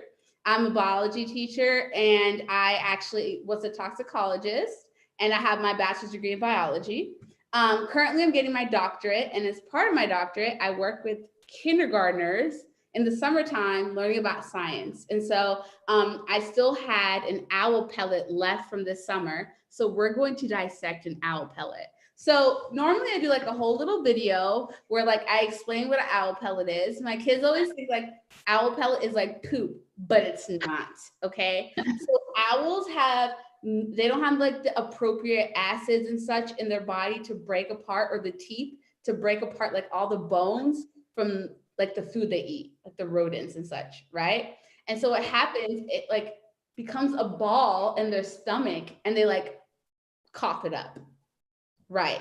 And so then all these scientists go out into the woods and find these owl pellets and they collect them. And every year my class does an owl pellet dissection. COVID kind of ruined our like groove of things. And so we had to do it virtually, but like your guys are gonna watch me do it virtually as well. And if you guys want to know more, I will have Jen drop like a link if you want to do your own owl. If you want to buy owl pellets, let me know, and you can also buy them and do your own dissection. So anyway, I'm gonna put my camera down here so you can see it. So normally I usually have like so here it is. It is pretty nasty. My kindergartners usually like scream. They're like, ah, what is it? So they each get one of these in the mail from me, right? And they also get this guide, right? It's called a bone sorting guide. And what it is it tells us what bones are going to be in the actual owl pellet. So like, we're not just going to go in here and be like, ooh, this looks like the bone of a rodent. No, we can really tell like, this is the radius, and this is the ulna, and this is the fibula. So that's what we're going to do today. We're going to see what is actually in this owl pellet. You ready? Let's go. All right. So here's our owl pellet. And normally I do this with tweezers, but because I I left all my stuff at school. We're just gonna do it with these forks, okay? Normally I have gloves on as well, but first thing we have to do is like break apart the owl pellet. So remember, this is not poop. This is actually what they like regurgitate. And so as we open up our owl pellet, we're going to start to see like bones and stuff coming up out of our owl pellet. Ooh. Yep. And there's a lot of bones actually in this owl pellet. So as you can tell, so interesting enough, all of this stuff right here is hair from all the animals they ate. Correct. Right. So in here is all the hair and stuff from all the animals they ate because their stomach has no way of digesting all that stuff. So as we break it apart, and we have to break it apart because it's been a specimen that I had for a while. As we break it apart, we actually start to see these bones arise out of the owl pellet. And this hair is really hair from all the different rodents and stuff that they caught. So the first thing that I see in here is I'm gonna always bring back, it's okay. I'm always gonna bring back my sorting guide because I wanna make sure that I know what I'm sorting and what I'm seeing, right? I wanna be able to know what I'm seeing. So right here, I see right away that I have the femur of a very, very small rodent. And I'm actually gonna push this back. So I'm seeing these little bones popping up, and this one little bone is a bone of a very, very small rodent. And wow. It rises out of here. And like, you wouldn't think, right? Ooh, I see right now the skull of a rodent. Right, I know. Jen, you didn't think that this is what I was gonna do, did you? No. No. I was imagining you like pouring different colorful liquids into beakers and steam rising up. I'm not a chemist, so I don't have exploding things. Okay, so this right here is this bone right here. It's kind of small, so I'm gonna bring it closer to is we are currently looking at, I just looked at it, the pelvis, right, of a rodent, okay? Let's see what else. And I feel like I felt that there was going to be, Todd right now is passing me tools to make this a little bit easier. I think he's also interested. I had my boss's, my advisor's son dissected like 12 of these because when he got started. So I want to show you guys how cool this is. So I just opened up the inside of the owl pellet. And as you can tell, there's all kinds of bones in the inside of the owl pellet, like all the things they ate, right? Wow.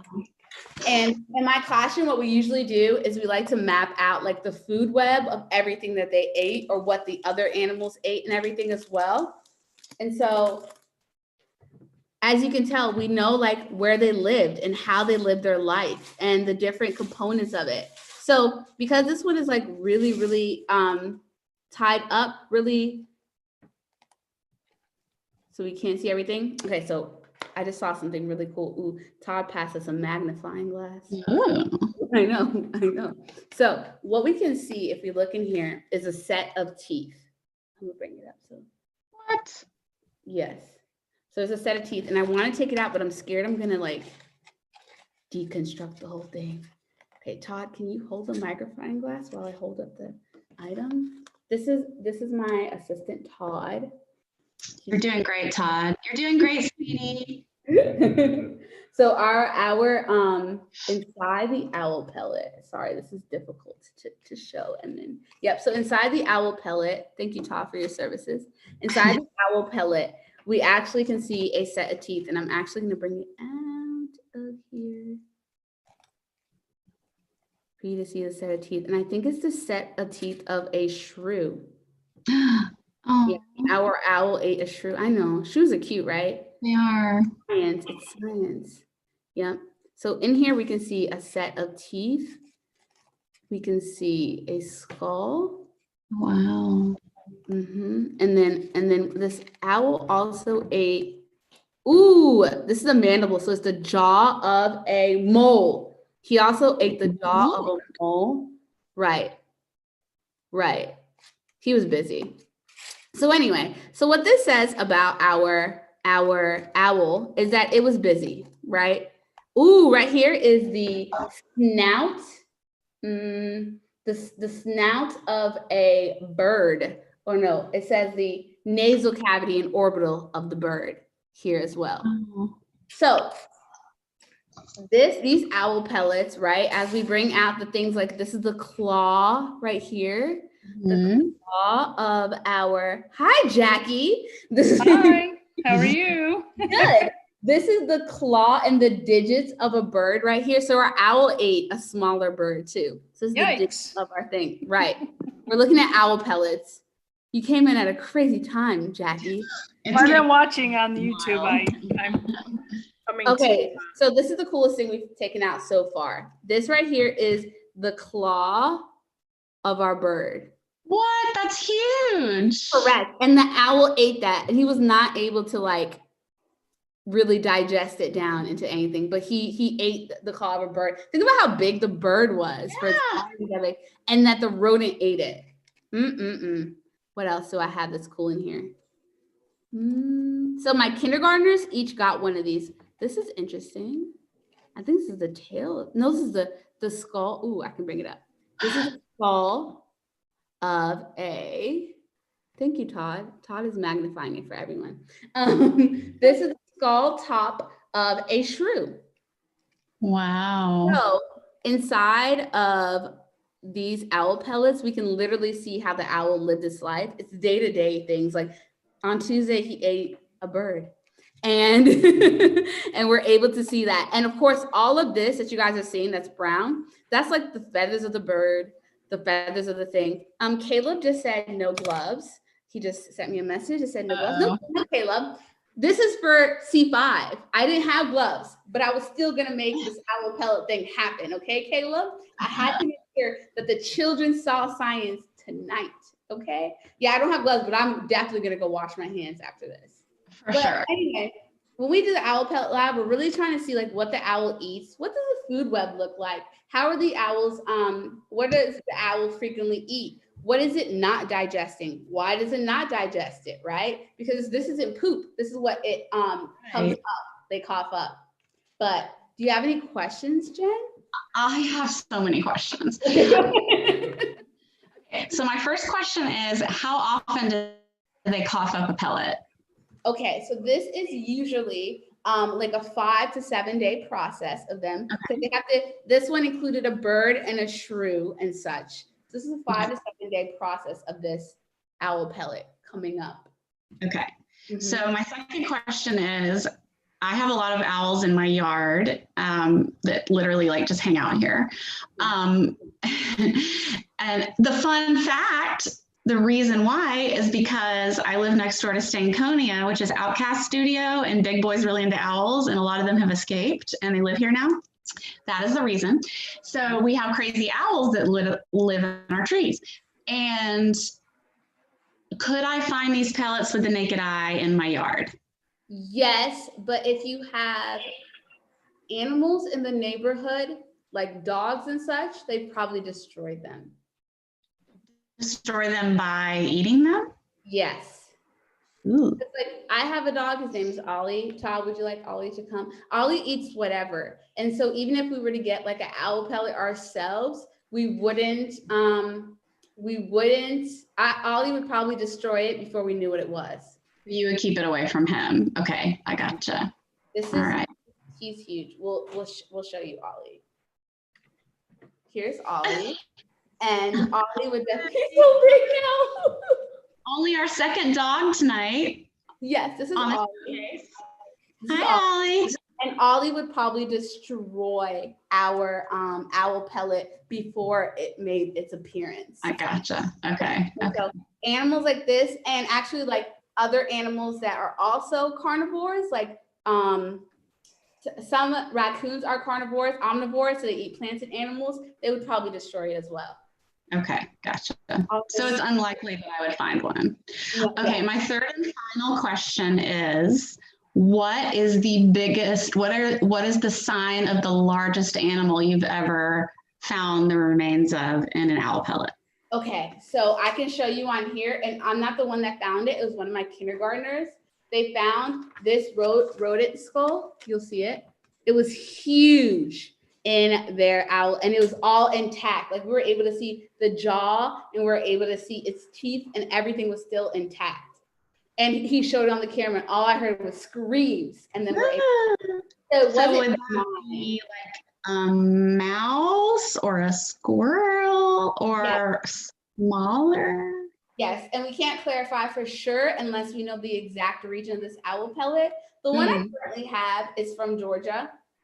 So we could probably like backlog and see like what kind of rodents frequent this specific area and then deduct it. But because we don't know specifically, yes, it would be like a mouse or a rat.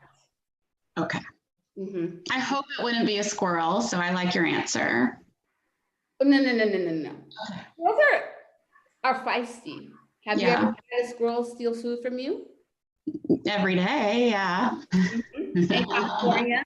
We went to the Grand Canyon for my birthday years ago, and a squirrel came up to Todd and was like, "Give me food." And so squirrels are kind of feisty and hard to catch. So, That's good. Well, those are all of my questions, Professor.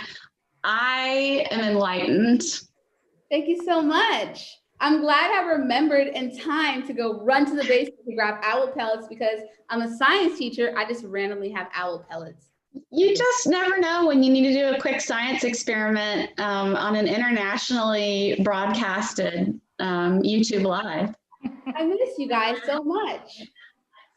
We miss you too. I'm so glad that you're doing well. Thank you. Do you and Ollie have any final messages before Jackie takes us out for the night? Well, thank you, Jen, first off, for doing this. We see you. Oh, Ollie says, good job as well. Good job for your work. I've been actually watching it. I've been watching the Alfredo and the dance moves and everything. So I've really enjoyed watching that. I'm ready to go wash my hands so I can go to sleep. But I wanted to say great job. It's been beautiful. This YouTube Live has been amazing to watch. Your commercials, top-notch commercials. I'm loving it.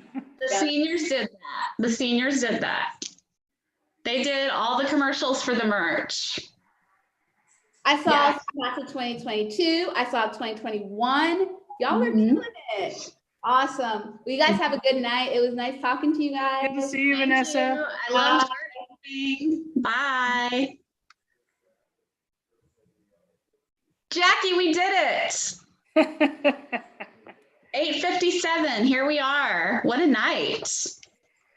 Well, Jen, I am still live from the Masters. Yep, still broad daylight. As the Masters, it's on again. It comes back on at 8 o'clock, which is the best. So yeah. Well, thanks, Jen. You did another amazing job. I know you had a couple of technical glitches on the front end, but I do think that the YouTube platform via Zoom is kind of cool. So good job. Good job, everyone. Students, alums. Love the interviews that Caleb did with the alumni. That I think could be definitely a monthly feature, Caleb, if you're listening. Thank you for those who have donated. Almost all the items have bids on them, but there are a few things.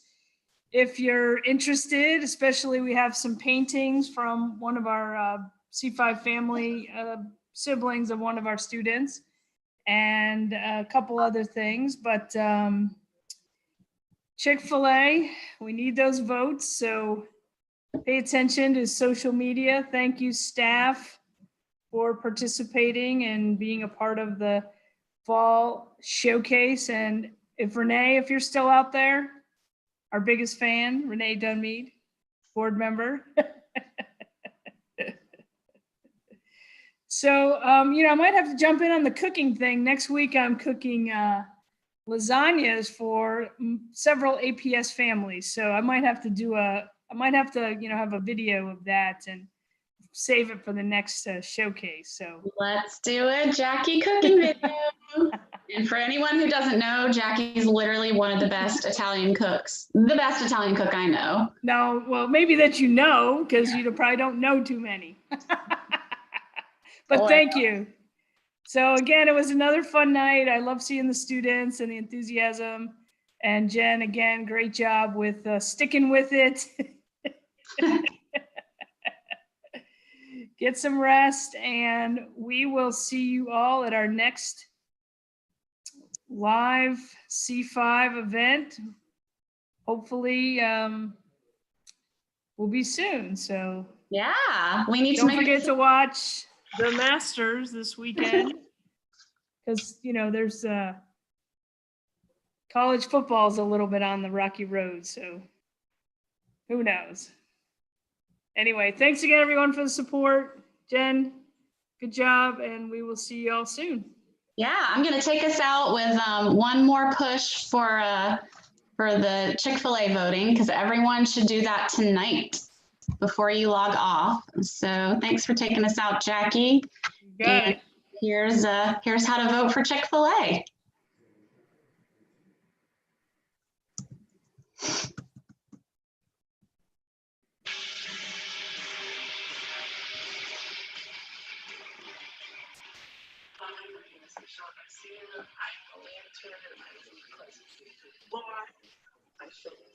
My year, and I'm here to talk about my experiences in C5 and how it has made me grow and given me new opportunities. I used to be that shy kid, and I didn't talk about the classes because it would freak me out. And that summer where I went to Kenya, everything changed. People experience things, get out of my comfort zone, and it really changed me.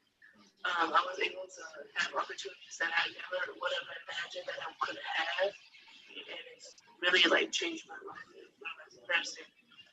And you may be thinking, why is there a count my head? Well, I'm here to tell you that C5 is applying for a grant and needs your vote to win that grant. So download the Chick-fil-A app and vote for C5. Bye.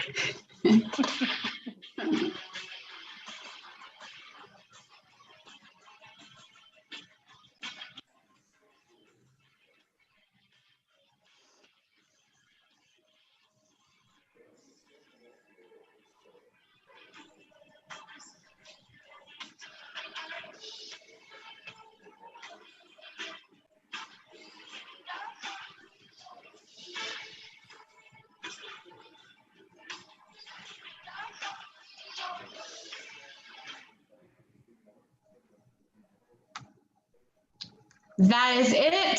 Atlanta, thank you. And good night.